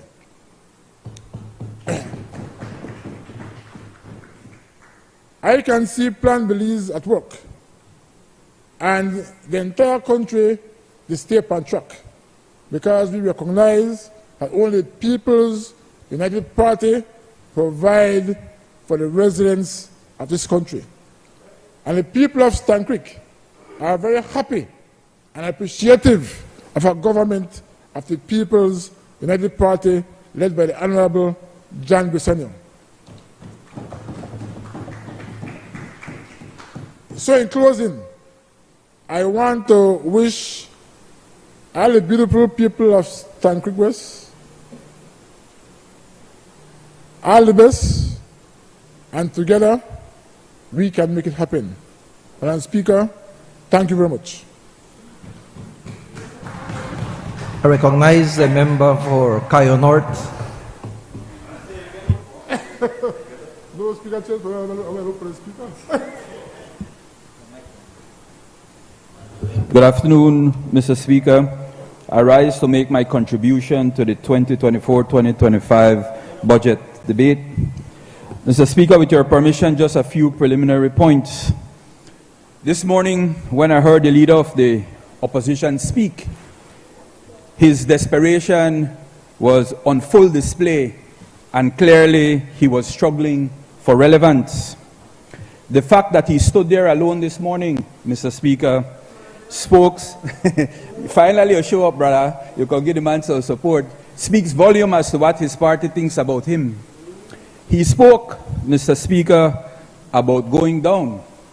Well, I wonder how he will go to the States when his party brings him down. Perhaps, Mr. Speaker, P. Diddy will buy him a visa. And he'll be lucky, though, if he will be lucky if Yellow Man doesn't get to him before. I see they're trying to sign off a deed to quiet him. But with your permission, Mr. Speaker, I wish to make some comments on the ministry for which I have responsibility. And I wish to speak, first of all, in relation to public utilities.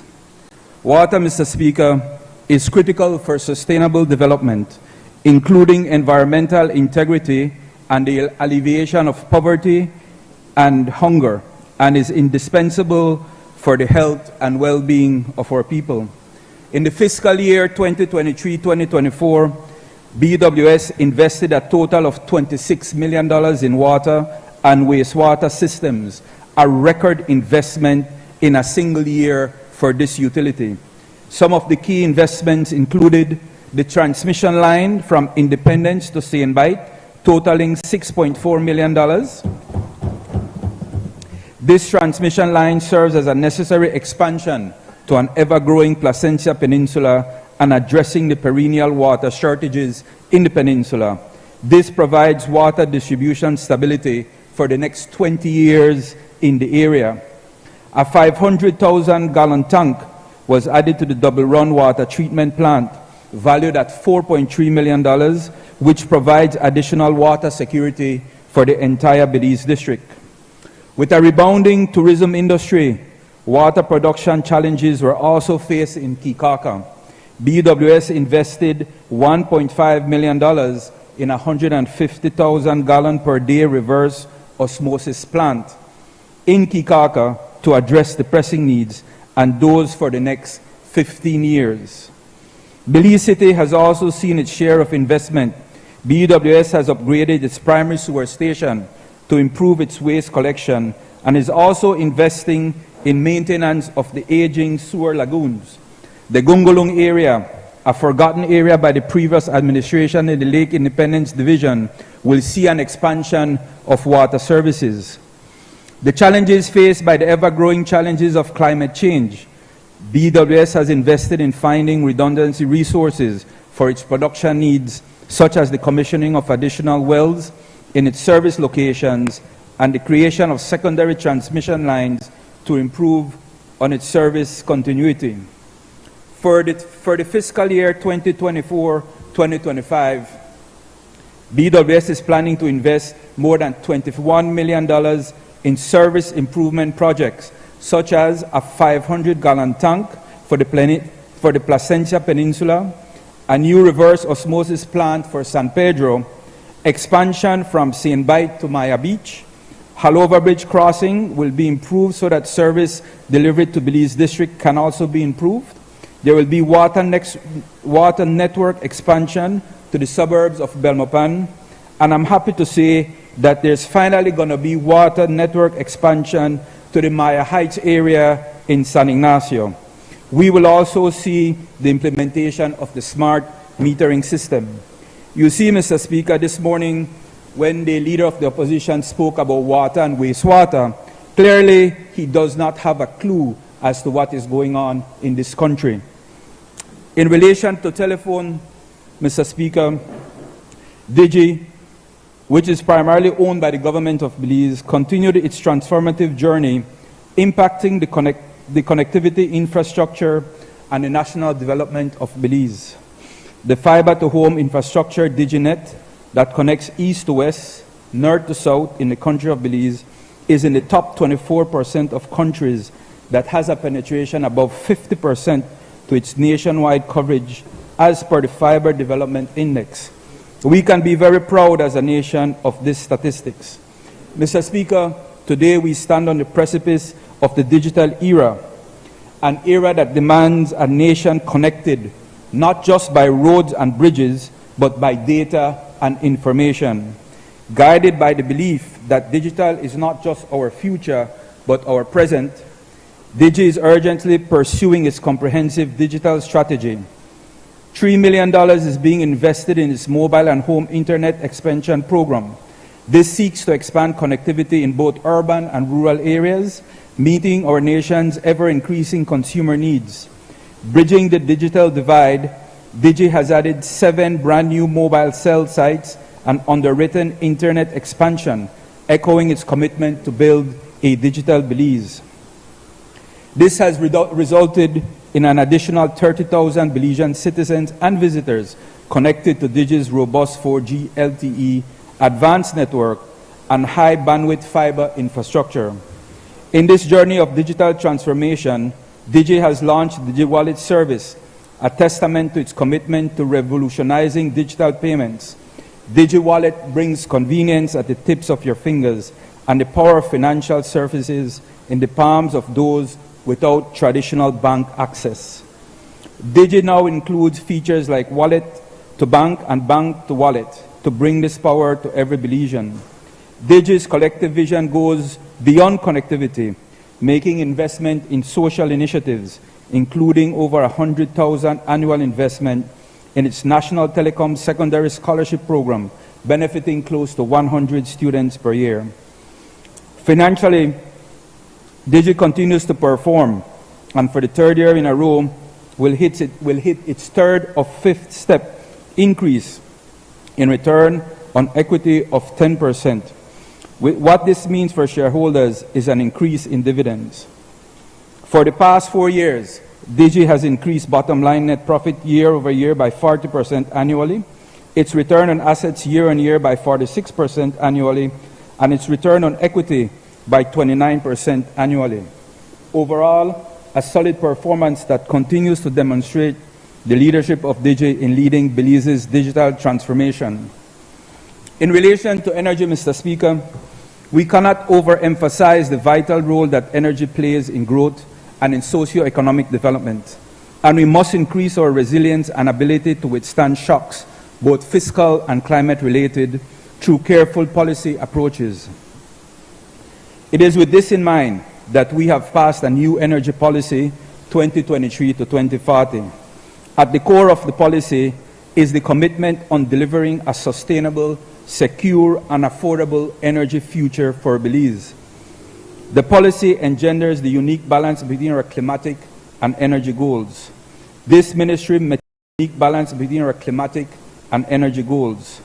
This ministry meticulously consulted with the public over a one-year period to ensure that all sectors were included.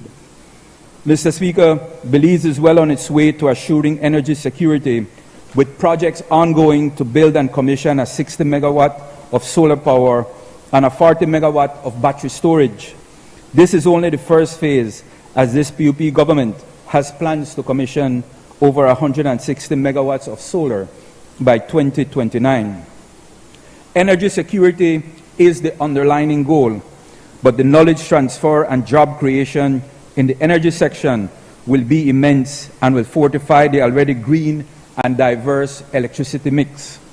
The support of concessional funding providers, such as multilateral development banks and other strategic partners, has ushered in exceptional opportunities that support our climate adaptation, mitigation, energy transition, and sustainability initiatives.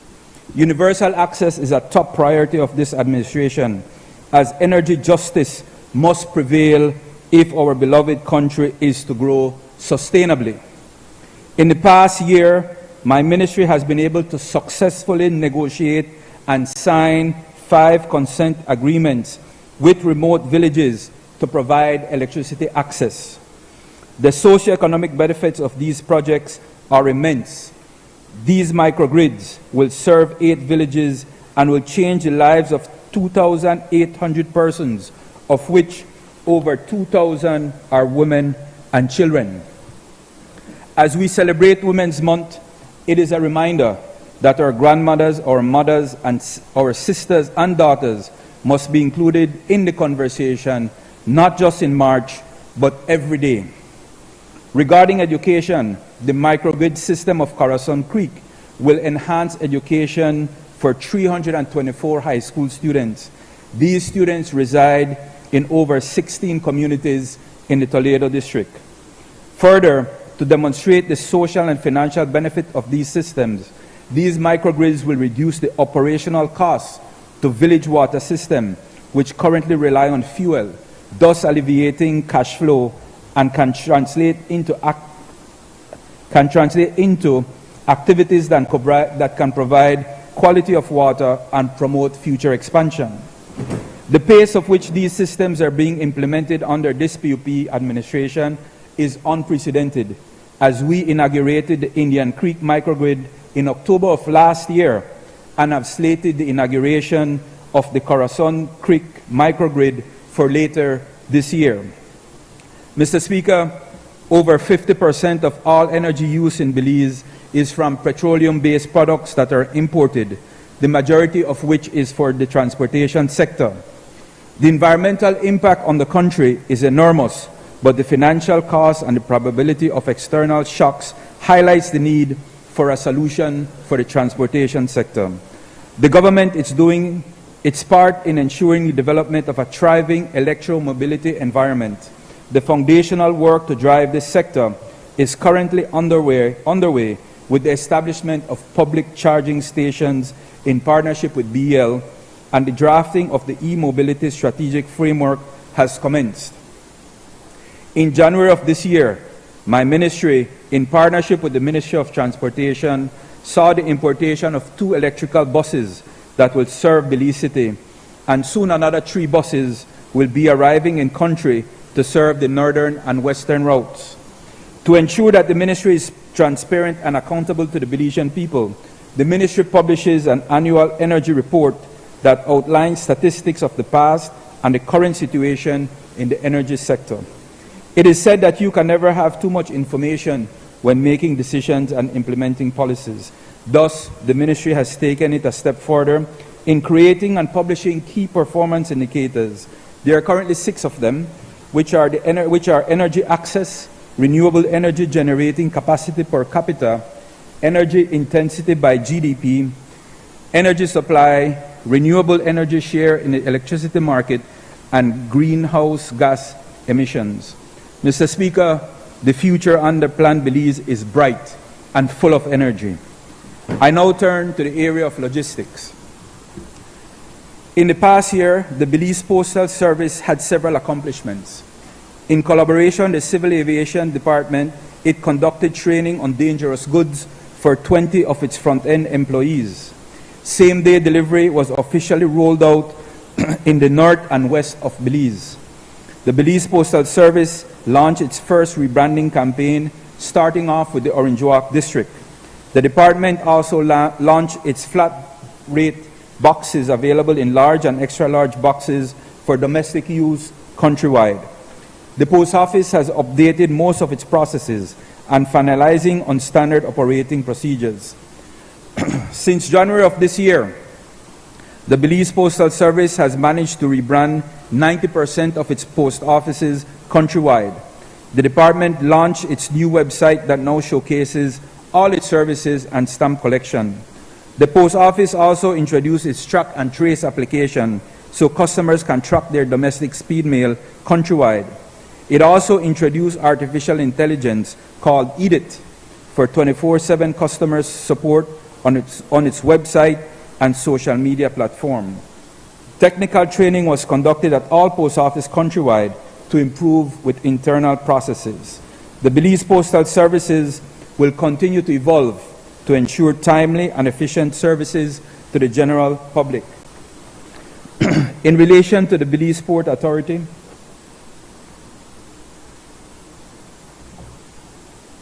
over the past budget year, the Belize Port Authority has made significant strides in support of the government's agenda by updating its policy and legislation, building capacity, improving workers' benefits, and stakeholder engagement.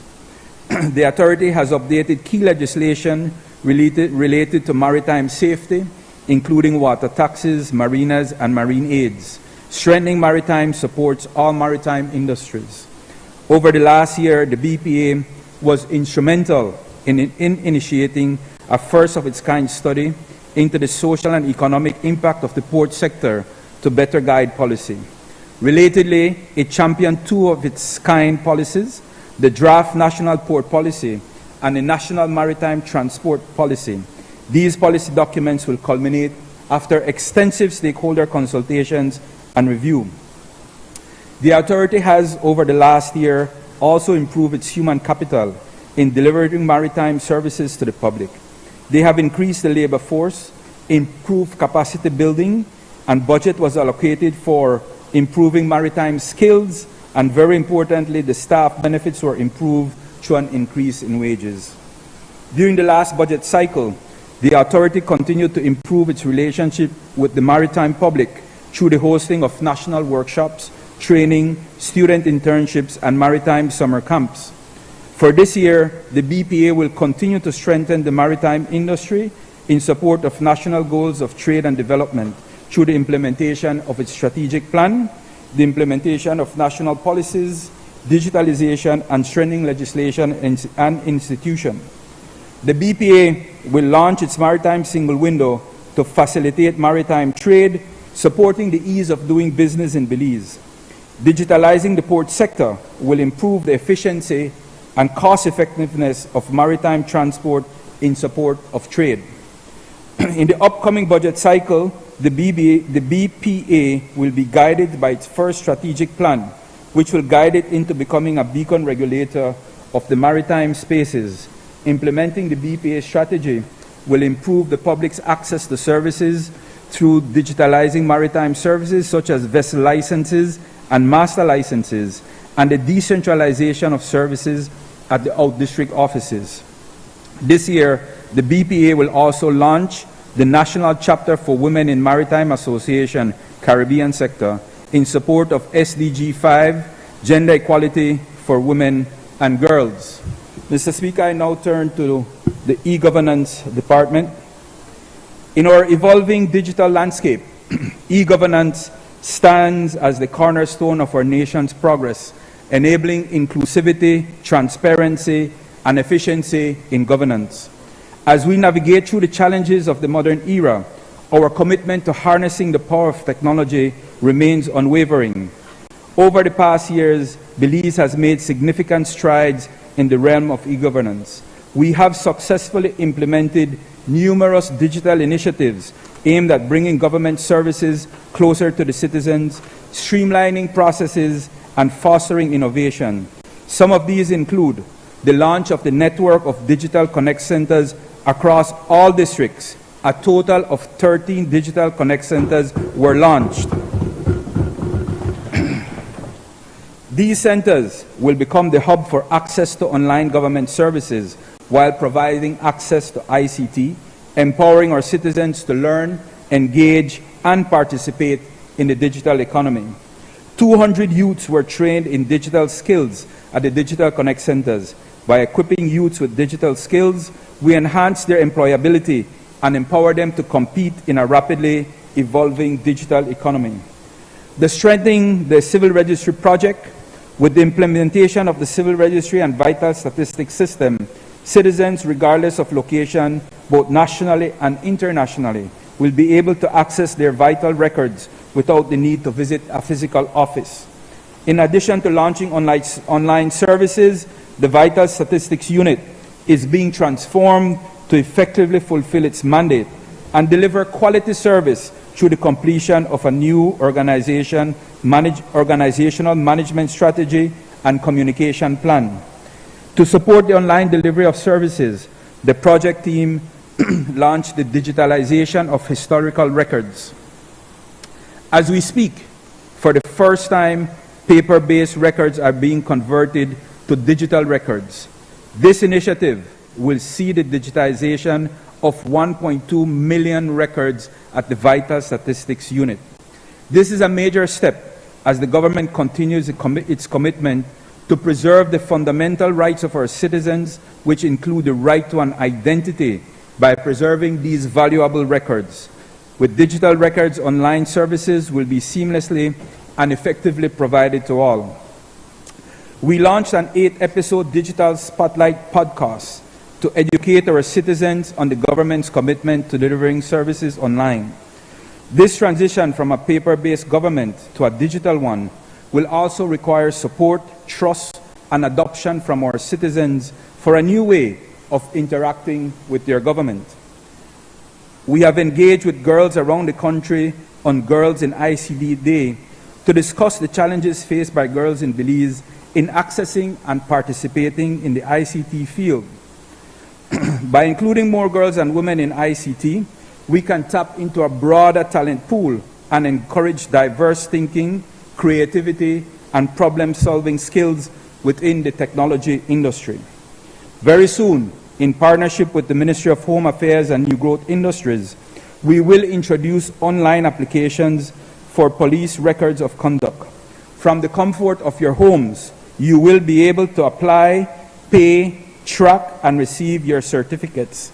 This will improve our citizens' ability to access their own records, thereby supporting their access to other services such as employment, passports, and social services.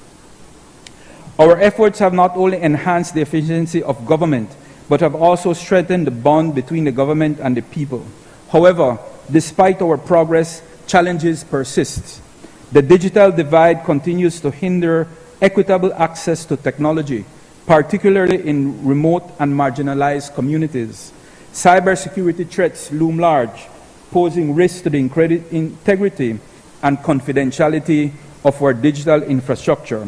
Furthermore, rapid technological advancements such as AI demand constant adaptation and innovation to stay ahead of the curve. Yet, within these challenges lie immense opportunities. With the right investment and strategic interventions, we can bridge the digital divide, ensuring that no citizen is left behind in the digital age.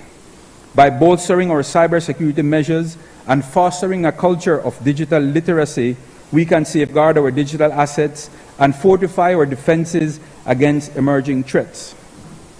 In line with our vision for a digitally empowered nation, the proposed budget allocation for the e-governance portfolio will, 1, promote digital inclusion.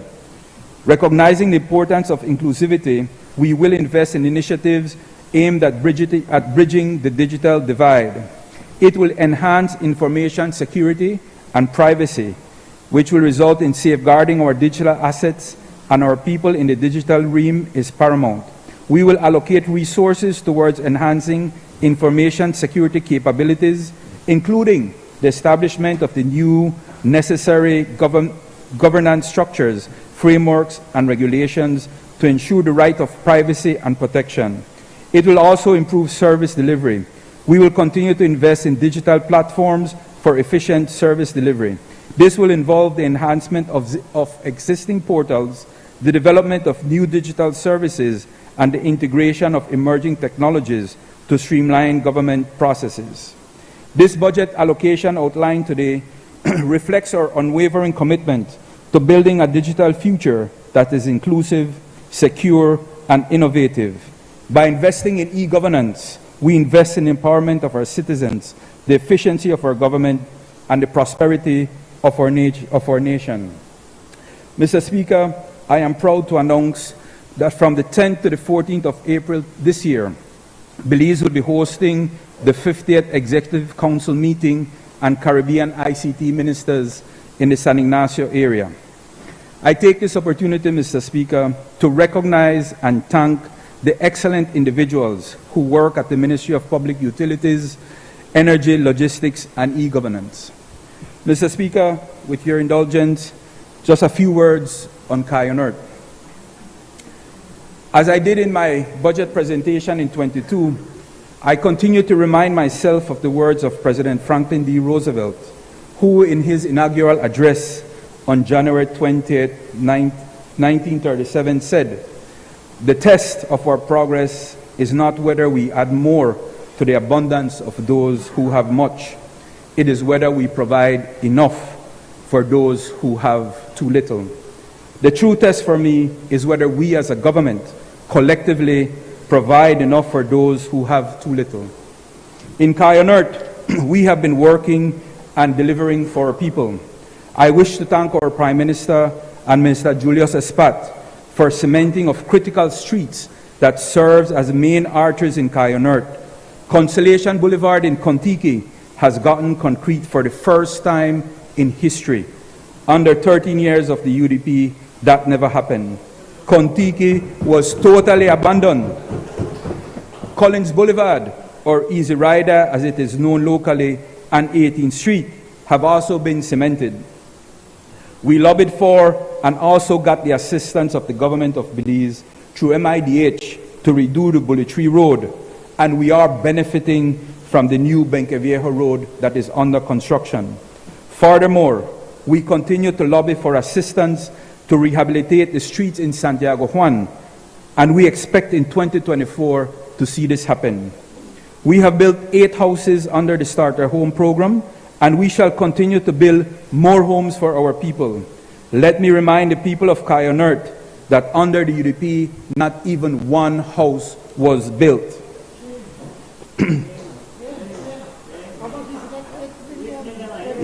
Every year, not even one house, Prime Minister. Not even one. Not even one. Not even one. But the streets and houses are not all. Thanks to our collaboration with Minister Fonseca, hundreds of our children from primary school to UB, from Bullet Tree to Boyton, have received and will continue to receive educational grants. And we won't stop until our children of Kayonert receive free education as promised by Plan Belize. Our people of Kayonert have also been the beneficiaries of the assistance rendered by the Deputy Prime Minister. Our people who for many years could not get any assistance to resolve their land issues have now been able to do so. In addition, thanks to Minister Hyde, over 250 first-time landowners were able to secure a piece of the jewel to call their own. And we continue to provide more land for first-time landowners. The need is great, and the expectations are high. And as a government, we must deliver as promised by Plan Belize. In addition, we have been working to empower the women of Kayonert by assisting them to learn new skills to be able to help themselves and their families. Many have benefited from our sewing and canning classes. In May, we will be taking our sewing classes to Bullet Tree. Our canning classes have enabled our women to become entrepreneurs, and we have facilitated this through our December Arts and Craft Festival, where they have an opportunity to sell their products. I also take this opportunity to invite everyone to the Bullet Tree Night Market being held this Friday at the football field starting at 6:30. We have invested in sports for the youth of Kayonert. From football, we currently have an Easter Cup in the Bullet Tree area going on, to basketball, a youth tournament coming in April. And we have also provided lights for the football field in Bullet Tree. And I'm proud to say that on Father's Day this year, we will be inaugurating the Teodoso Ochoa basketball court. We are leaving no stones unturned in Kayonert. The Boyton area is getting street lights, and the Maya Heights area will soon be getting water through BWS. Mr. Speaker, the people of Bullet Tree Falls continue to be plagued with water problems. Under the UDP administration and their then UDP ghost representative, over $500,000 was spent on a water system for the village. And like everything that the UDP does, it has not worked, not even for one day, leaving the people worse than before. This is the same old UDP now trying to find relevance in Kayonert, but the people have not forgotten what they did. However, I am not blind to their woes, and thanks to Minister Requena, we have acquired a new water pump for the village, which shall be installed shortly, and this will help to alleviate the water problems. I take this opportunity to thank the members of the Water Board for their services, and despite all the challenges they face, I am grateful for the work that they do with the limited resources that they have. Mr. Speaker, thanks to the generosity of BWS, we recently acquired a garbage truck for the village of Bullet Tree. The village council now have means to efficiently collect and dispose of the garbage from the village. Similarly, I thank the village council for their efforts, and I'm proud to announce that in collaboration with them, we will be constructing a new bus stop to replace the one that was in front of the police station. In the area of health, our Prime Minister, in his budget speech on the 8th of March, has committed to NHI for the Cayo district by 2025. Mr. Speaker, we are grateful to him for this, but I take this opportunity to urge him to accelerate this process. In Cayo North, we have many elderly and many young people who deserve the best medical care existing in Belize. Through NHI, this is achievable. Mr. Speaker, I take this opportunity to publicly acknowledge and thank Matthew Preston, Zaire Figueroa, Joawe, Omar Rodriguez, Rita DeFore, Shirley Neal, and Aaron Mai for representing us in the recent municipal elections, and to all the voters who supported our party. Our work continues. Mr. Speaker, I take this opportunity to thank the good people of Cayo North for the honor they have bestowed upon me as their area rep. A lot has been done, and there's much more to come in 2024. Let us stay on track, and let us not believe the lies and conspiracies of those who have for 3 times failed to secure the confidence of the people. These blue conkas who now seek to undermine us and the work that we are doing for the people of Cayo North. In closing, Mr. Speaker, I thank my executive committee, my friends and family whose support have been unwavering, and I thank God for the opportunity to continue delivering for the people of Cayo North. On behalf of the people of Cayo North, I support this budget. Thank you very much, Mr. Speaker. 51 plus. I recognize the member for Toledo West. Thank you very much, Mr. Speaker. Mr. Speaker, I rise to make my contribution on the appropriation bill 2024-2025 that is before us. Mr. Speaker, before I get into the heart of my presentation, kindly allow me to respond to some of the comments that were made by the leader of the opposition in his opening remarks this morning. But I want to start off by saying, Mr. Speaker, that what we witnessed here this morning in this honorable House is a total dereliction of duty by the opposition. And it is a sad, dark day for Belize in terms of our democracy, because they have abdicated their duty for which they are paid to be here in this House. And don't let the member from Colette try to get away.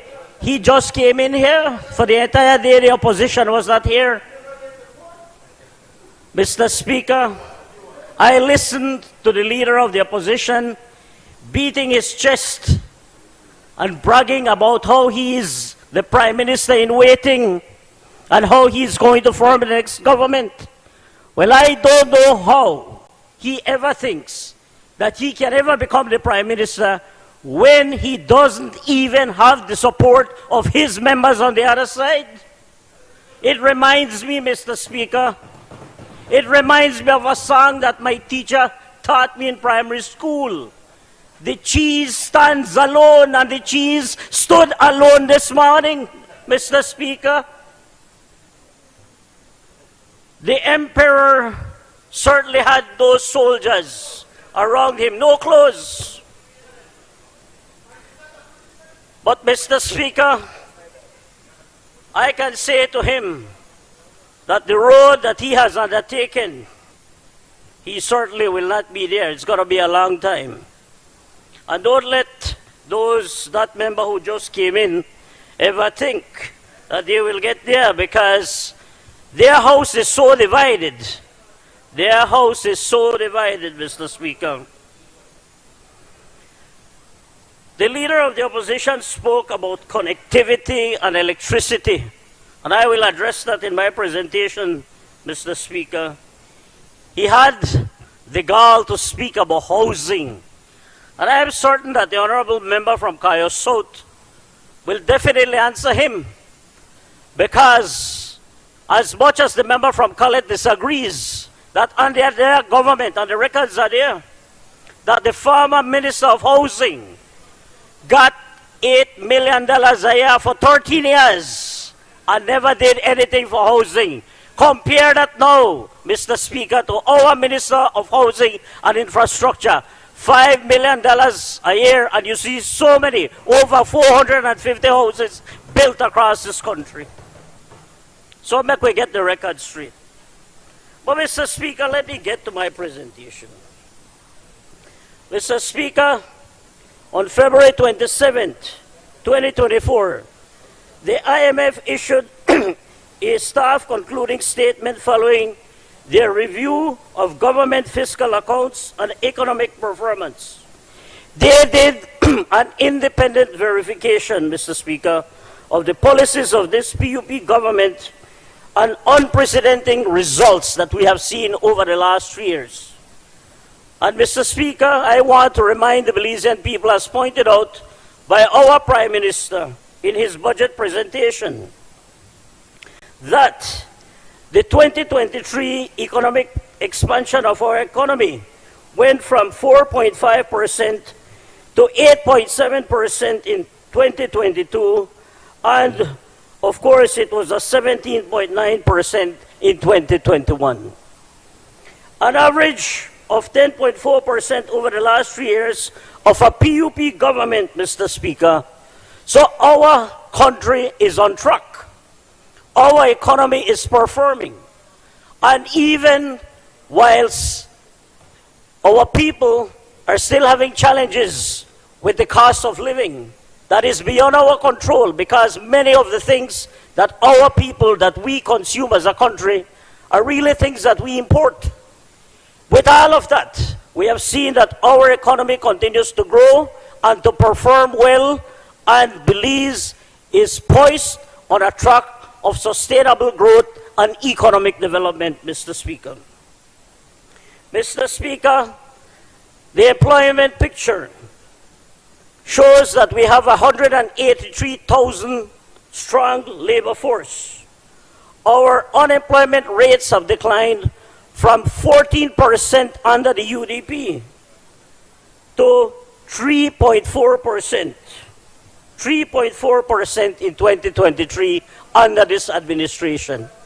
Mr. Speaker, what this means, and I want the Belizean people to hear this, is that out of every 100 persons in this country, we have at least 96 to 97 persons who have some form of employment and are able to provide for their families. Mr. Speaker, this has been complemented by our government's bold agenda and delivery of our promise under Plan Belize to implement the $5 minimum wage. And Mr. Speaker, whilst many were not in support and were basically saying that we had to phase this in, we took the bold decision to take up the minimum wage because our Belizean workers deserve that and deserve more. And that is why the $5 was implemented, benefiting over 40,000 workers and their families. This is significant, Mr. Speaker. Mr. Speaker, the public debt under the UDP represented 66% of the GDP.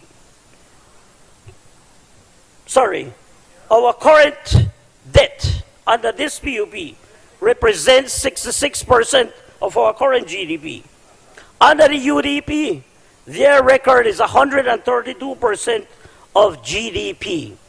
We all remember, and as we have been constantly reminded, under the runaway train of the UDP, runaway train of Pibil and Tacos and Turquoise Waters, they were borrowing $1 million a day to run this country.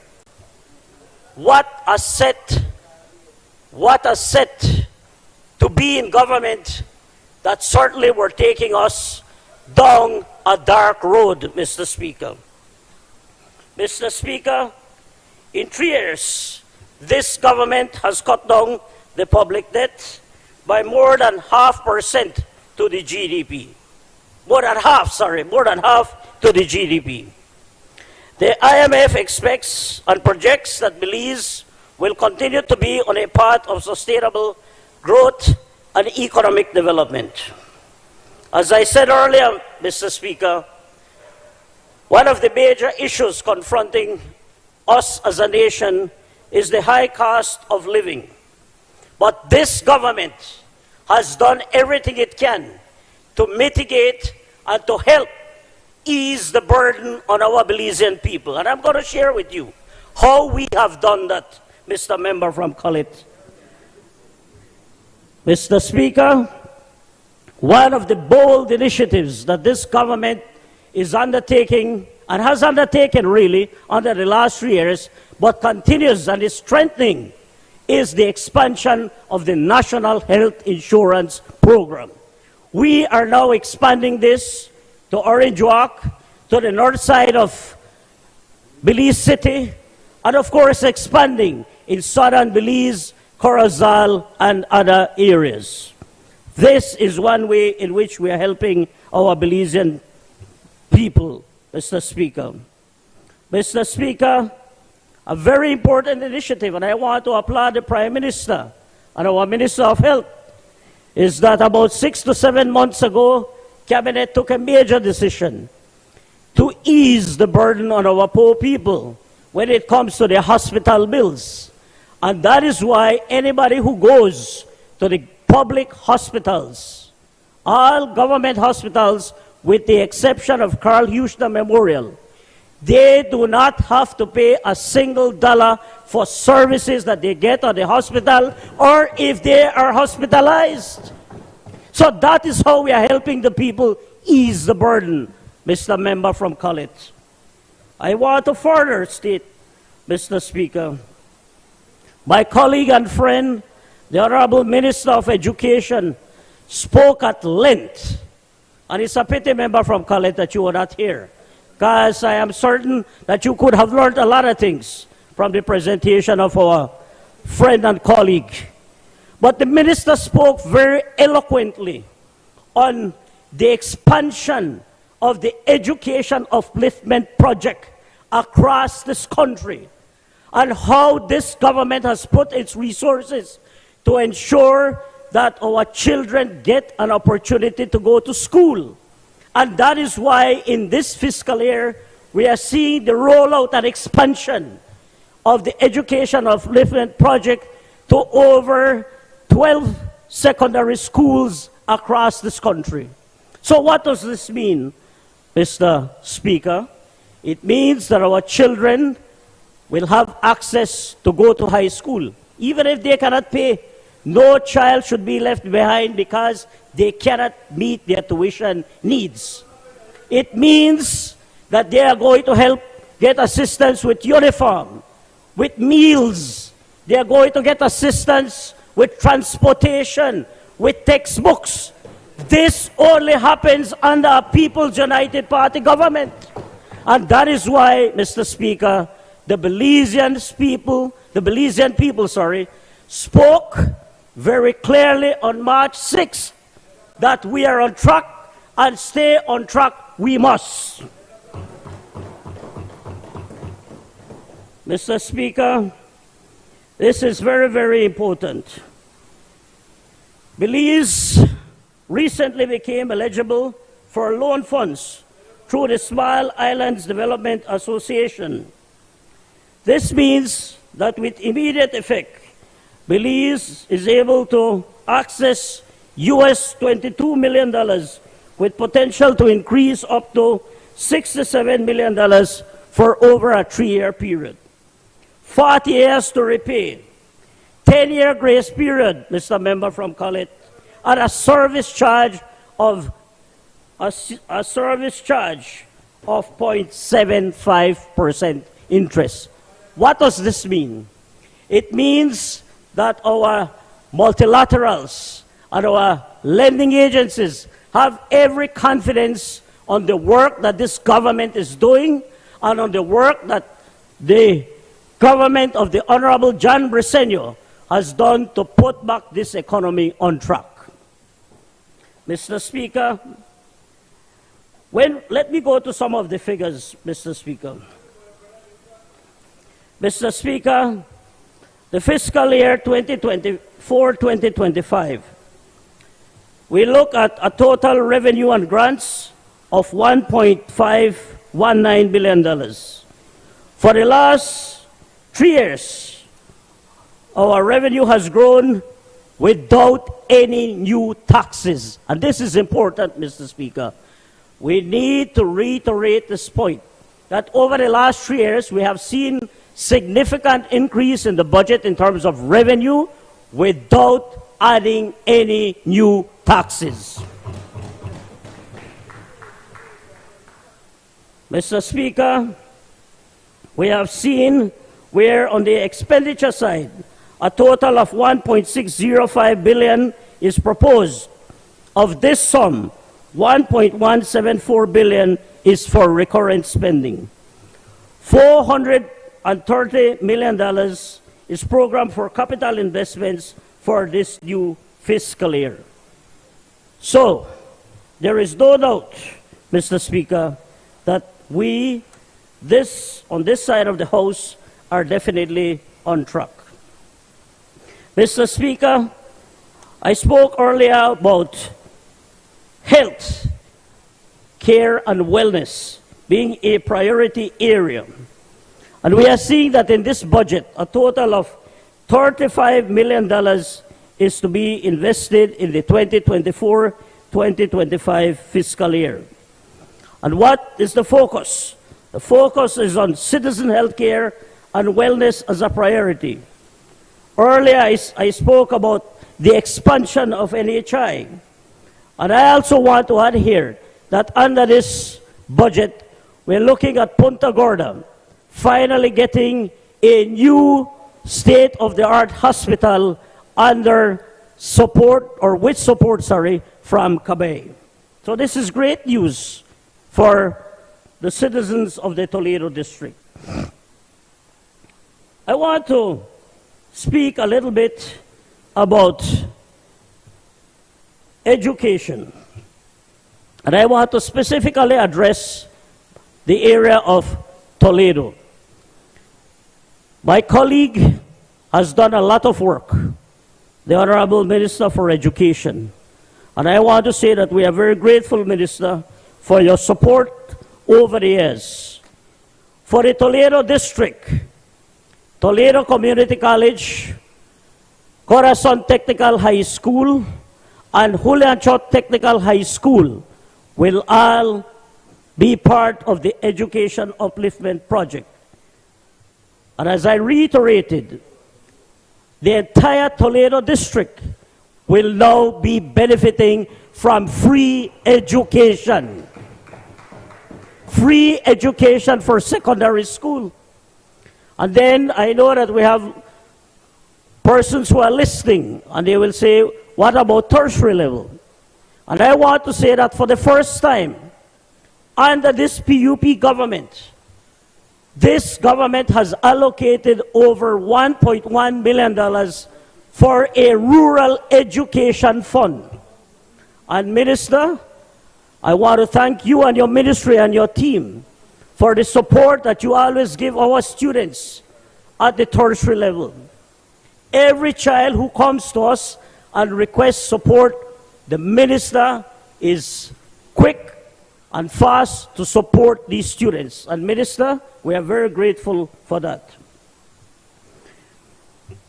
Mr. Speaker, it is important to note that under this Education Upliftment Project, we had over 3,174 students who are benefiting.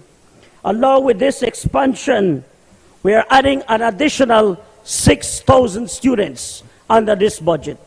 So essentially what we're looking at is we're looking at almost 10,000 students who are benefiting from this great initiative of the Education Upliftment Project.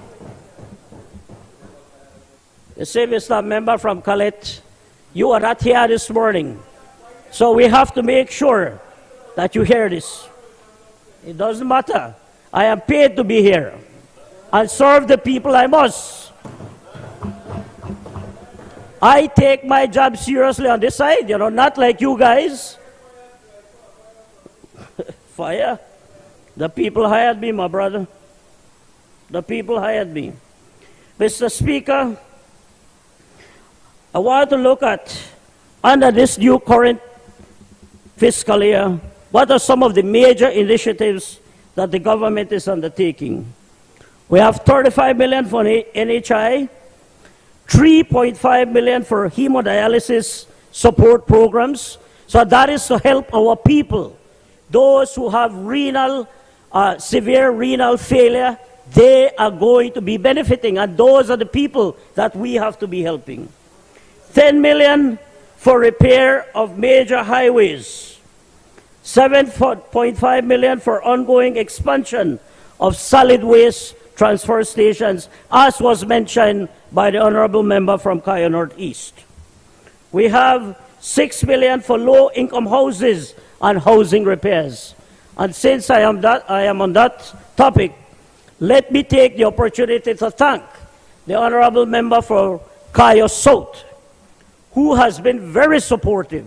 And we are grateful that so far we have received 3 houses in the Toledo West constituency, and he has committed to continuing supporting us.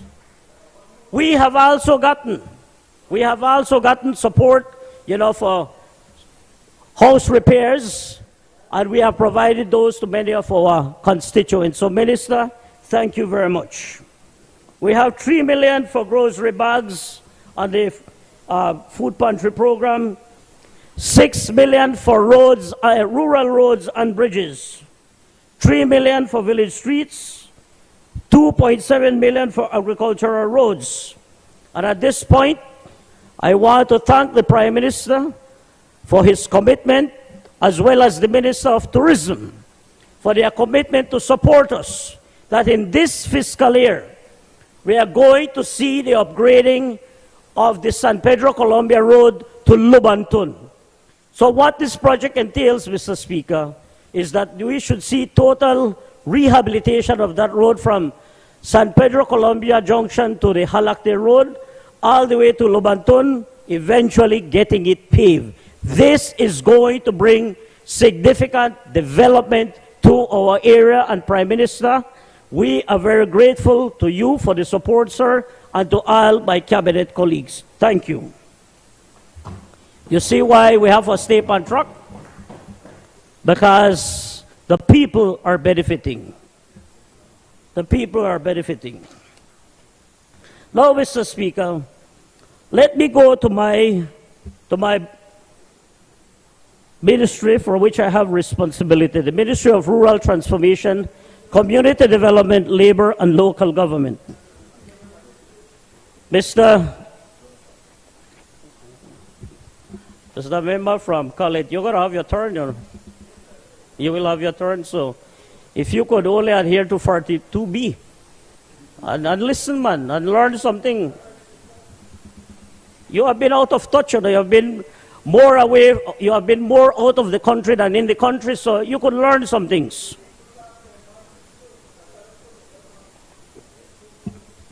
Mr. Speaker, we have seen, when we look at the rural community development, Mr. Speaker, we have seen a significant increase in our budget, where we went from 5,022,761 to a total of $7,233,727.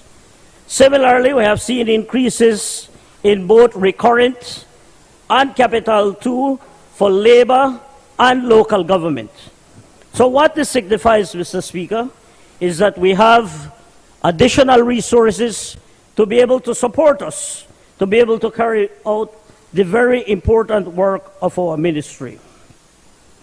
Now, Mr. Speaker, kindly allow me to highlight some of the achievements that we have accomplished so far in our ministry. Under labor, we have seen the passage of the minimum wage as promised under Plan Belize.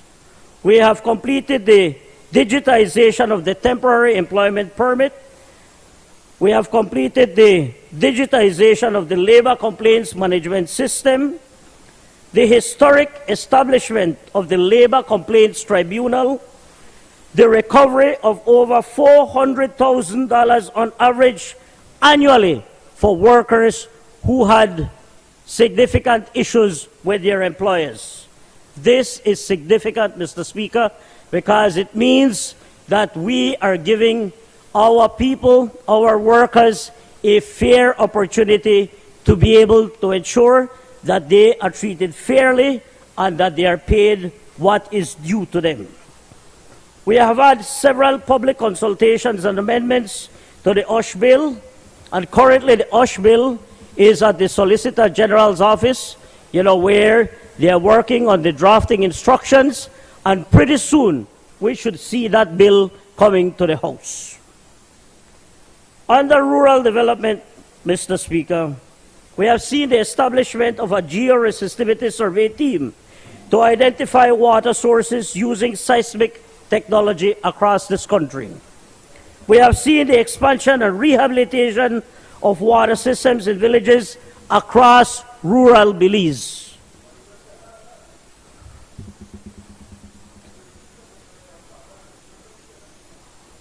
Mr. Speaker, member from Kalit, nobody interrupts you when you make your presentation, and I'm speaking to my ministry, so we are. Member for Toledo West.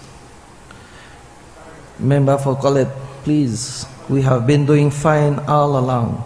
Let's stick to 42B and let the presentation continue. Thank you. Mr. Speaker, we have ensured the sustainability of water boards by establishing a metering program. And I want to speak to this a little bit, Mr. Speaker. When we came into government, most water systems across this country did not have meters. And I will speak to one example, Hopkins. This water system in a tourist destination, they had meters, but for whatever reason, the minister who was responsible for rural development at the time saw it fit to allow the residents, to bypass the meters. And sadly, what this did is this really took the system down, because there was absolutely no way that the system could be sustainable. As a result of that, Hopkins had over $60,000 in BL arrears.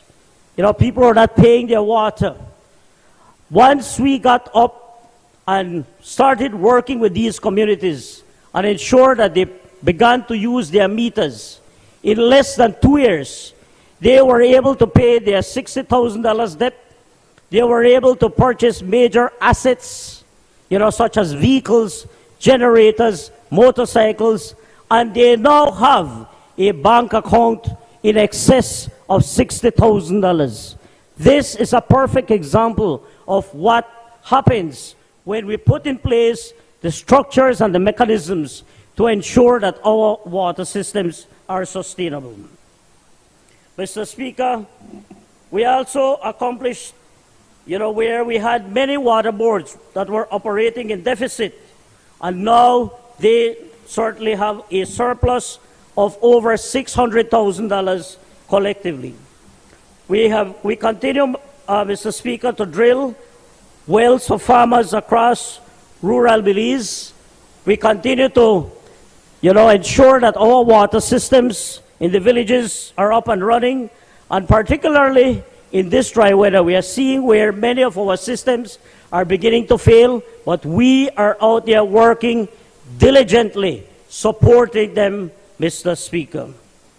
I also want to share with this honorable House that through the generous support of the government of the Republic of Taiwan and the government of Belize, I recently signed an agreement with JEFCO, where we are going to obtain a state-of-the-art well rig costing over $2 $2.5 million that is going to ensure that our people in the rural areas have clean, safe, potable water, Mr. Speaker.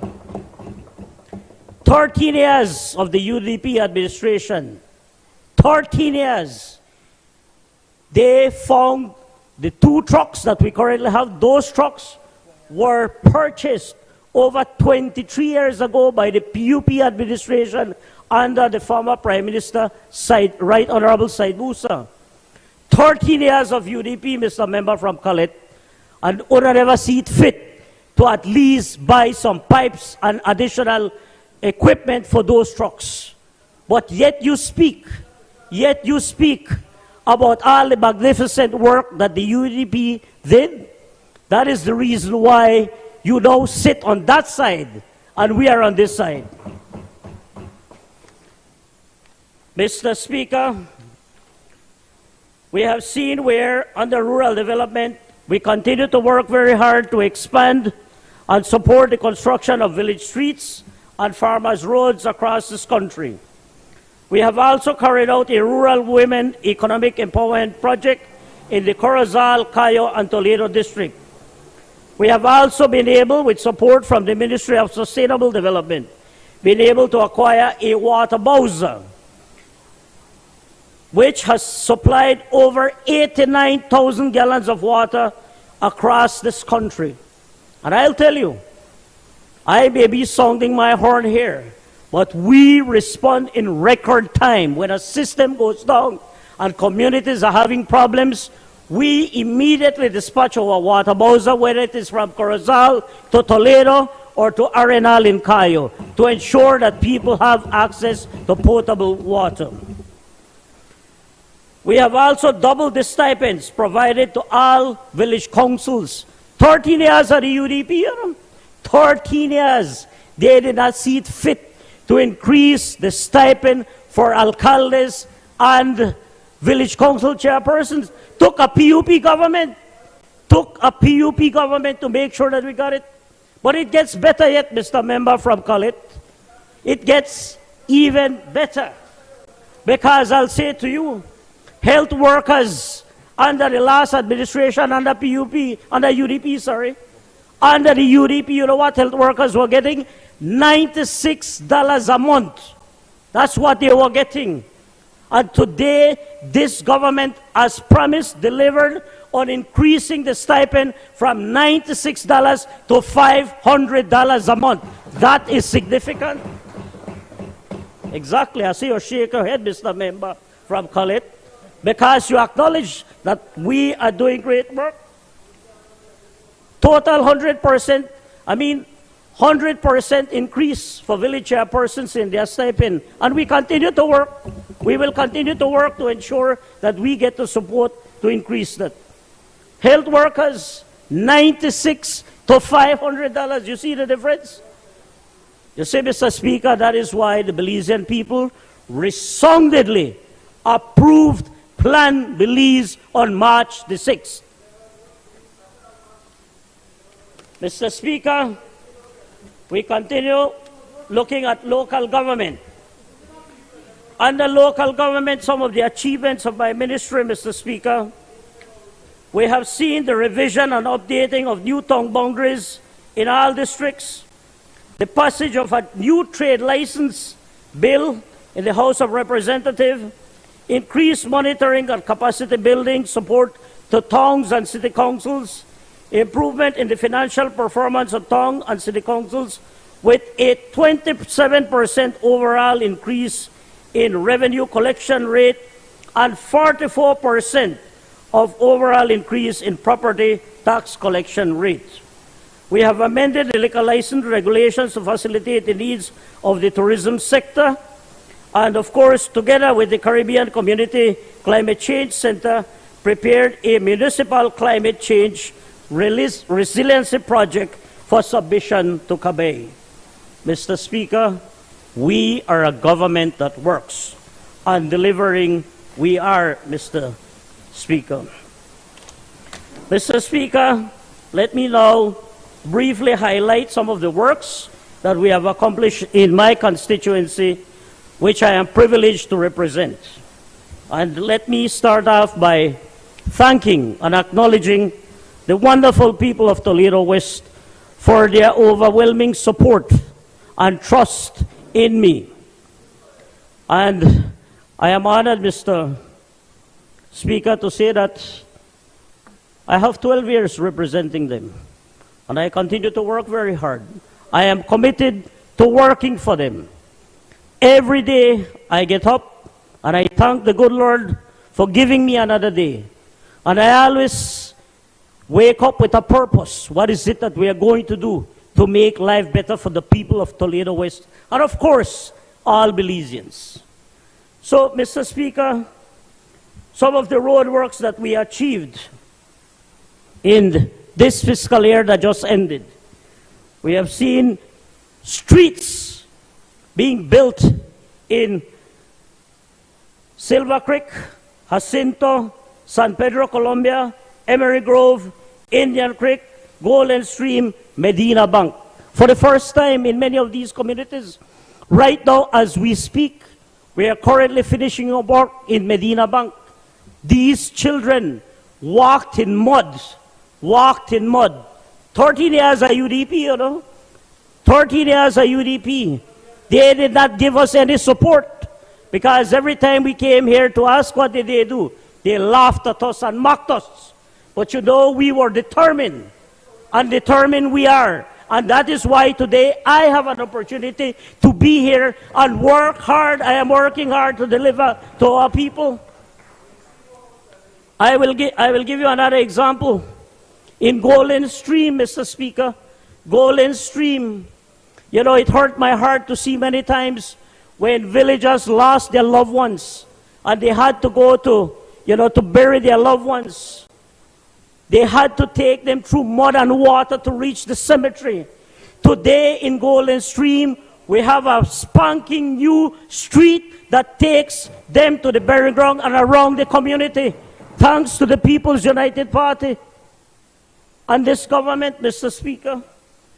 Mr. Speaker, for this new fiscal year, as I said earlier, the Prime Minister has made additional allocations, and I'm happy to share that we are seeing the following villages are going to be getting street upgrades: Big Falls and Hikiti, Blue Creek, San Marcos, Laguna, San Jose, Aguacate, and Mabilha. So we continue to work, Mr. Speaker. As I keep telling our people, we will get to everybody one village at a time. One village at a time. And yes, Prime Minister, and you know, many will ask, how do we do this? I am very grateful, you know, to my colleague, the Honorable Minister of Infrastructure and Housing, the Honorable Member from Cayo South, has been very supportive. Right now, as we speak, his ministry is assisting, we are collaborating, and they're putting in new culverts in San Marcos, in San Pedro, Colombia, and other communities. That's how we work.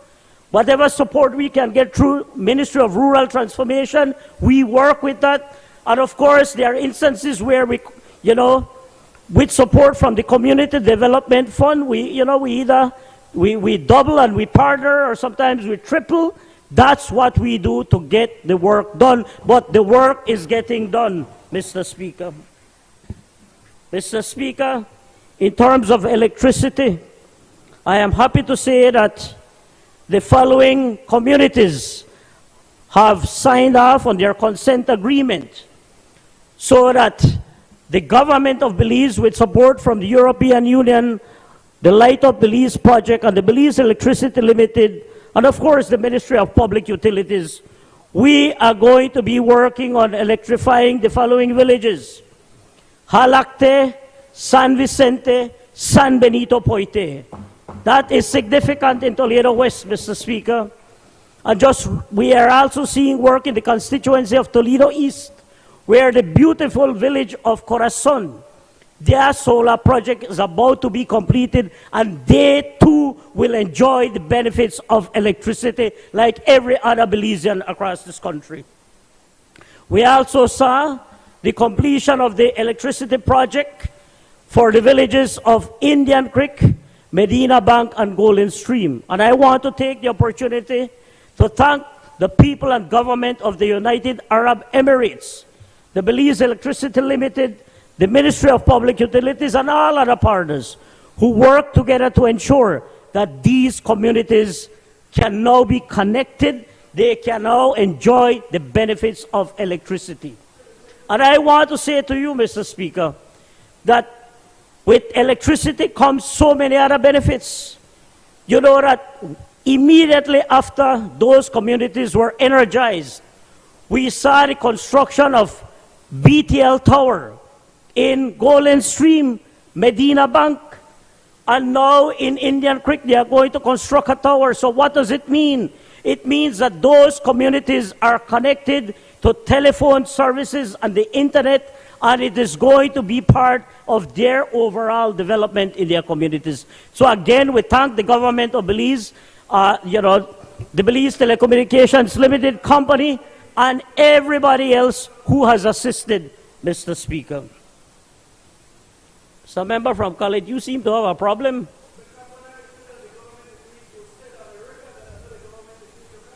You seem to have a problem, and please adhere to 42B. No, Mr. Speaker, I ask him to retract that. I ask him to retract that statement. I am not going to accept for him to say I am lied. Mr. Speaker, I ask him to retract. Mr. Speaker, on a point of order, I think that I don't want my standing orders right now, but he's imputing improper motive, and I'm asking that the honourable member from Colette withdraw his comment. Member of Colette, please withdraw that comment.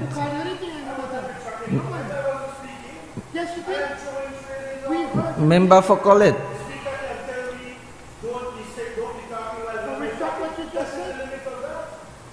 Mr.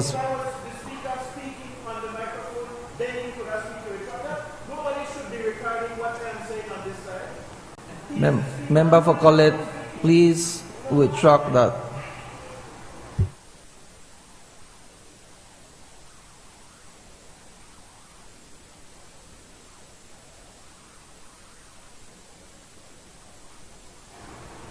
You did make mention, member for Colette, please withdraw that.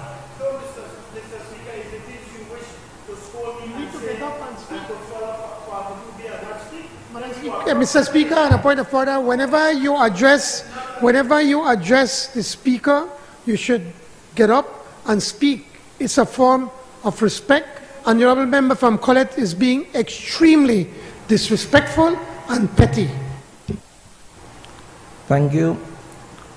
Member for Colette, please withdraw so we proceed.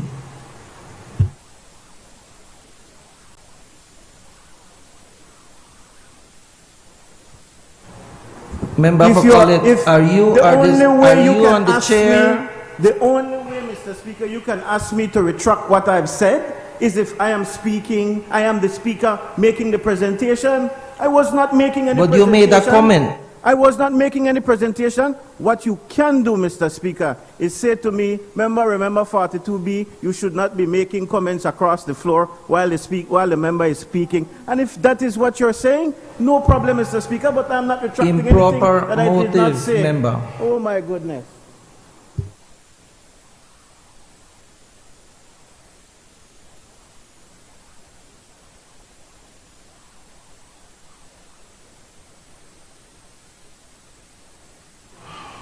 Let's proceed, and I please, member for Colette, respect 42B.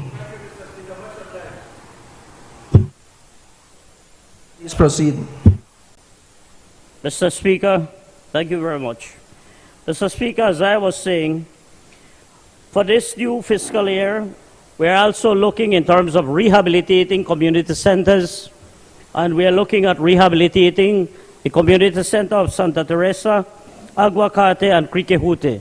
And of course, we continue to lobby, support from government and our external partners and funding agencies to bring electricity to the communities that still do not have electricity in my constituency, and namely that would be Santa Cruz, San Jose, Santa Elena, Pueblo Viejo, and then of course we still have Santa Teresa that is also waiting for electricity. So we continue to lobby that, Mr. Speaker. Mr. Speaker, I am also happy to report that we have seen approval for the water systems. The design has been completed, and we have now seen where, tender has gone out for bids for the construction of the water system for Mafredai and Mabilha. So we are working diligently to ensure that those communities can very soon have access to clean, safe, potable water. As we speak, we are drilling a new well in Halakte. We have drilled several wells. Last year, we were lucky to find water. We thought that that was enough water to be able to sustain a system. Unfortunately, it collapsed, and we are back at it again, trying very hard to see how we can get water for Halakte, and we also have Santa Elena. So 2 more communities in my constituency that we're working very diligently to ensure that they can have access to water.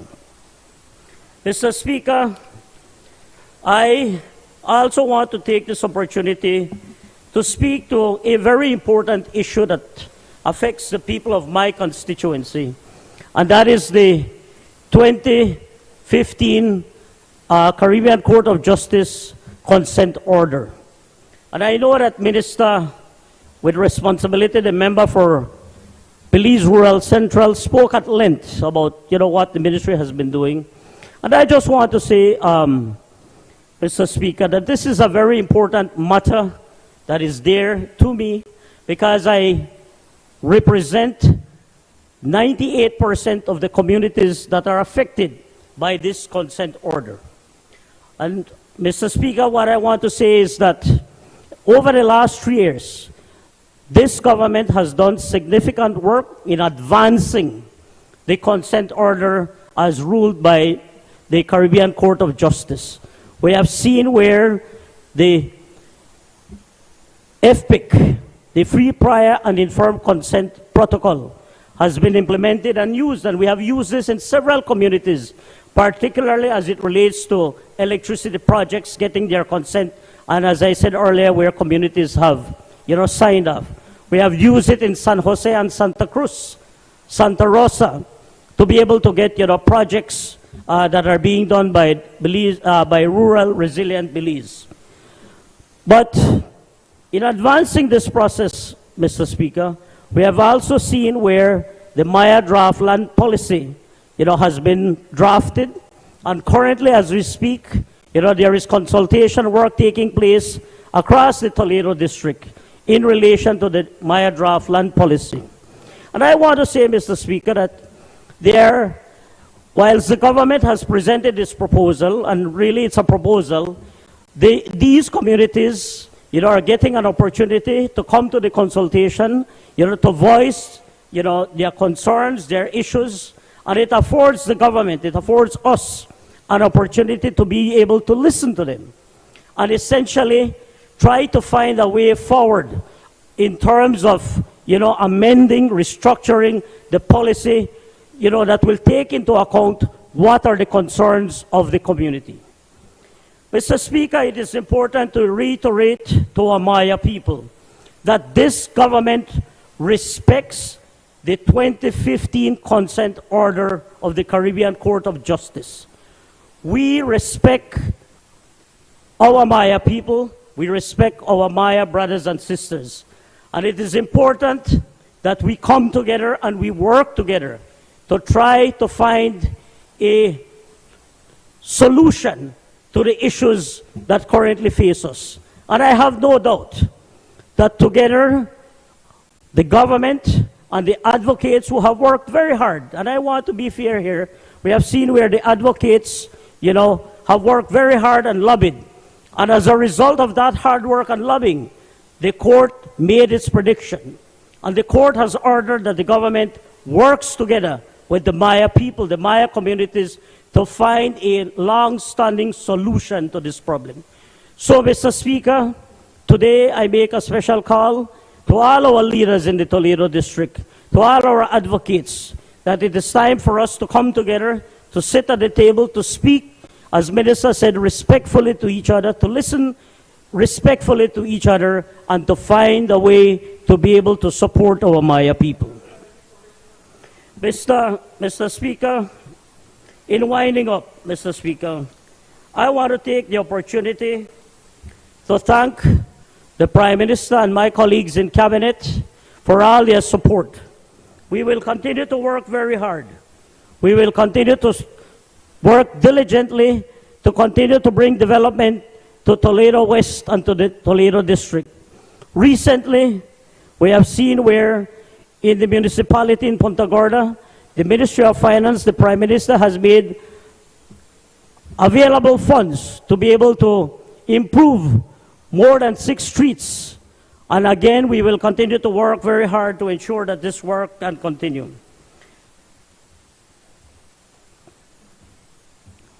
Madam Speaker, I also want to take the opportunity to thank the Honorable Minister of Police, the Honorable Member from Caribbean Shores, for his support. We have just completed the rehabilitation of the San Pedro Police Station, and very soon we are going to have the police be able to stay in San Pedro, Colombia, to provide support to the communities. I also want to take the opportunity to thank my staff at the Ministry of Rural Transformation, Community Development, Labor, and Local Government. I have a very dedicated, hardworking staff, Madam Speaker, and today I want to salute them, I want to thank them, and I want them to know that we value all the hard work that they do. I also want to thank my CEO, Mr. Valentino Schall, who is currently out of the country engaged in a series of workshops and meetings. But CEO Schall is a very dedicated gentleman. He works very hard, and together with our staff at the ministry, we will continue to support the development of Belize and all Belizeans. So, Madam Speaker, with that said, I close out by thanking my family, thanking my constituents, and with God's help, we will continue to deliver and to work hard to build a better Belize. I wholeheartedly support this budget. I thank you. I recognize the member for Belmopan. Madam Speaker, thank you so much.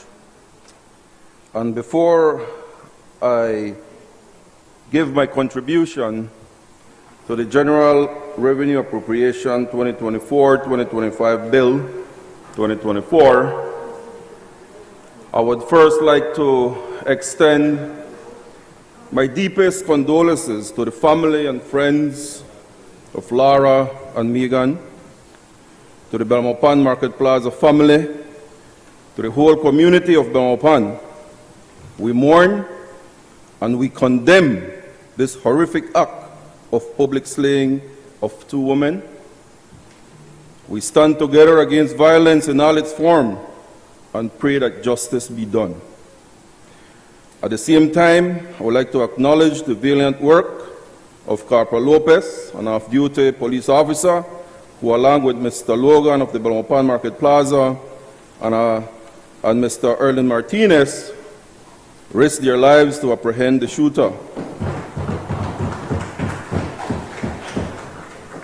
Madam Speaker, this evening at 1900 hours at 7 p.m., the community is coming together at the Belmopan Market Plaza for a candlelight vigil in memory of Lara and Megan. May they rest in peace and rise in glory. Thanks, Madam Speaker. Madam Speaker, as I had to sit this morning and listen to the leader of the opposition and member for MESOP, I couldn't help but think that perhaps the member for MESOP have been listening to rock music, and I refer to the 1991 album by the popular rock band Guns N' Roses, Use Your Illusion. Perhaps you listened to the second album, Lose Your Illusion 2, because that was all he was talking about. And if you know what we mean by illusion, it means that in your senses, you're getting it all wrong. And as Mr. Gump would say, this is all I'm going to say about this. But I rise to support the General Revenue Appropriation Bill, a budget that, considering the challenges that we face, takes advantages of the opportunities that lie ahead. This budget represents our collective commitment to chart a course forward towards prosperity, sustainability, and inclusivity. But this can only be done if we prioritize wisely, invest strategically, and ensure fiscal responsibility. And this is exactly what this budget is about. Therefore, Madam Speaker, it is no coincidence that the IMF Article 4 report last month confirmed and verified that this administration, under the leadership of our Prime Minister, the Honorable John Bresenio, and I quote from the budget speech, is yielding unprecedented results for the Belizean people. It also confirms that Belize is on the right track. This budget has at its core the priority, the well-being of our Belizean people. Therefore, a significant portion of the budget is allocated towards healthcare and education. And we recognize that investing in these areas is crucial for building a healthy, educated, and resilient society. Madam Speaker, just last month, my colleague and NERA representative for Belize Rural South broke ground for the new hospital in San Pedro, a first-class 45-bed, fully equipped hospital facility, a $33.4 million investment. In Belmopan, this administration has secured $90 million for the construction of a tertiary care university hospital, a contract that will be signed by April of this year. This, Madam Speaker, is a government that cares about the well-being of our citizens. We're not promising and promising, we are getting it done. But we didn't stop there. This year, the NHI committee is proposing the expansion of the program to include Northside Belize City. But the commitment of this PUP government is that it is soon going to be including the whole of Kaya District. So therefore, for Belmopan citizens, we look forward to the inclusion of the NHI program that is going to come very shortly. We all know that under this administration, a few months ago, it was unanimously decided in Cabinet that no longer does anyone who visits the Western Regional Hospital have to pay any fees. That is only done under a PUP government.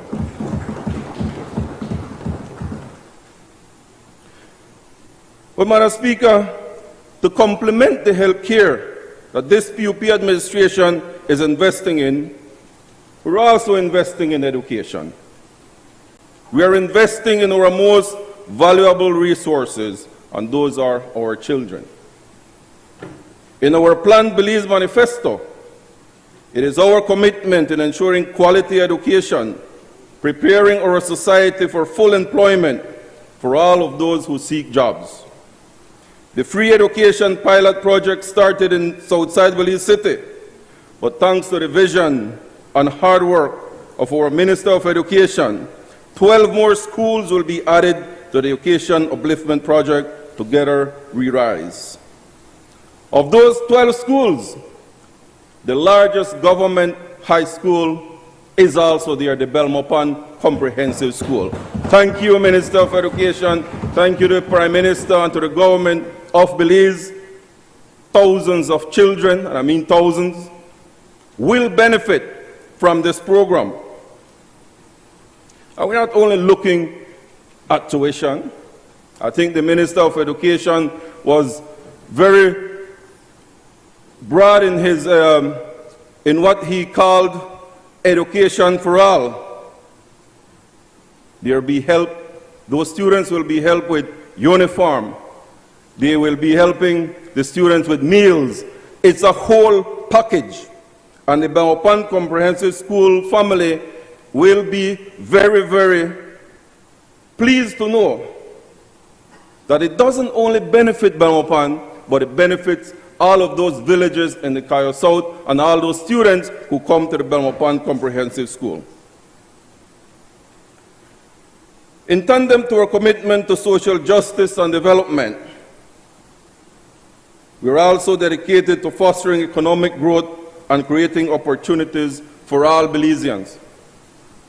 This budget includes measures to support small and medium-sized enterprises, to attract foreign investment, and promote job creation across various sectors.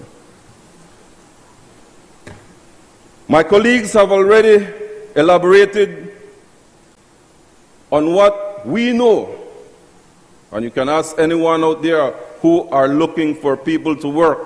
It is hard to find workers right now because the economy is good, people are working, and there's simply no one left to be employed.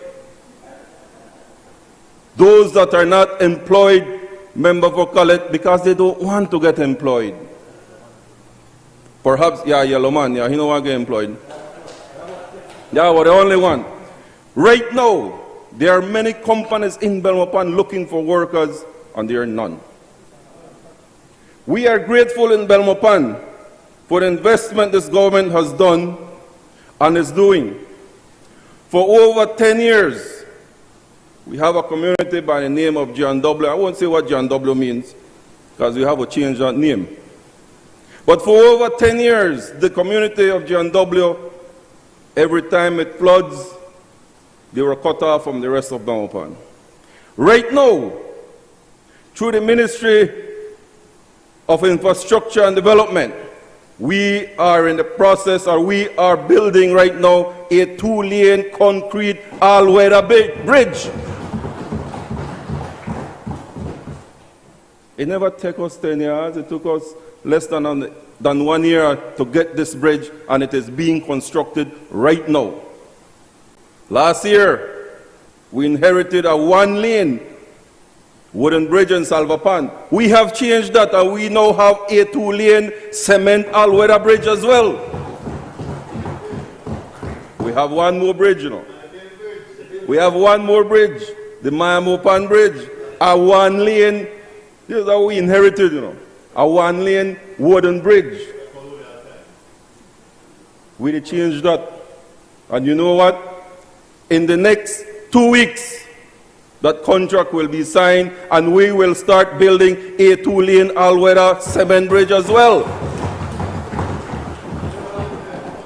Listen, what we inherited from the UDP is not what the people of Belmopan deserve, and they made sure that we changed that.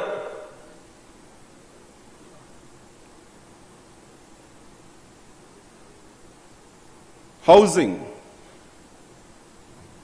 I am grateful to the Minister of Infrastructure and Housing for his steadfast support in making sure that Belmopan gets its fair share of housing. We have built over 10 houses in Belmopan. But the beauty of it is not that they have built and given single mothers a starter home. The beauty is that those single mothers have transformed those starter homes into houses that are 2- and 3-bedroom houses. That is what Plan Belize is about. That is what this government is doing. You could go see it, member for Khaled.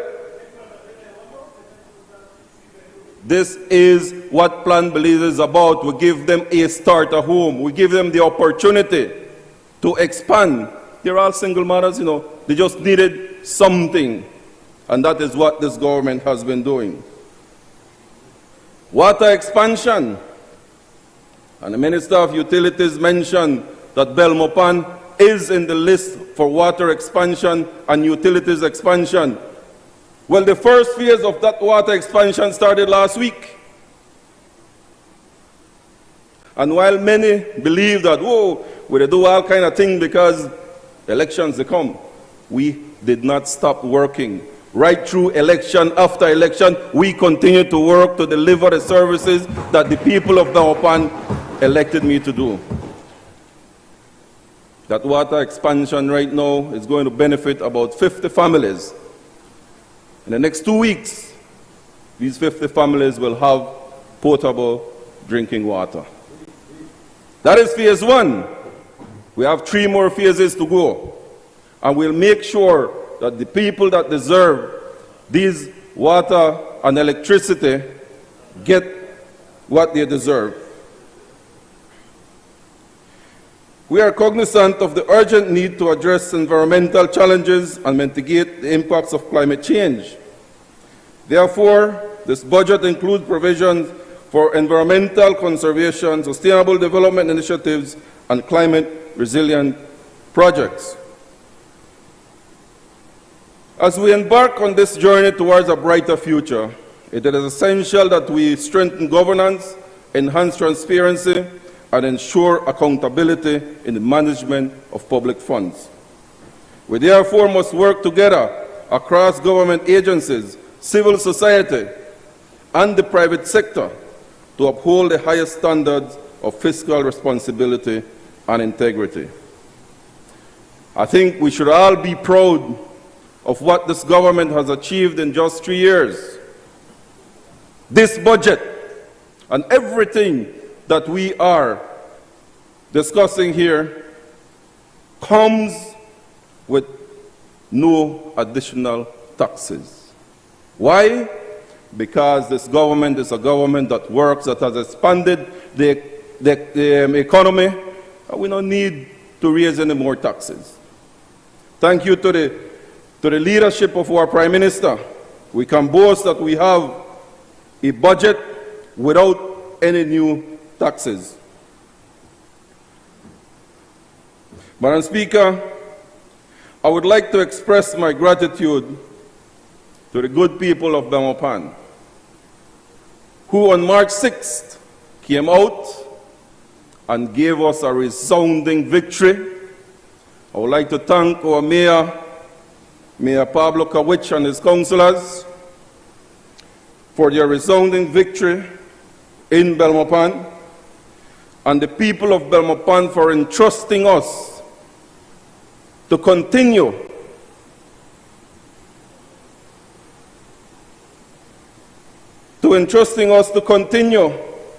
making sure that the services that they require and that they deserve is being given to them. It is not an easy task, and I never believed that it would have been easy. But the people of Belmopan have entrusted us, and on March 6th we saw that they believe and still believe that the People's United Party is the party that is moving Belize forward, that is the party that is keeping Belize on track, both national and international. I have already met with the new mayor.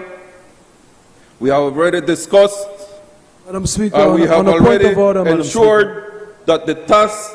Point of order, Madam Speaker. I have a point of order after. What's your point of order? Madam Speaker, when I attempted to speak about political matters related to the municipal elections, you breaks me, and so I'm asking for the same standing order that you pointed out to me to be applied to the member now, Madam Speaker. I've heard your point of order. You may also recall accurately that when I interrupted and I said to you I can appreciate coming on the heels of municipal elections that during these debates there will be reference. All I asked, if you're going to quote me, I'm going to ask that you quote me correctly. All I asked is that we confine the debate to the budget and not to extend those comments unnecessarily too long. Thank you.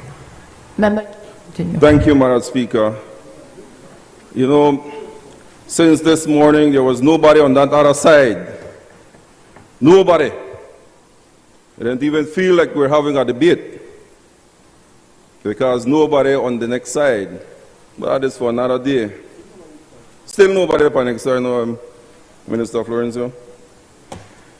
But I would like to extend my gratitude to the good people of Belmopan and to the new Belmopan City Council for working together and delivering for Belmopan. My most heartfelt gratitude to those that have given us that confidence that it is us and a People's United Party, government, and City Council administration that will going to take us forward. Thank you very much, Madam Speaker.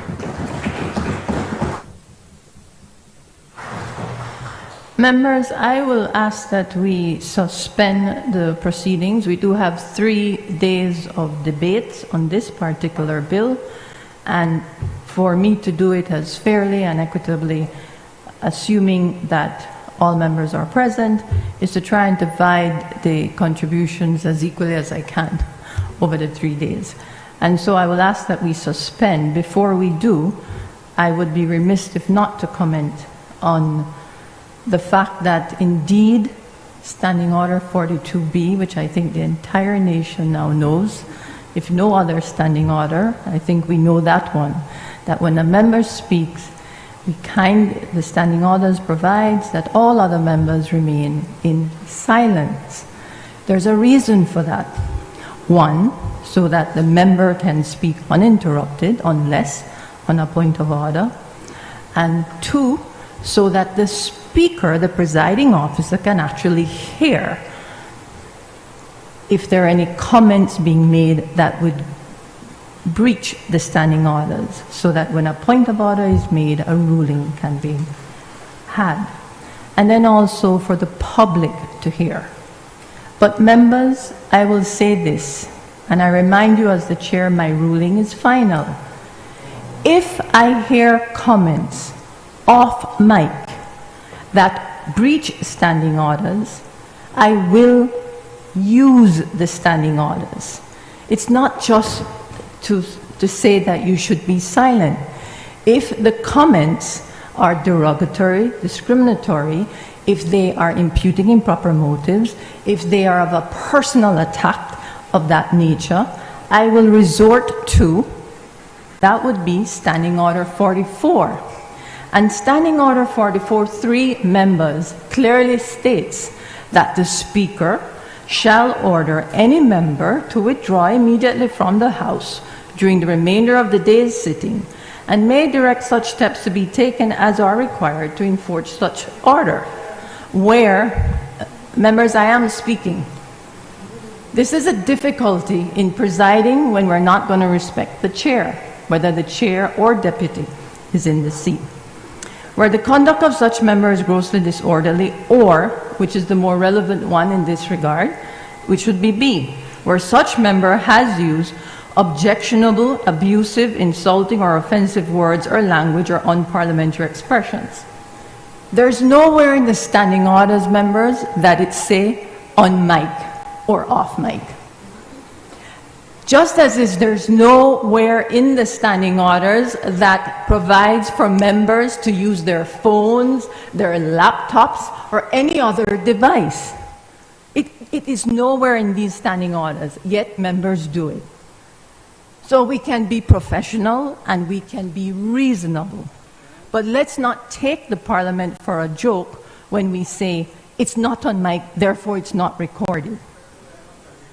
That's okay, you can disagree. So I'll ask that we respect that. Thank you. The House is suspended. We resume at 10 a.m.